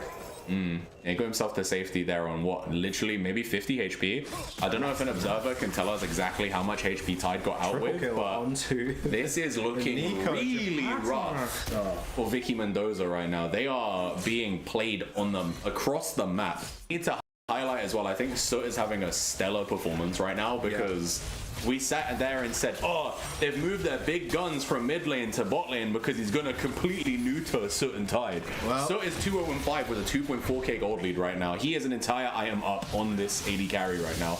He is making Poseidon look like he is off-roll. You know? 2.3k gold lead, AD carry versus AD carry. Yeah, like, that, you know, it's a big lead, and especially on Zeri. Zeri is known to be a hyper-scaling carry, right?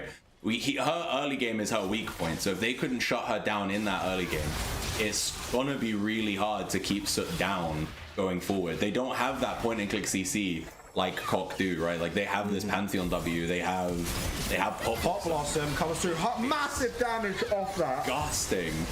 That's easy, and 2 kills. They're just gone.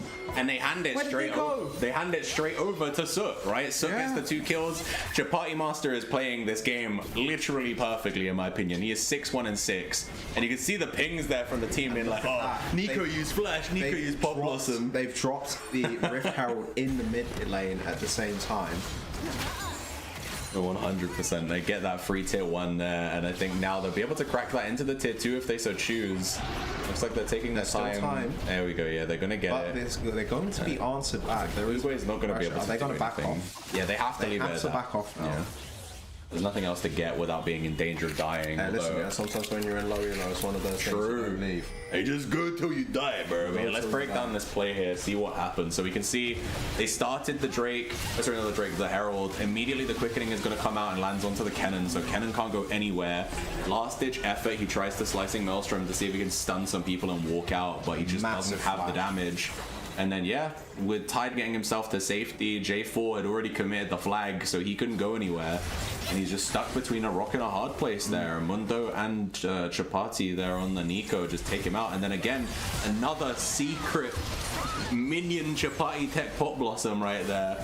And he's gonna be happy with that one. His performance right now is... I know for a fact when he gets out of this game, I'm gonna get DMs being like, so what's that you kept saying about me not winning any lanes, bro? Because I made it a Twitch, what's it called? I made it like a copy paste. Another one. And he lands big damage. Nearly a solo kill. And the gold again funneled over to Triple. Yeah, I mean, at this point, that's who you want that gold. Funneled over to him. Yeah. The Zeri is massive right now. The Mundo is massive. Chapati Master is have massive. Gold leads in every the lane. Cock is huge. Yeah, Cock is massive, yes. Unfortunately here for Vicky Mendoza, I think they're going to have a hard time. It's big, it's black, it's a cock.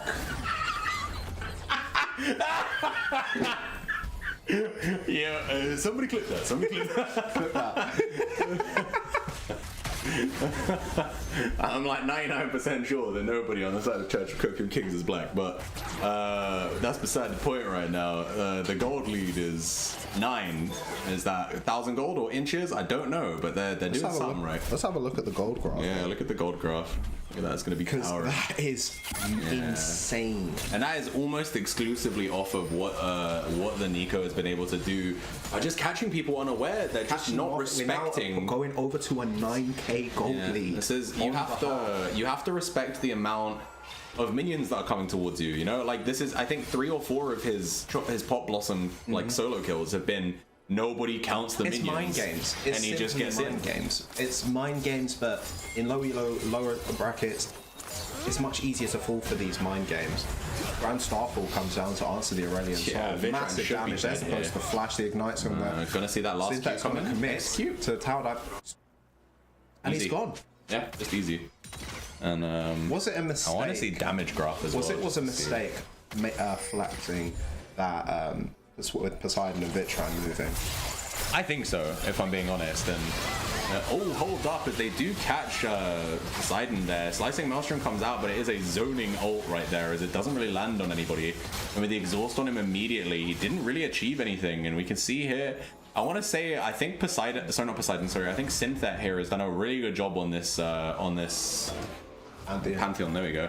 Yeah, I was criticizing 14k it quite a lot. is double the damage of the cannon. It looks like they're already trying to go for Baron here, and it's, you know, we're just going into 21. I think that is just going to waste the Jarvan's time here. It doesn't actually matter as long as they get this Baron. Yeah, They actually take it down. This is turning into a 1v1. Also, this is perfect. And he takes it down! He wins. He's going to leave. Surely he dies. Surely he passes there. I mean, his Eclipse was on cooldown, so even if he jumped onto Vitran there, he wasn't going to get any shielding, which meant that he was on 10 HP in a dream. But still, though, sacrificing your Pantheon's life in a 1-for-1 and 4 members get Baron is huge. Taking the Baron, exactly. All he needs to do is waste the time. Yeah. He gets a kill out of it. Yeah, he gets shut down, but who cares? They get the Baron. No, they don't.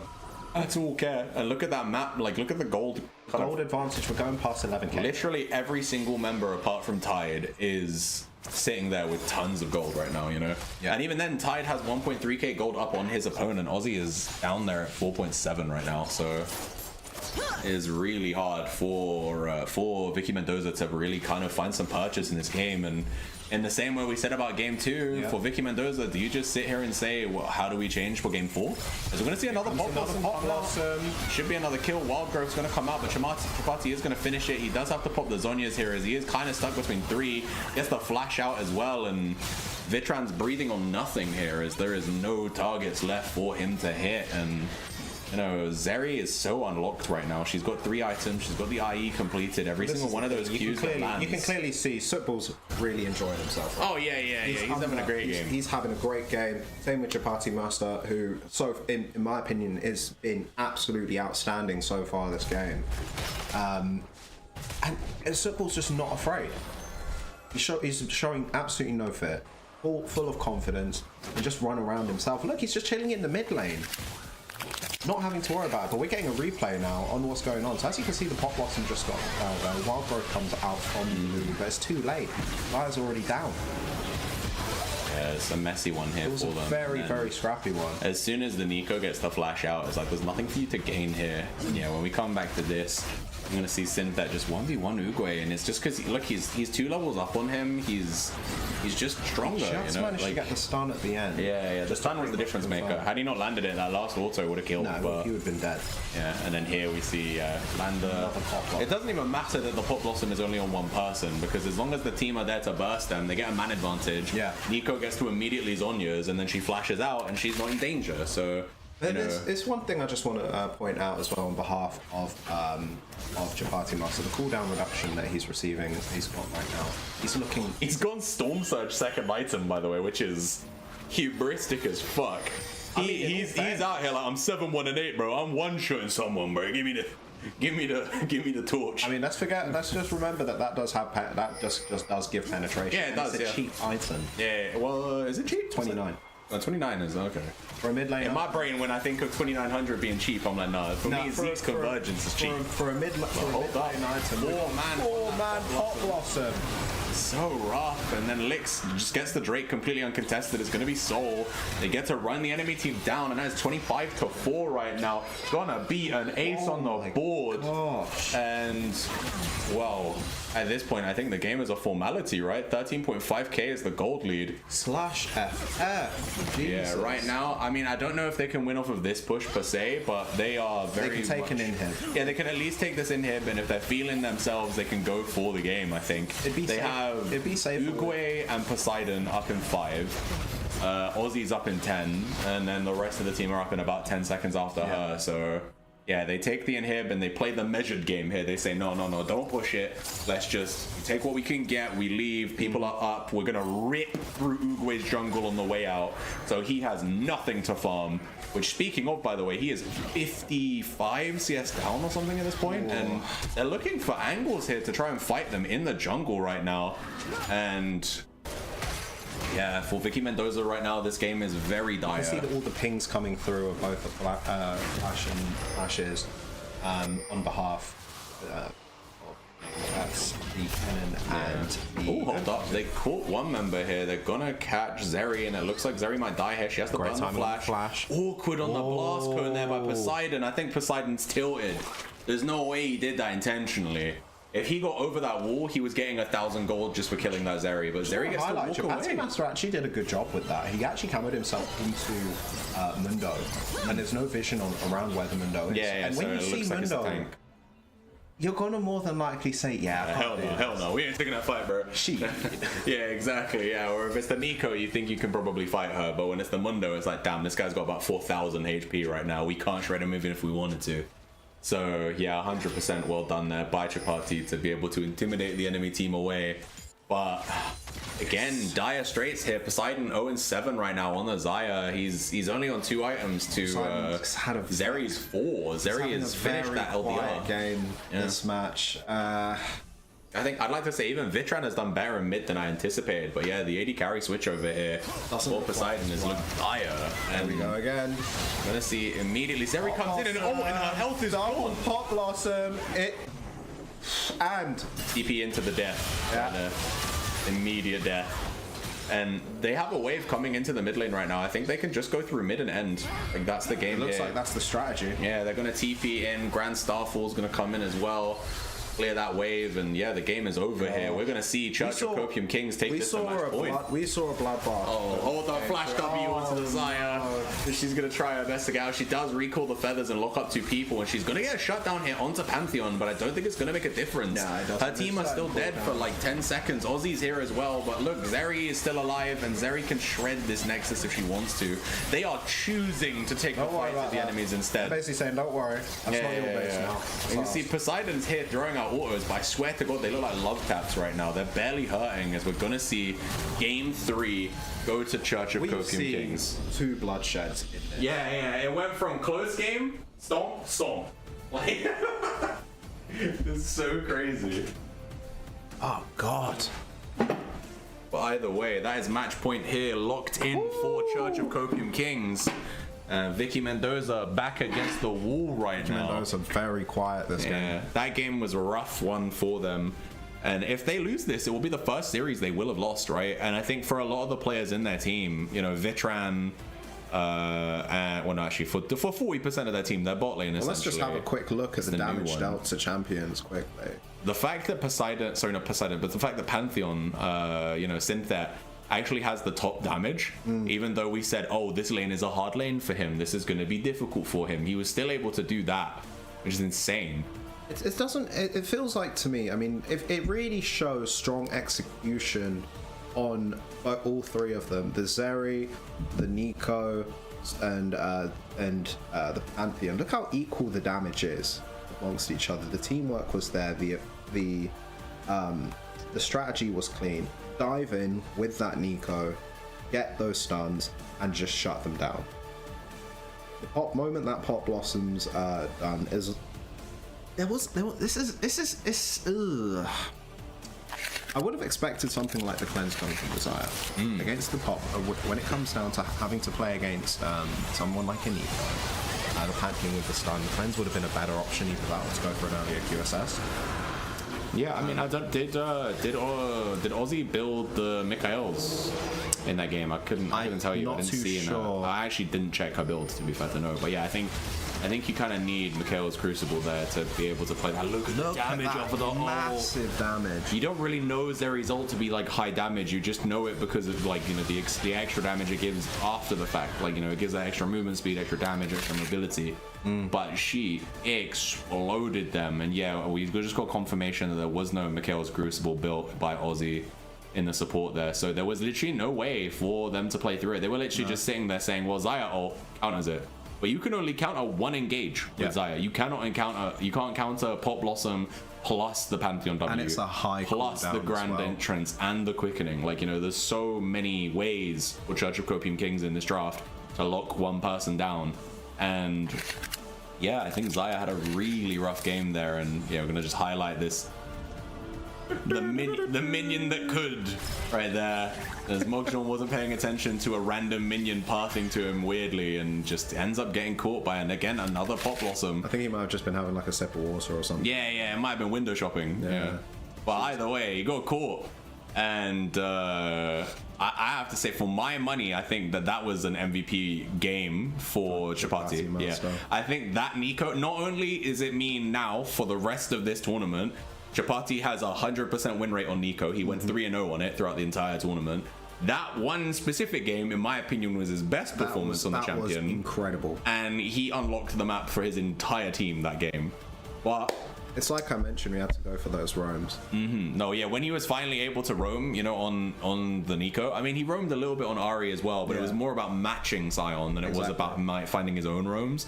Whereas in this one, he was able to find his own tech and he was basically do what he could. Push the wave out, get roaming quick as soon as possible, and he was able to pick out everybody. No, 100%. Outstanding performance. 10 out of 10 plot blossoms. He takes the MVP for me. Yeah, I agree. In that game anyway, I think it's 100% him. But definitely, we've got at least one more game to get through, so stay seated.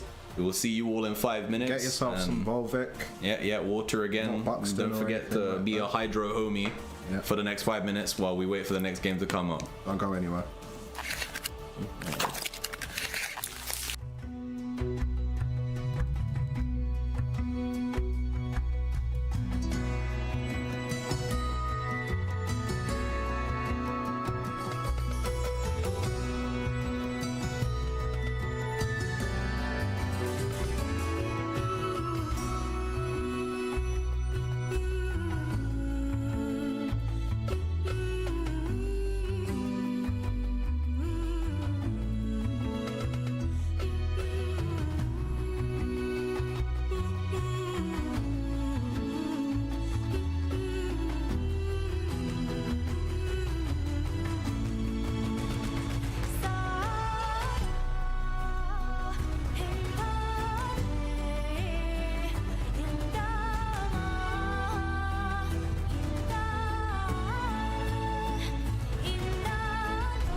Welcome back, ladies and gentlemen. We are back with match point here for the Church of Copium Kings up against your, well, were first seed, but they're not looking very fast right now. They're looking pretty run down in Vicky Mendoza. In fairness, this is probably going to be one of the biggest upsets we've seen in the MiniLCS, the line bracket. If this goes the way of Church of Copium King. They were outstanding on that game. Game 2 was they don't need to talk about that, but they answered the questions that needed to be answered. Get the players on these comfort picks. Chapati Master absolutely outstanding on that Nico. Nothing I can say bad about. There's really nothing you could say that was bad about that performance. No, I think that across the board, even through what I thought was maybe a questionable draft, they really ran through Vicky Mendoza, to be honest. I think this is what happens when you answer roaming as quick as possible. This is why I like loads and loads of champions in early game that can shut the game down very early. That's why they succeed very well. Stuff like the Lee Sin and you know, even the Nidalee and all that. They're not going to pick those champions, of course not. But when you have something like the Nico and abusing Pop Blossom from the level 6, you're going to start an outstanding game, and I think they really did a good job with that draft. No, 100%. I think that the Church of Copium Kings draft there, we didn't quite respect it as much as it should have probably been given. But do you know what? I respect them nonetheless. But before we get into that Game 4 draft, which should be coming up momentarily, we again have yet another shout out, because this is the thing we do now. We have 1,000,001 things going on. What can I say? You know. This is why we brought in all the mods and the people that we have now, you know, so we can start running more stuff for the community, for the people. We want to try and build it out a little bit more, flesh it out, keep some people around. And speaking of, after the TFT event on the 14th, the following week on the 21st of March, we are going to be having a 2x KO tournament courtesy of Eunice. So going to be March 21st, 5 p.m. GMT startup. Sign-ups are live now. I'll drop the form in there, so you guys can get that out of the Twitch chat as well if you do want to participate. The game is free to play on console and on PC. If you want to play, you are free to join on any of those. The game is cross-platform, so we can play with console players as well as PC players. There's going to be a prize pool of 2,200 KO points, so that is about enough for one of the skins, I believe, in the game. So, you know, if you want to come have a little bit of fun, I think it's great. Should be a good time. I think it's great. I mean, even as a person who is part of the fighting game community and all that sort of stuff, it's not often that you see many fighting games just opening up tournaments to take part in. So if you're a 2x KO player, this is going to be a great opportunity to get into a tournament and hopefully start your tournament career. But this is going to be a great opportunity for any of you. Yeah, I was gonna say you should jump on, bro. You know, we've had some people bugging us to play Tekken tournaments. Yeah, it's not like I haven't tried the game out. Oh yeah, you've tried it. I've tried the game out. I like Tekken. But it was Timo that kept on pissing me off. So yeah, fair enough. Yeah, Timo's mad jarring. It's stupid. Dumb champ. He's got 3 DPs, and for a 2D fighter, that's crazy. Yeah. Whereas in this tournament, you mean what, in the MiniLCS Winter Open 2026? That's a good question. I don't have it to hand, I don't think. Oh, you mean for the clip giveaways? I don't think we're doing one for finals. No one's been submitting any clips, bro. You want to bring? No, you could bring it up anyway if you want. You know, you give the people what they want. But yeah, with that 1350 RP prize that we've been doing for the clip giveaway, we haven't had any clips submitted from finals. What's going on? Does no one want to win any RP? I mean, to be fair, we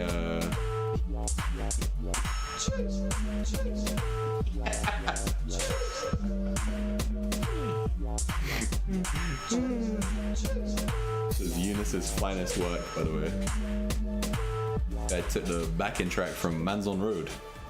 And I was enjoying that, man. Put it on the 1350 RP side. What's going on there? You love to see it, but yeah. Unfortunately, I don't think we have any clips submitted for finals, so you know, I don't know if we're gonna have a clip giveaway for that one, but you know, we're always trying to find reasons to do stuff like that. So you know, hold tight summer, we'll have more opportunities for people to kind of take part and maybe earn themselves some skins, earn themselves some RP. But for now, the only prize we have at the moment is that 2x KO, 2200 KO points for the winners. Although I'm not gonna lie, we haven't thought of the logistics of how we would split that if a duo signed up, because you can sign up as a solo or a duo. So, you know, if you've got a buddy who plays, I know for example Gekno, one of our moderators, is playing with one of his friends, so no time he's wasting. new to the game. We're seeing the same bands. Yeah, of course we are. We're seeing the exact same bands. The Ambessa B1. B1. That's actually a very interesting one. Again, flex pick in 3. Can be got put in the top, can be put in the jungle or put in the mid. So a good first pick on that. Also, it's a takeaway from Licks. Ambessa has been a go-to jungler for Licks in this series, in previous series. It's one of the 2 champions I think he's looked really strong on. So Ambessa and Mundo have been go-tos for him. And taking it away from him here, I think we're maybe going to see a little bit of a champion pool issue here. He's going to take the Xin Zhao in response, which I think is a good takeaway, purely because his ultimate is going to punish Ambessa. Like, she's going to throw herself in, and as long as he hasn't auto-attacked her, he just presses R and she goes... Well, it's a safe blind pick at the same time. Yeah, it is also. Yeah, he's just one of the strongest junglers on the patch too. Yeah, because we can get... The Ambessa can be flexed into that jungle or into the top lane. So... It's also... Specifically for Vicky Mendoza, it could go mid. We have seen Poseidon play it, and Church of Copium Kings take away the Yone. Blind pick Yone. No. So listen, hear me out. So that is not something, I don't know who's taking. With the silent and the not. Oh my. This is a crazy draft. They are throwing. All right, no. So hear me out, right? If this goes to a game 5, no team is gonna have a single champion left. Because Poseidon, obviously, we saw Ambessa and Yone both get banned out in stage 2 bans in every single game from Church of Copium Kings. Because those are 2 champions that Poseidon has relied on heavily. So they see the B1 Ambessa and they go, all right, well, if we're going to a game 5, get the Yone out. We don't need to ban it anymore.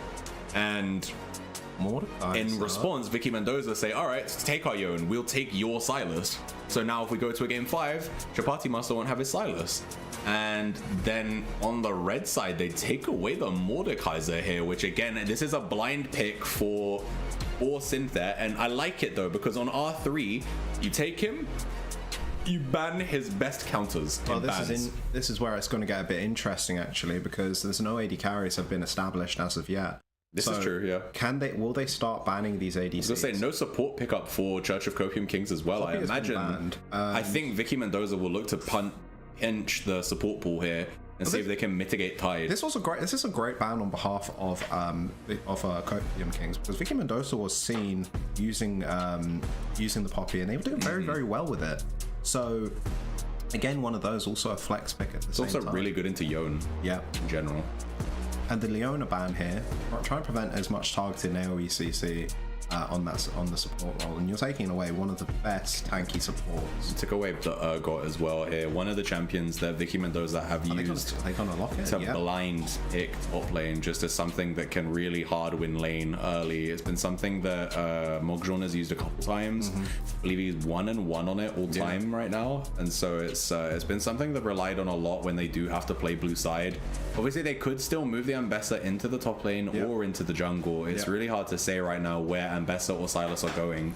They're both flex picks. If I had to guess from the previous games that we've seen of Vicky Mendoza, it's probably going to be Ambessa in the mid lane and Silas in the jungle. Yeah, and there's the Aphelios ban. Like I said, you have to sort of shrink down that ADC pool, but if this does go into a game 5, it 100% means that Aphelios is either going to be picked or banned. Yeah. Oh, Nautilus going to be taken up here for Tide.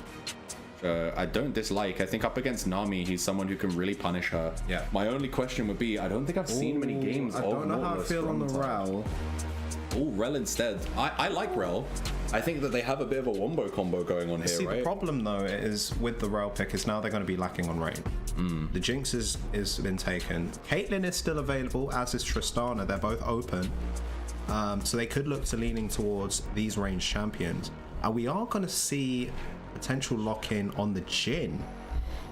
I don't dislike Jhin in this instance. I think the enemy team's not super, they're not super tanky, so I think he's not too bad into them. No, this is a good pick. This would be a great pick. Yeah, this is basically because obviously Ambessa Silas don't have any range DPS. Yes. So yeah, you take have to take someone. Our Church of Copium King's going to answer back with a potential. Bring him on, please. Oh, please. The Gragas.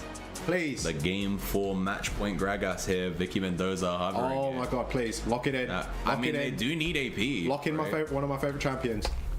They do? Woo! Okay. We've got a Gragas. I mean, it's blind here. Well, no, it's not blind. Sorry, the counter is counter into Maud. There are 3 places this can go. It's definitely going to be the Silas. I think it's Silas jungle. It's hard. Like, this team's been so unpredictable. Yeah. I don't know how I feel about this if they're going to go for the Kaiser, because they're really severely lacking on range, and that Jhin has got higher base range. If out of everything, it would mean that Church Copium Kings, they're going for it. They've got I like it. I think they have a dive comp here, right? They have Zinjao, they have Yone, they have Rel, they have Kaiser. The only person who isn't diving with them is Mordekaiser, but he's going to be able to take whoever's problematic on the enemy team to the death realm. And the fact is, it's always going to be situational. If it comes to the Baron, you're going to take out, you're going to take away the Silas. If it comes down to just a broad 5v5 team fight, you're going to target the Jhin. There are ways that they can navigate around this quite well. And that Mordekaiser is going to have such a big impact on the game. But the mid lane is where I'm getting a bit 50-50 with. Yone is hard work. Yeah, his early game is weak. He got a weak early game. He needs to scale. He must scale. So he's a very demanding mid laner versus ones that would have been a safer pick. But predictions are up. They are indeed. I was gonna ask, I'm assuming champion select isn't actually completed yet, so we don't know who's going exactly where, right? Yeah, cool. Well, we'll find that out for you as soon as we can. But just in a speculative moment, I'm gonna say I think that it's Gragas in the top lane for Mogjon because it's a safe pick. It's out of the 3 options, I think that it's the one that does the best and fits his playstyle the most. Pick my boy. Yeah, I think in the jungle it's going to be Silas because Uguay, you know, I think he is someone they like to put on more kind of carry champions. And I think it's honestly more so just to pinch it if they can bring this game to a game 5. Yeah. And then Ambessa's going to go on to Poseidon in the mid lane. I think similar to the Zahen, it's going to be trying to dominate lane as much as you can. Yeah. And then when we get to the team fights, it's going to be his job to pick the kind of primary carry, who's probably going to be Kai'Sa, and just obliterate her with public execution. Yeah. If we look to the other side here, I think again the Yone is also just, oh, we want to pinch this so that you don't have it if we go to game 5. I have never seen Chapati play this champion. If I check his history here real quick, give me a second. Could this be flexed up top? It could be a Mordekaiser mid. I mean, Chapati is a top laner by trade, right? That is his main role. And so they could, in theory, be putting the Mordekaiser mid and putting the Yone top, giving Synthet that carry. I think that would fit as well, but I think I would rather the Mordekaiser top. It's going to be more than likely, of course, the Yone is going to go into the mid lane. If Ambessa goes into the mid lane instead of the jungle or top, then we basically got a 1v1 fundamental fight. Yeah. Yone has an awkward fight into Ambessa because Ambessa is pretty much all over the place, and she with the public execution at the same time, being able just to get that extra 1v1 potential off. The most important part, the biggest thing here is that Yone needs to be able to land these ultimates. He also needs to be able to scale, bro. Like if he doesn't get a chance to scale, he's gonna really suffer in this game. And but again, if they're bringing Poseidon back into the mid lane here, they're putting him on this Ambessa, I think that Chapati will struggle. I think if we look back to game 1, if we look back to game 2, more importantly to game 2, I think, you know, his Galio there had a really hard time. I think this is less of a lost lane. I think Ambessa, Yone, there is skill expression that Yone could kind of outplay. Yeah. But we'll have to see, because I mean, from that game 3 performance, he is feeling himself, right? He's motivated right now. He's on the high. He's riding enjoying the wave. himself from that previous game. An outstanding performance. But it is going to be a skill-based fight. But there are two people that we are forgetting about here. Of course, the fact that the Xin Zhao has been picked. Xin Zhao, early, his first clear isn't exactly that amazing, but his early game pressure, just being able to get that dash, get that gank, get that knock up, we can be seeing summoners wasted. We can see people having death timers. There is plenty that can be done here. 100%. Although, just so you guys are all aware, that a little bit of half of the time is left for predictions. Get your Stimo coins in, boys. It might be the final game of Weenie Hut Junior bracket. This split, so you know, if you're sitting on Stimos, it's time to splash the cash. I have dropped 5,000 on Vicky Mendoza here to try and see if they can drag this one to a game 5. I've lost every single bet I've put today, so if I'm wrong again, that means we already have new champions. But this is a tough one. But it's going to be an interesting one nonetheless. I have faith in Poseidon to bounce back here on this Ambessa. It's a champion he's super comfortable on, and we're going to have to see what they can do. If we go to a game 5, it's going to be so rugged, it's unreal. Everyone's comfort well, yeah, all of their champs are gone. It's going to be the exact same situation as game 5 last night in the Sweat Lords. Everything. But in all fairness, what a series this has been. What an entire tournament this has been. We potentially are going to see a big upset. Yeah, no, Church of Copium Kings were not expected to win this game. No. Both of us said Vicky Mendoza were probably going to walk out champs. We just gave different score lines. And we're completely wrong. It's match point right now for the Copium Kings. Yeah, they have coped so hard that they have made it reality. And look, if they do win this, they've clearly proven that they've deserved this win. Yeah, dominant matches. Really feels like the team are enjoying themselves, communicating well, getting these team fights done properly. But I think the game that they lost was simply they lost in the draft. Because what they would have to have done to actually win that is way harder than what people would have assumed. They would really need to protect that jinx, but they couldn't.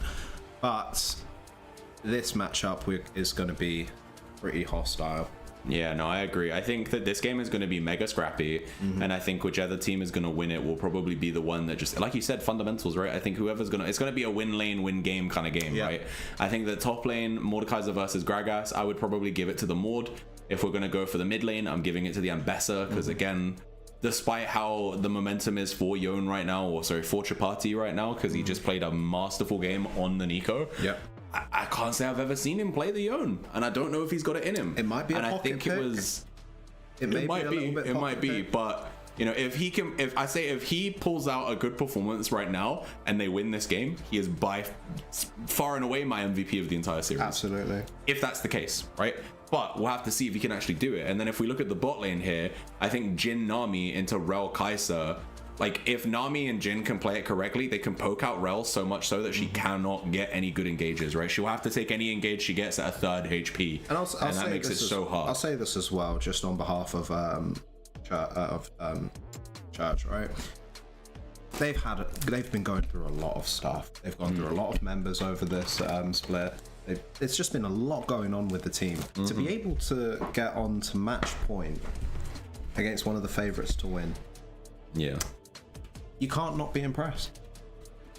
How low cortisol Psy casually rift mogging 5 voids. What does that mean, bro? What am I reading? You know, speaky gibberish. Right? I don't even know. It's no biggie right now though. What I want to focus on here, I think we haven't even spoke about it yet, is this jungle matchup. I don't think we've seen either of these players play either of these champions. We haven't seen Lix play Zinjao at all, and we have never seen Uguay play Silas in officials. So it's gonna be interesting. I mean, we're still not 100% sure on match web placements right now. So, I think this is just like this. This draft has been 100%. Can get producer in my ear to let me know 100% where the Vicky Mendoza players are and who they're playing.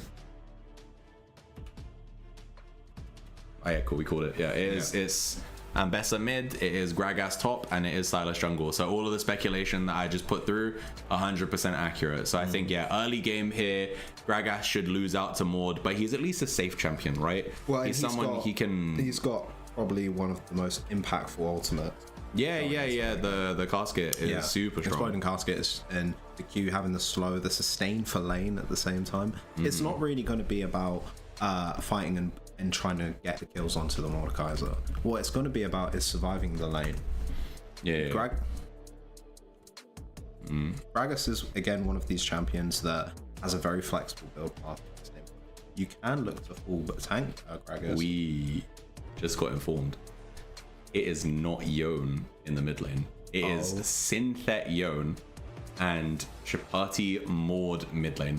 So that changes some things. because I have a little bit more faith in Synthet to pilot this Yone. It fits more alongside his champions. It's still something he has never played in officials, but again, considering his champion pool, considering the aggression he tends to go with, and also considering his matchup right now, because he's going to be up against Gragas, who is not going to be aggressive in the early game, he will get to scale probably for free, which is important. And Mordekaiser up against Ambessa, A, it's a champion I know Chapati Master can play. B, it's way bulkier, so he has a lot more freedom to take bad trades. You know, he has all of the shielding from his W, he has inherent healing from his Q. I think it's a lot safer for him. Yeah. So I really like that alteration here, but enough talking about the speculative stuff of the game. It is time. We are at match point. It is 2-1 to cut the church. Be our last Everybody hit the praise emoji as we go to game 4. Aaron, run the ting. Let's go. It's time. Church of Copium Kings trying to take this, their first ever MiniLCS Winter Open title. Technically their first ever tournament, actually. If we want to run through a little bit of history here for the players.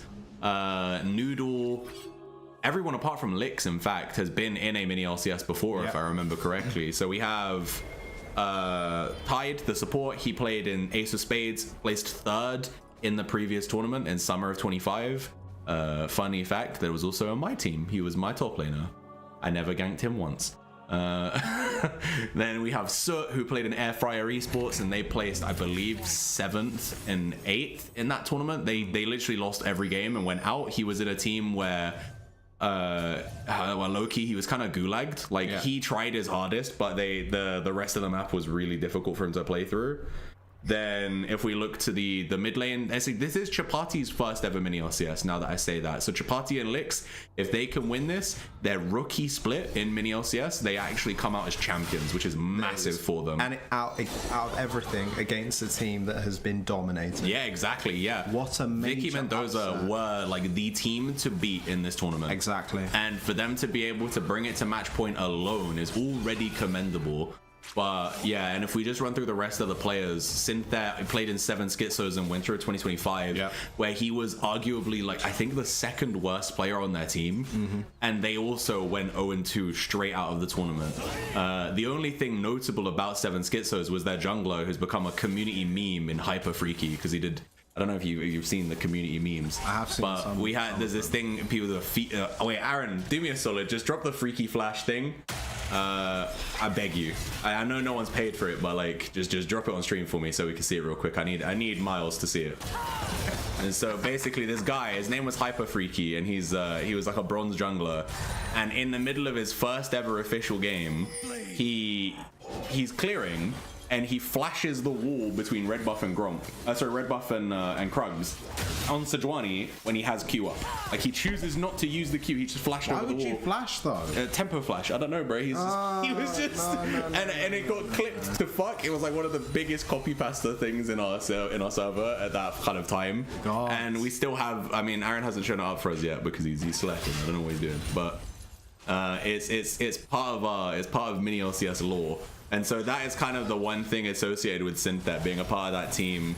And then he never played in summer of 25. So, you know, he took a break and now he's come back, and he's come back to being the best top laner, I think, unequivocally, as of this series, in the bracket, to be honest. I think he's done really well up against Mogjon in this series. You know, he's won 2 of the 3 games handily, even in a lane that wasn't good for him, right? He played the Pantheon into the Kennen, which is a bad lane for Pantheon, and he won it hard.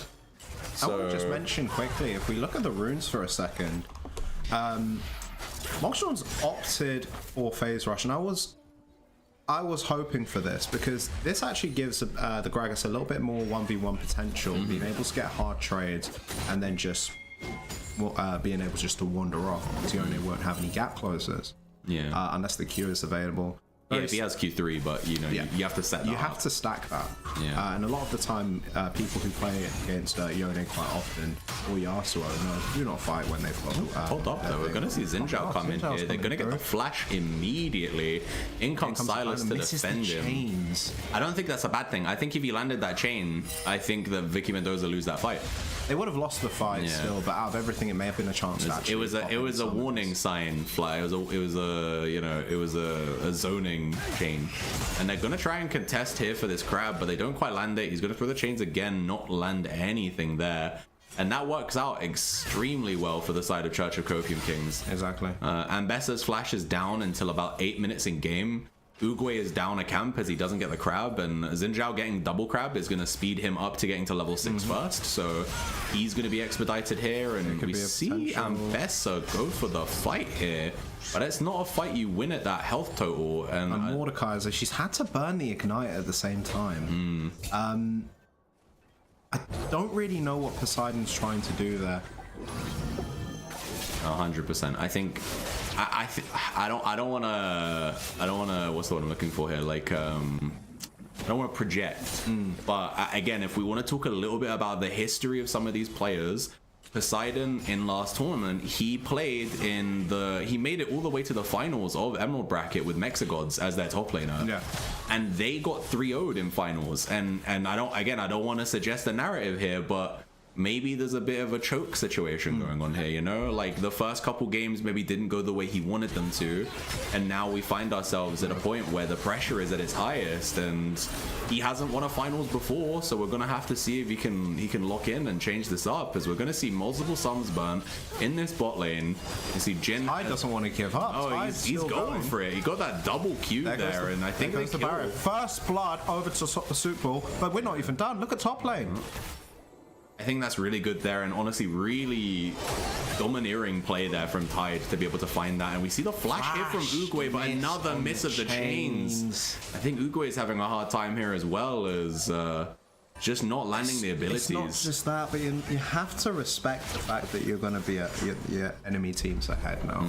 There's no way that you're going to be able to do this. But if we go to the top lane and look for at the HP bars, this is exactly what I'm talking about with the Gragas, with the phase rush. You get the ability to just heal bit first and then just get out. You can just walk out, especially because he's melee as well. It's not as nerfed as it is for the range champions. And it's different. It's a difference between being against, say, the Yone versus being against the Yasuo, for example. If the Yasuo, for example, you use all your cooldowns, he's just going to chase you down with his E. Yeah, Yone doesn't have that. Oh, hold up, though. It's going to be a clean kill by Mokjun Solo Bolo. I want to see a replay on that if we can get it, but that was very nicely done by him. And we're going to see on the opposite side of the map as a little bit of a cross map.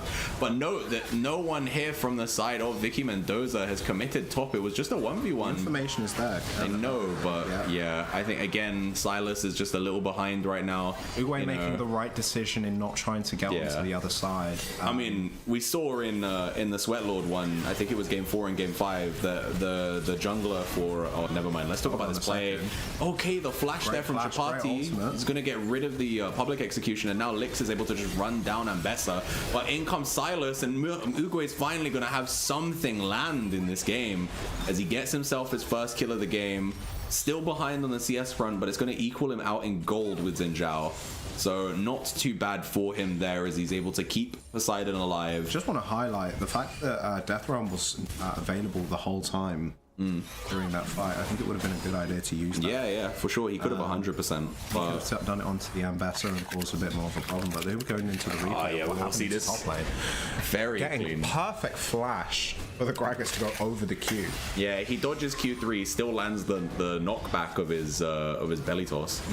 And just gets the kill there off of the W as well, and that is really big for Mokjun to kind of establish himself in the lane where he's been losing. But this is a clean kill here, 100% for Soot. Gonna be a second kill onto Vitran there, and they're gonna try and chase down Ozzy. They're gonna get the double kill. This is what happens when Tide plays on support. So someone in the Twitch chat said that Uguay and Poseidon are playing Mario Kart Double Dash. On a second. Literally. Well, the amount of fucking dashes they're doing and not landing on anyone, it's kind of rough. But what I was going to say, this is what happens when you give Tide a dive-like support. Yeah, someone with a go button. He's actually, and this is what I want to say as well. I want to shout out because I think that Tide, historically, from my understanding of him as a support, obviously he never played with me as support in officials, but I know his champion pool is supposed to be quite enchanter focused, but he's been pulling out the engage champs and the pick champs in this game. We see the fate sealed come out there by Yone, lands onto 2, and now with the licks here, Explosive Cask is going to keep that Silas safe. It's just like I mentioned earlier on, the Explosive Casket is going to have such a big impact going into this game, because regardless if the Gragas is alive or dead, or is fed, or if he's just like a complete marshmallow, that the ability to just bounce people out of the way of your important players is super important. Split the team apart. Of course, red side on behalf of Church is going to be taking that. Okay, look at this. Rel here is thinking he's caught some fish, but I don't think he's actually going to be able to finish anything off there. Going to commit again. See the crash down come down, but not going to land on anyone just yet. Item already finished on the side of Sootball as well. Yeah, with the Kraken. Getting the Kraken side, which is a massive power spike here. Oh, they think they've caught Rel here. Oh no, Rel is kind of beefy here, so she takes about half her health in that trade, but nothing else is really going to come of it. One coming up top, and the thing what they're saying about the phase rush, but he can't get the phase rush popped off until his phase rush is popped off. It's going to be harder for him to get caught. Flash comes through. It's just going to be a simple trade. I think that's the net positive for the Yone there. Yeah, because Yone is sitting, he's still sitting on Ignite. The Vampiric Scepter at the same time, so he's got the sustain. It's how pushed in he is. Flash for flash. Yeah, not too bad here in the bot lane, although we're going to see the Magnet Storm come out here. He's going to go in Killer Instinct. Sootball's going to get himself that 4th kill of the game, and like we saw in game was it 1, I believe? I think Sootball and Tide here are just running this bot lane, and Vitran with the Blitz and Aussie are having a really hard time. But unlike game 1, you know, we're not seeing any leads being built up meaningfully in the top and the mid lane here for Vicky Mendoza. Yeah. The Mordekaiser pick is doing a ton of work to keep this Ambessa down. She is up about 500 gold because she's out farming him, but it could be, I think it would have been worse had we put Chapati on Yone. Yeah. And then in the top lane, Synthet has got a little bit of a CS lead, but it's mitigated by the fact that Gragas did solo kill him, so... It's very even in top side, really. I mean, the only thing is that Synthet just needs to scale now, right? Yeah. He's surviving well in lane. The longer he gets to go in this game without being punished, which is what is happening right now, the better the game is for him, right? I think as the game progresses, he will be able to handle Gragas in side lanes much better. As for Vitran and Aussie, it's not looking good at the moment. I have to highlight Sootball and Tide's teamwork play, and this link-up play has been absolutely outstanding from them. Yeah, but this is what we saw from game 2 of Synthet. Synthet just doesn't care at certain aspects. And this is something that's pretty glass can. It's quite 50-50. Either you don't care and you just try and kill them, or you don't care and you just die. No, 100%. But out of everything, he looks like he's on a comfort pick. He's doing well on it so far. He's died, but the gold lead is still a little bit there. Only 50, but it doesn't really matter. Yeah, it's negligible right now. But I think if you're Yone, you're fine with that, right? And they're gonna catch this in the death realm. They do get, so it's gonna get that 5th kill here, killing Silas. And now it looks like this is gonna be a cock-favored play as we see the ultimate come up from Xin Zhao. Double kill here onto Soot, who is now 6-0 in this game. That was a big cock fight. Yeah, exactly. Yeah, they were waving their cocks around, but they are going to take that overall for themselves here and getting some plating onto this as well. Oh, the casket's going to come out, but immediately Fate Sealed comes to keep himself safe. And just have to highlight Synthet's quest is over, so he now has teleport, so he's going to have a lot more roam pressure. And this is great for a champion like Yone, who can also split push quite well. Yeah, exactly. There's a difference. So there's going to be a big difference going into this mid to late game. Yeah, he's also quite mobile as well because of his Q3, right? Exactly. So in the event that, let's say, Soot and Tide are able to take this tier 1 bot turret anytime in the next 2 minutes, they can start to send they can send Synthet down bot. Public execution under the turret. That is very ambitious by Poseidon. He doesn't have the facilities to finish it. Now Xin Zhao is going to catch him, and he is just going to forfeit his life there. Poseidon. And that was rough there for Ivan. Big risk there. Yeah, I respect the attempt. You know, I imagine you're in a high-stakes situation right now. It's a grand final, game 4, lose and you're out. He knows the onus is on him right now to make something happen for his team. He has been the carry for his team in every single series they've played thus far. But in that instance, it just wasn't there for him. You know, it was over aggressive, it was over eager, he isn't gonna find the mark. And items are starting to come through on behalf. The Thunder Sky is now finished along with the Mercury trades. Yes, Merc trades. God, why am I literally like? It's been a long day, bro. It's already it's nearly 10 p.m. We've been doing this for like 4 hours. So. Yeah, man.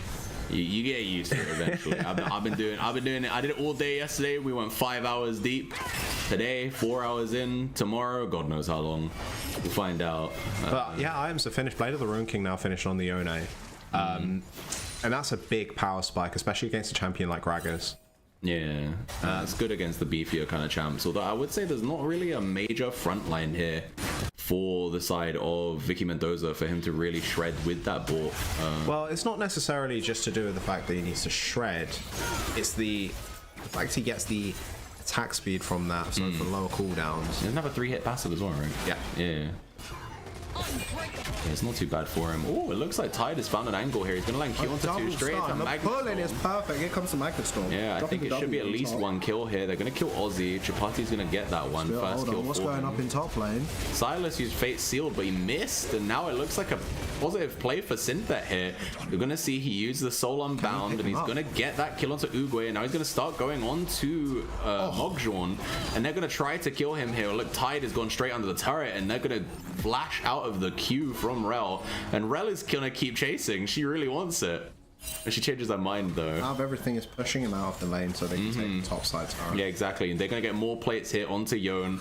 Yone got 1 kill there, and it's already blown his bleed from, well, you said he had 50 gold before? Now it's 700. Now it's 700. So, and the gold lead in the game overall right now, 4.8k for Church of Copium Kings. They are putting in a clinic right now. And I don't want to say this is a stomp in the same way that the game 3 was, but it is looking significantly stronger than we had in previous iterations. And it feels like Church of Copium Kings are kind of ramping up, right? Like they, as the tournament has progressed, they have gotten progressively better. And so it needs to be said that they're doing really well here. The thing is, they haven't lost a game yet with Soot and Tide bot in this finals, right? Because they subbed out Licks for Noodle and put Tide in the jungle in the one game that they lost. So this is the one thing about this bot lane, Soot and Tide.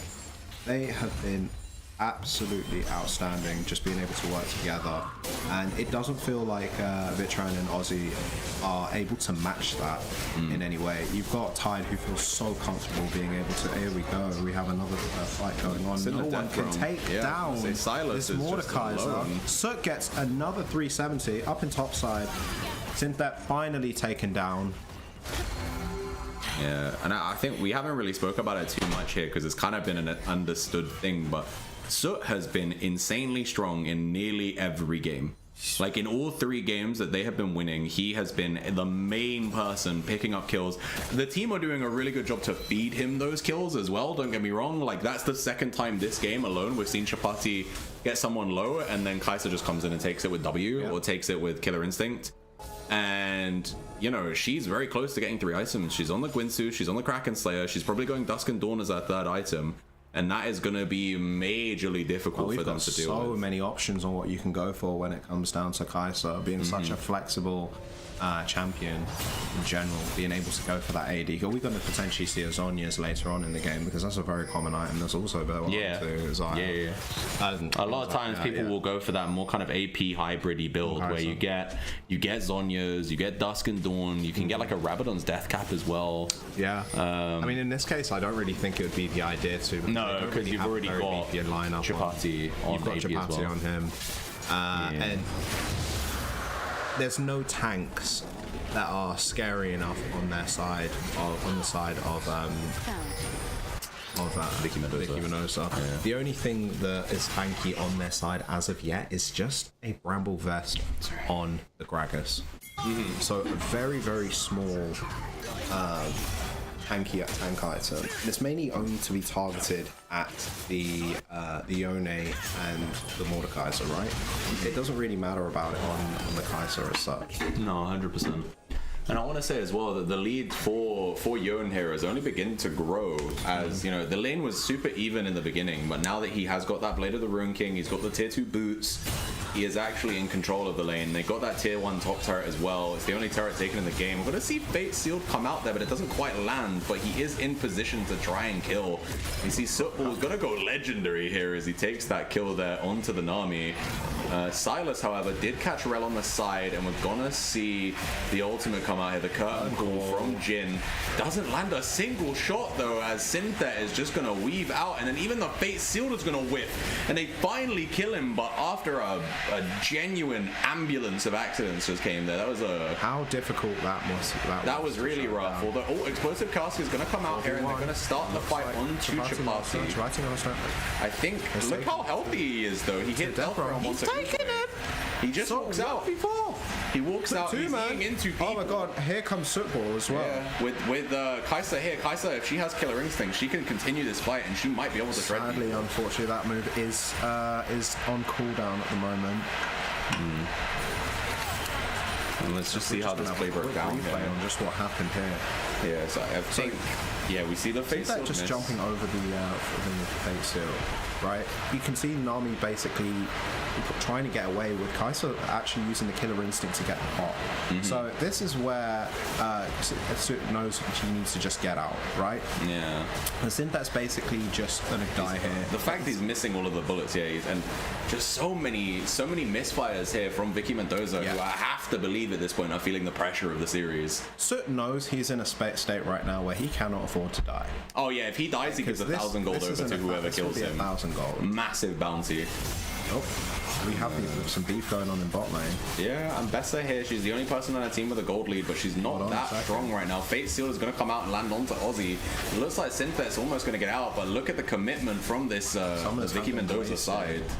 That's going to be a kill here onto Ambessa, which is again the only person right now on the side of Vicky Mendoza that is strong. Really look like Killer Instinct used and perfect. Sootball just legendary again. And a solo kill as well, not even anything off the I mean, he's 4.8k up. Like he's almost at the entirety of his team's gold lead up on this AD carry on Vitran right now. He's bullying him, for lack of a better word. And it is really clean gameplay here for him as he finishes the Dusk and Dawn as well. So he's on that 3rd item power spike, and this is, and I can speak from personal experience, having in our preliminary playoff game against Beer Before League, we're up against a master Kai'Sa, not one trick, but he's like a Kai'Sa main. And after he finished that item, even though we had gone like okay in lane, I think he only had like a 1k gold lead in lane. Like after he finished 3 items, his damage was insane, and he nearly carried that game exclusively by himself. And with 9 kills, 70 CS lead, give or take, and 2 item lead on this Jhin right now, I think Sootball is primed to carry this game. Yeah. And out of everything at the same time, if we look at objectives, there's 2 dragons on behalf of Church, right? Meanwhile, they've got the Infernal Dragon on the side of Vicky Mendoza. It's not enough, but it looks like some beef's going on up top. Death Realm has been activated, and it's currently a 1v1 with the Silas. It's about to come out of the Death Realm in just a moment, but it does look like he might potentially fall here. Yeah, I think he's going to go down. And Bessa here is trying to fight the Yone, but Yone is strong right now, and I don't know if he can kill him. The Q3 is going to land, and Synthet's going to take the top lane is even more of a fight. That needs a replay after this, but big Magnet Storm. Look at how so favored this is for Church of Copium Kings. They just run them down here. And it looks like that's going to be another kill here. I was going to say, Rel was waiting for one of our other players to take it. And you see the question mark pin come out as she eventually finishes it off. But they took a while to get to it there. And I think this should be a Baron. Yeah. 100%. And Synthet's still pushing bot lane right now as well. 7.7k gold lead here for Church of Copium Kings. This is what I meant when it came down to the quest and just getting that, being able to get that teleport down to the Yone, right? Obviously, this Yone's got no pressure. He's going to start doing Dragon now. It's an Infernal Dragon over there, and they'll need to solve it. Yeah. But that Baron fight coming through. Yeah, Synthet's just doing it on his own. Doesn't even care. See, we can see in the little observer there in the bottom left corner, he's just doing it on his own. No one's there to don't worry about that. him. That dragon's gone now. I don't look down there, bro. It's mine. But yeah, it's, there might be a contest here. Nope. Okay, Mordekaiser is there to help him. Eventually, they do finish it, and yeah, this game is looking really rough for the blue side. I don't see how they can. There's more items being purchased going through. Yeah, so this 1v1 is just, yeah, Mbessa can't win this at this point. No.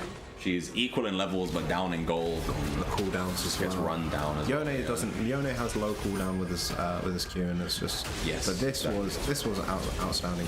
So it kind of feels like the only thing that Chapai Master's doing is just buying time. Yes. Because in a few seconds, what you're going to see on the right hand side are the cavalry coming through. Yeah, exactly. Kaisa comes in. There you go. And as soon as she arrives, it is all she wrote. It's over. Immediately, It's she gets in, all of the damage comes out. I'll be interested to see the damage graph as we go back to live, but she's very much running this game right now. And yeah, once they get all of those kills, it's forfeit there. And 24.8k on the Yone right now. Synthet is having the game of his life. Like I've always said, when it comes down to these sorts of champions, its execution is key. Champions like Yone, Yasuo, Riven, if you're going to play them in the top side, yeah, you have to have a lot of lane presence. You have to have a lot of data. He's going to land that two-man Fate Sealed here, and he is very much alone right now, but he's trying his best to get as much damage as he can.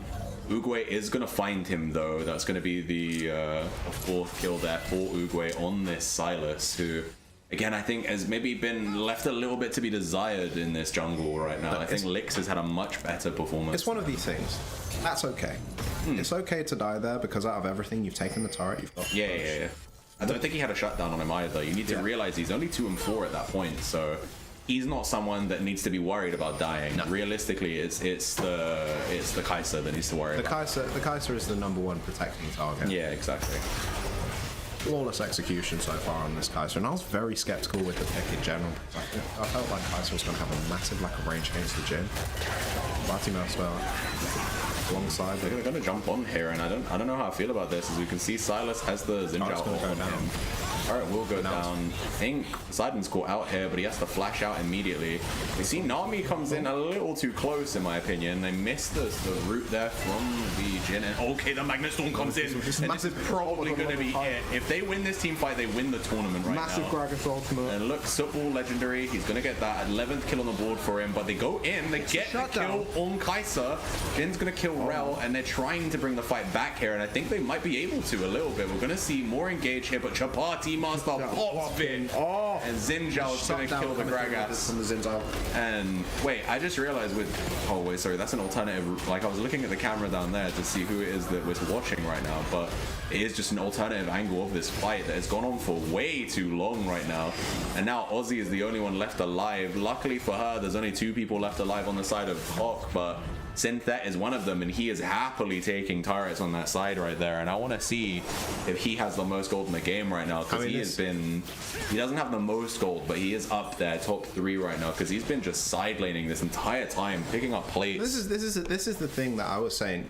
You just need to slap Synthet in the top lane. You just need to slap Synthet in the bot lane. Let the pushes start come through, and that is it. It's easy. And look at this replay. Yeah. This fight went on for way longer than I first expected. It's like a 30-second fight. Yeah. The Xinjiao ultimate was incredible. The way it just pushed them all back. Very low HP. I'm surprised they just didn't back off and let the turret fall rather than get these shutdowns, get those high Yeah, no, 100%. And then yeah, when it got to this point in the game, it's just super rough for them to really be able to play, right? Silas there going in, I think, was super ambitious on that second one here. I don't think he wins the 1v1 against Mordekaiser, and we see that he just counts. And when he's dead there, like, what can Nami do on her own? We're gonna see the 2-man tidal wave and public execution come out onto Kai'Sa, and that's gonna be another shutdown. Well, they got the shutdown the first time for 700 gold. I don't know how big the second shutdown in all fairness, even just having her out of the her not on the map means you have time to survive. Yes. They're still down 10k. But you know, there are some positives here where, you know, you're trying to find angles. Like right now, how did Vicky Mendoza try to, you know, stem this bleeding and find an angle? We're gonna see the Magnet Storm's gonna come out. Fate Sealed is surely coming in, and it's gonna land on 2 people. They're gonna start the chase down here. Here comes Chapati Master. Yeah, with the Mordekaiser in. I think they can maybe get something here. We're gonna see curtains coming out. Opened. I don't think the curtain call is gonna kill anyone. He's focusing on Tide on the side, and that means his team is just dying on the inside here, and that's going to be 3 more kills kicked over for the Church of Copium Kings. And Vitran's the last man left standing, and that's probably going to be Soul here. You know, we can see the scariest part is that was done all without Soot. Yes, exactly. Soot was dead. Soot was dead. Yeah, and it's just crazy. The gold here is just unbelievable difference, right? Sitting at 12k now.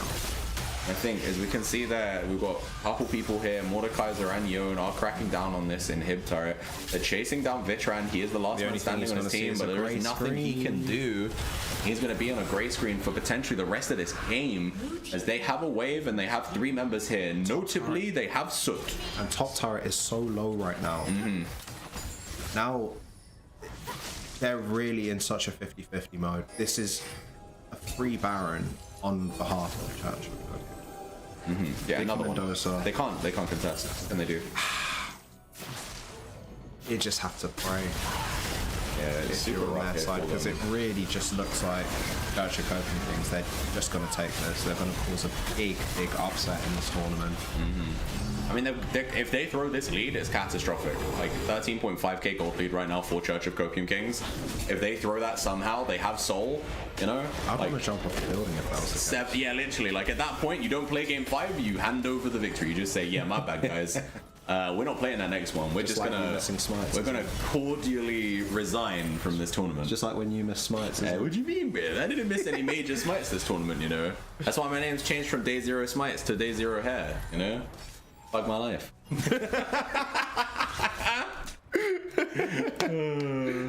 Unfortunate, but you know, there's always got to be some kind of shtick, some kind of gimmick. What can I say? I'm double dash gaming. Report me.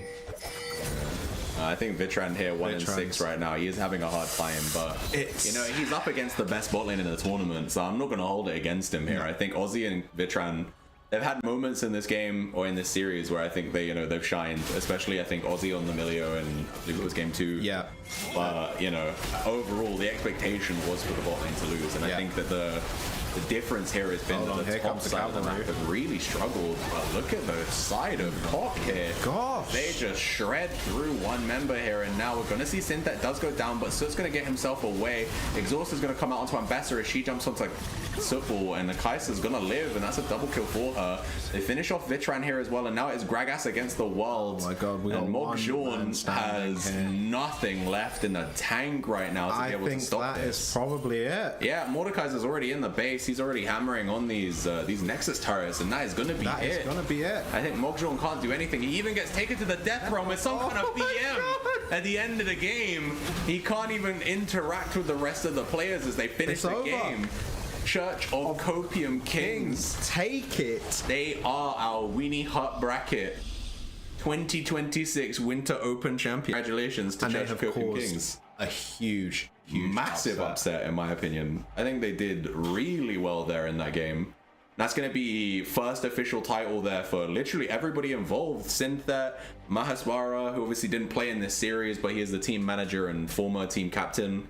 Tide, Soot, you know, Chapati Master as well, Licks as well, you know. Both of them was their their first ever, it was their rookie split.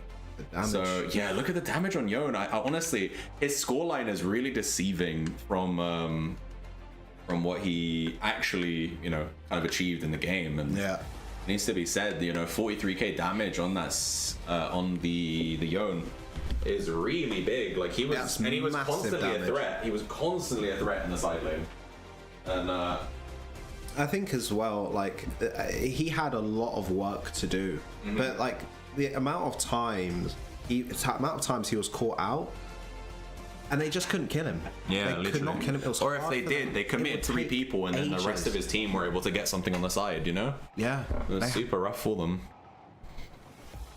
But you know, congratulations there to Church of Copium Kings. They're going to deliver Vicky Mendoza their first series loss. 3-1 was the overall score of the match, and I think we both got our predictions. Yeah, my predictions were cooked. Church of Copium Kings winning the entire thing from 3rd seed in their group, by the way, is unprecedented, I think. To win against the actual favourites of the tournament. And also, I want to point out, they ran the entire Group A gauntlet, because they faced 2nd seed Group A. Sorry, no, I'm tripping. Outcasts for Group B as well. Yeah, they beat Rift Police in their quarterfinals. They beat who were the second seed of Group A. They beat the first seed of Group A in grand finals. And I remember there being this very poignant narrative that was being told to me by players in Group A that Group A was harder. Right, everyone was saying it. Everyone was like, oh, like some of the teams that placed like 3rd and 4th in Group A were like, well, if we were in Group B, we would top the group. Yeah, bro. Like, trust Group A is so much harder. But when you look at it, you know, well, Church of Copium Kings, they took out the 2nd seed. They take out the 1st seed here in 3-1 fashion, very convincing. And then we look at what Team Zenith were 3rd seed. They made top 4, and then the 4th seed, Dagestonian Death Squad, they lost in quarters. So it's that narrative doesn't really hold. Give up. That was the thing. They did not give up. How much this team has had to go through with their roster, how many changes to cause one of the biggest upsets is unreal. And for sure, you could just see all 4 of those players. They were enjoying themselves. They were getting these shutdowns. They were just getting fed. So Tide in the bot lane, outstanding. Yeah, I agree. Roster. This is the thing. I think that every single player on their roster did something that makes them, in my opinion, MVP worthy. Exactly. But we can only have one MVP. Yeah. So for me, my heart tells me Synthet for narrative reasons. Because again, like I said, in Winter of 25, he was one of the worst players on his team. It was a very difficult team. They went 0-4 out of the tournament.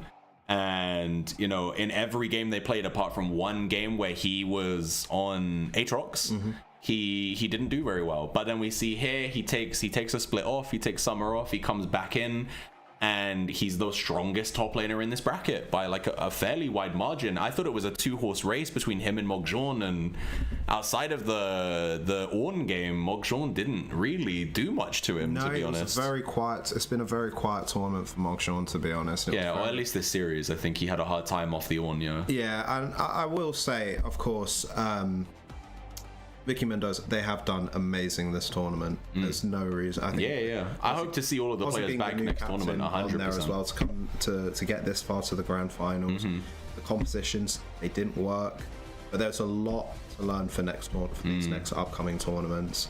No, for sure. So hopefully they still keep their heads high on that. But second place is not something to scoff at. You know, it's sad as well, because tournaments are rough. Well, only one team is going to win. Yeah, exactly. That's just how it is. Yeah, no, for sure. But yeah, as I was saying, so I think my heart says Synthet, but my head says it has to be Soot. Yeah. Like, Soot won every game they won, he had at least 3,000 gold lead minimum. And even in the game that they lost, he was one of the only people on his team that was ahead. Soot, like, he put the numbers up in that game. Like, he was he was the person carrying the games individually. Yeah. Soot had a lot of work to do.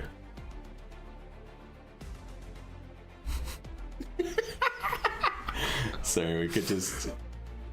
I mean, you said no one can hear you, but we can hear them screaming right now. Yeah. It's a classic sigh just screaming in the back of my fucking ear right now. Oh my god. Special guy right there. But yeah, so for you, who would you say is MVP? It's really difficult on my behalf, because it is either going to be either Soot or Chapati Master, I think. Yeah. Oh, you would go for Chapati? Yeah. I think I'll say Chapati Master, and the real reason for it is because he stuck to his guns. He stuck to what he was comfortable on. The Nico match for me was, he was the main carry on that game, I believe, but it's because he set up every single fight perfectly. In the beginning, we criticized the Aria. I can hear myself. Yeah, you're gonna have to deal with it. It's just, it was how it was last night as well. Yeah, but he's gone with the Ari pick. The Ari pick worked really well. Instead of just looking for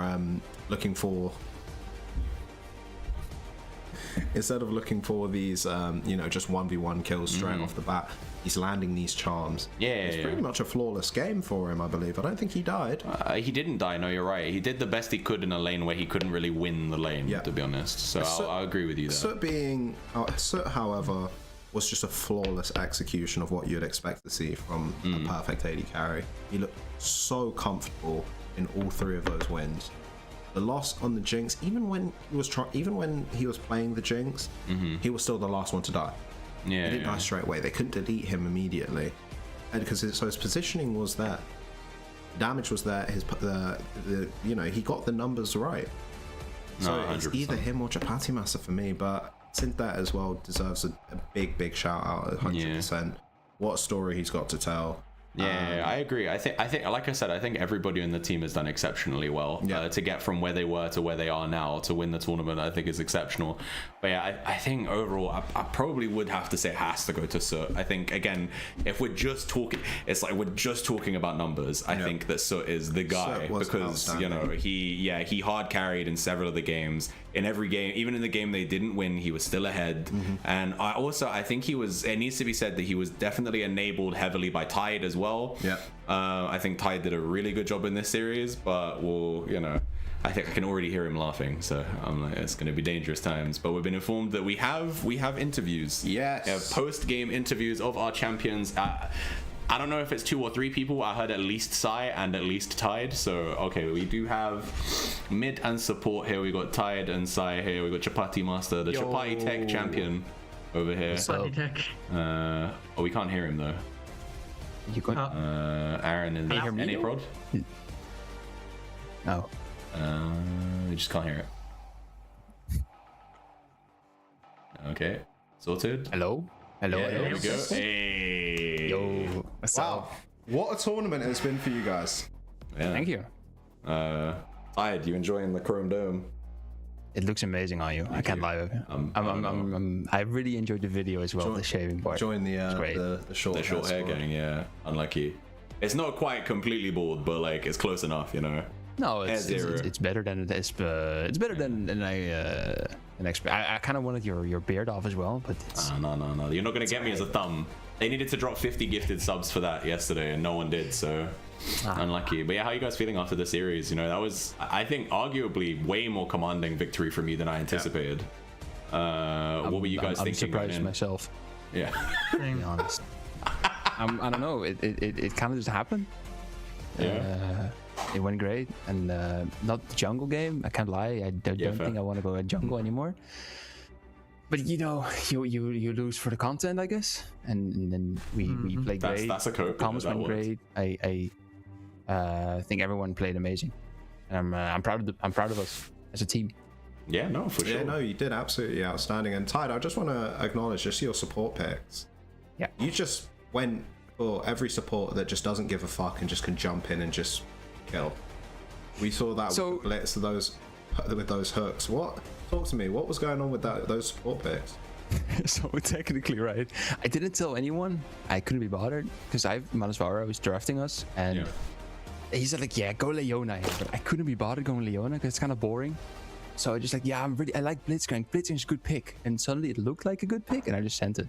I don't know. I just felt like playing Blitz. Now, normally I'm an Enchanter player, but we figured out that if I play Enchanter, the play makes that I do are kind of worse.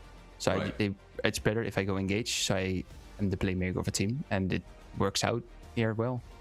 No, 100%. That Blitzcrank was insane. You had like an 80% hit rate on those hooks. Like that lane looked unplayable for Vitran. I had one which I'm absolutely gonna give because I had an insanely good miss. They were like two next to each other, and I missed them exactly in the middle. It was crazy. Bro, that was my best one. That's the one you focus on. Had an insane game where you land most of the hooks, and you landed one blind as well. But then you're like, no. The comms at that moment should not be sent alive. Nice. Those need to be locked up. No, it was crazy. The engages it went surprisingly well as an Enchanter player mainly. Because normally I go like Milio Nami, but I guess it's not the day for the Milio Nami. No, I think they took those away from you, right? Like Aussie played Milio, Aussie played Nami, and you were able to kind of overtake those, right? Like, you know, you played stuff like the Rel, you played stuff like the Blitzcrank, you know, it was super clean, honestly. Yeah. I saw the hover of the Nautilus and I was like, oh, I never seen the Tide Nautilus before. That seems interesting. I don't play that champ as well. Yeah, that's what I was thinking. Just looked like a little bit of a teaser one. But it's a compilation. Let's fucking go. Honestly, you should have seen our reactions on the stream. I'd stay out of everything just to rewatch, just to see our reactions. Yeah, look at this, man. This animation. Look at that. You see what I mean? it would just pitch perfect out of that, and it's like it's so many of them. There's so many of them that were coming through. And we're just like, what's going on here? You don't see this every day. No. Also, this team winning has destroyed our Twitch chat because everybody just keeps saying they love cock. So that's great. I do too. Fucking nice. Twitch terms of service will be very much abused today, it seems. But you know, I want to shout out quickly for Sai as well. Like, I think you had the biggest uphill battle in this series. To be honest, I think that obviously we expected we expected Poseidon, obviously Ivan, to win fairly handily in mid. But in game one, even though you were in a losing matchup, you still roamed. You made a lot of plays. You did a lot of good work. And then in games 3 and 4, is where we saw the Nico. The Nico was insane, dude. If it was just that game, you're the MVP of that game. That shit was disgusting. That was insane. And then in game 4 on the Mordekaiser, I really like the adaptation of just bringing the top lane champion down to deal with Ambessa, right? You know, if you had played the Yone or something else that was squishier, I think that Ivan would have had a chance to get something off of you. But playing the Mord made it so difficult for him to get an advantage in lane. And it's just like, you know, it was really well played by you guys to do that, and smart on the drafting perspective as well. Actually, I'll leave it up to you guys. Do we give Mahasvara the Reckless Award? Because technically speaking, he is a part of the team, and he is now a champion, but he played 0 games in grand finals. But he played in group stage, so it's kind of not the same. He played last week. Yeah, he played in semis. Yeah, it was game 4. Did he play in like 7 games? Look at this guy, the fucking this. No, I think he definitely deserves to win. Like, maybe he didn't win in the finals, in the games, but he definitely won the games in the first, third, and fourth game in the draft. Second, not too much, but that's fine. He'll draft it from the second one, but that's fine. Small bit. Well, 3 out of 4 ain't bad. Well, I want to acknowledge, right, because game 3 where you pick the Nico, right? Let's just have a look at this replay for it. What is a minion? This. It's on Nico. Mogjon's looking at a shop about to buy an amp tome right there when he gets back to base, and he's just dead. Window shopping. Unlucky. But the chat was basically against you the whole time. They were saying like, no, you're gonna lose this. They didn't like the draft. Just ran him down, bro. It's easy. All of you just looked super comfortable in this Champions. You basically just. Were you confident with your draft, or do you feel that like it could have been better? I was pretty happy with the Nico, because even though Xayah can avoid it with ult, she doesn't have like a movement thing like a Caitlyn or Zeri or something like that. Yeah. So as long as, because even if she has ult, a lot of the times she can't immediately react to the Nico ult. It has to be after she gets Nico ulted. So I was pretty happy with that. And the ASOL W is way too slow to dodge the Nico ult. So I was pretty happy with the Nico pick in that game. No, I mean, it was absolutely outstanding, to be honest. Like, every single one of those pot blossoms that were just coming off, it was just like, everyone's gone. You've just stunned 3 of them, and now, you know, they've just been sent back to the base. They're sent back to the fountain. It was unreal. That was... Yeah, no, I agree. Yeah, the Sai Nico was disgusting. I've seen that a couple times in customs, but no, that was... In officials? Crazy. It was hilarious just seeing, can I send it mid again? And then he sends it mid, and then 2 minutes later he does it again. Yeah, we kept seeing the ping every time his ult was off cooldown. He's just there like, ready, and then you guys just make something happen. Yeah, this was... Oh, I was there here, I think, yeah. And then immediate 4-man ult. Disgusting. Everyone getting sent back to... I mean, I do think that the fight went rough. If we weren't ahead as much, I feel like this fight would have actually been lost. But it's because we were a lot, and they had a crazy comp, and it was really scary to play against it. You had to always think about the Jarvan ults. If you were stuck in the Jarvan ult, there's a lot of ults coming up your ass. There was a lot of work to do. That's what I noticed specifically with that, because when chat saw that, a lot of them leaned to was the fact that the Jarvan was locked in. The early game pressure is there. You've got the Zeri. Absolutely. The Zeri needs to pop off in the late game. You just didn't give a fuck. You just got the kills done. You got to get. You just got it done. With that Nico, every single time that was off cooldown, it was just being used. Yeah. You don't see that every day. I mean, the game plan was to just put all the eggs in the suit basket, so anytime there was an opportunity, I tried running in mid and getting either getting him gold to the minions or getting him a kill to. I tried to give the kill, but at some points I did a little too much damage, so I had to take the kill with the Nico ults. No, that was absolutely outstanding. No, 100%, I agree. And I think it needs to be said as well, especially for Game 3. Obviously, when they moved Poseidon into the AD carry role, I think Soot and Tide handled it really well. Like, you guys made him look homeless in that game. It was genuinely so rough for him on that Xayah. Like, I don't know what he could do there. It was quite difficult, though. I'm not gonna lie. It's not like we made him look homeless like, for no reason. He played really good. It was kind of scary all the time, and for sure in lane, because you really have to. There's a lot of we have to think a lot, right, and to engage, because you couldn't really engage anymore. Which is, you have to like actually think, and I didn't really like it because I couldn't. Because like the slogan Loki that I send every game, just send it. Yeah, it works. And when I feel like going in, we just go in. I don't really care about like what the others think. I go in and they go in, and I have to think in, like, for sure lane, and that was scary as fuck. But it worked out. Yeah, no, it worked out somehow. I'm as surprised as you are, probably. The Zeri was insanely strong in that game. We were saying in draft, we were like, you guys have no setup to make Zeri work at all. But you know, it didn't matter essentially. Like the Xayah was so far behind, it was irrelevant. But I think that's everything we need to cover. So what I would say is, if you guys have any final things you want to shout out before we cut off the broadcast, feel free. This is your open space to say whatever you guys need to say before we. So you can say it. As the captain, you can do it. As the captain, fuck. The captain of COP. Well, as captain, I think I want to give a special shout out to the team manager, or practically the actual captain, which is my part. Even though he wasn't playing most of the games, he always helped us with draft and stepped in the semifinals when Syntet had to go out. So they're in their game against the Outcasts in Game 3, midway through the series. The only person who was fed on their team, their top laner, just AFK'd. And it was because he had chores to do.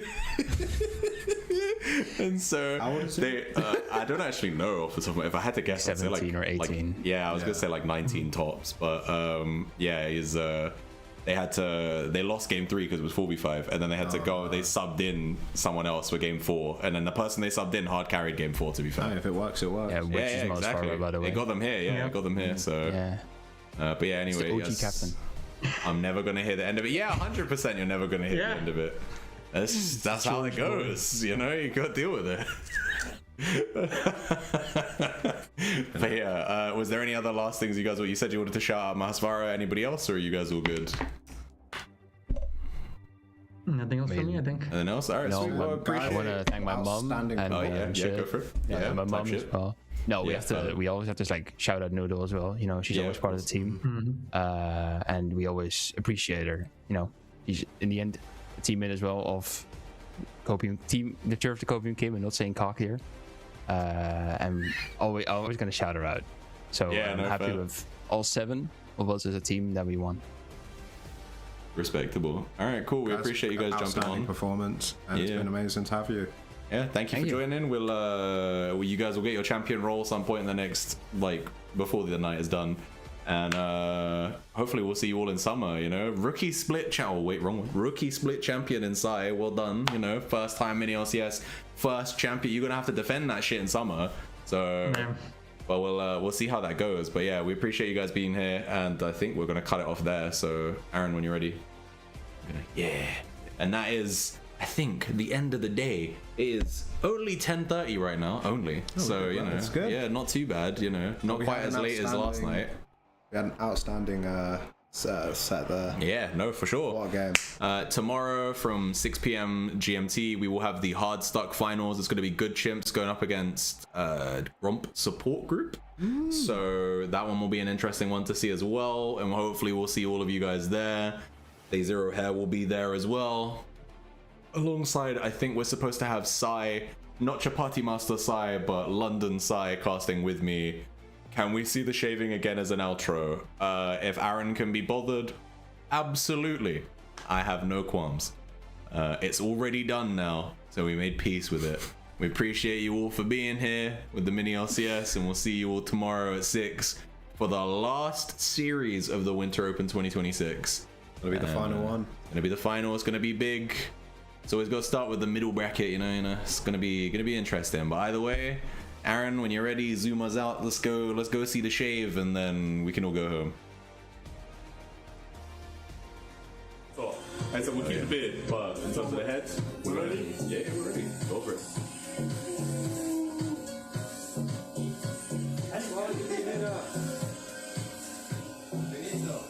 Instant regret? No? Okay. Looks good. We'll see how it feels when it's when we're over.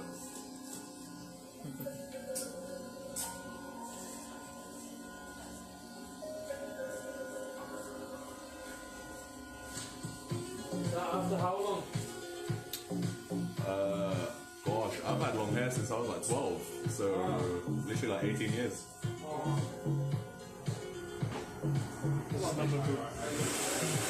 Yeah, that's cool. Yeah.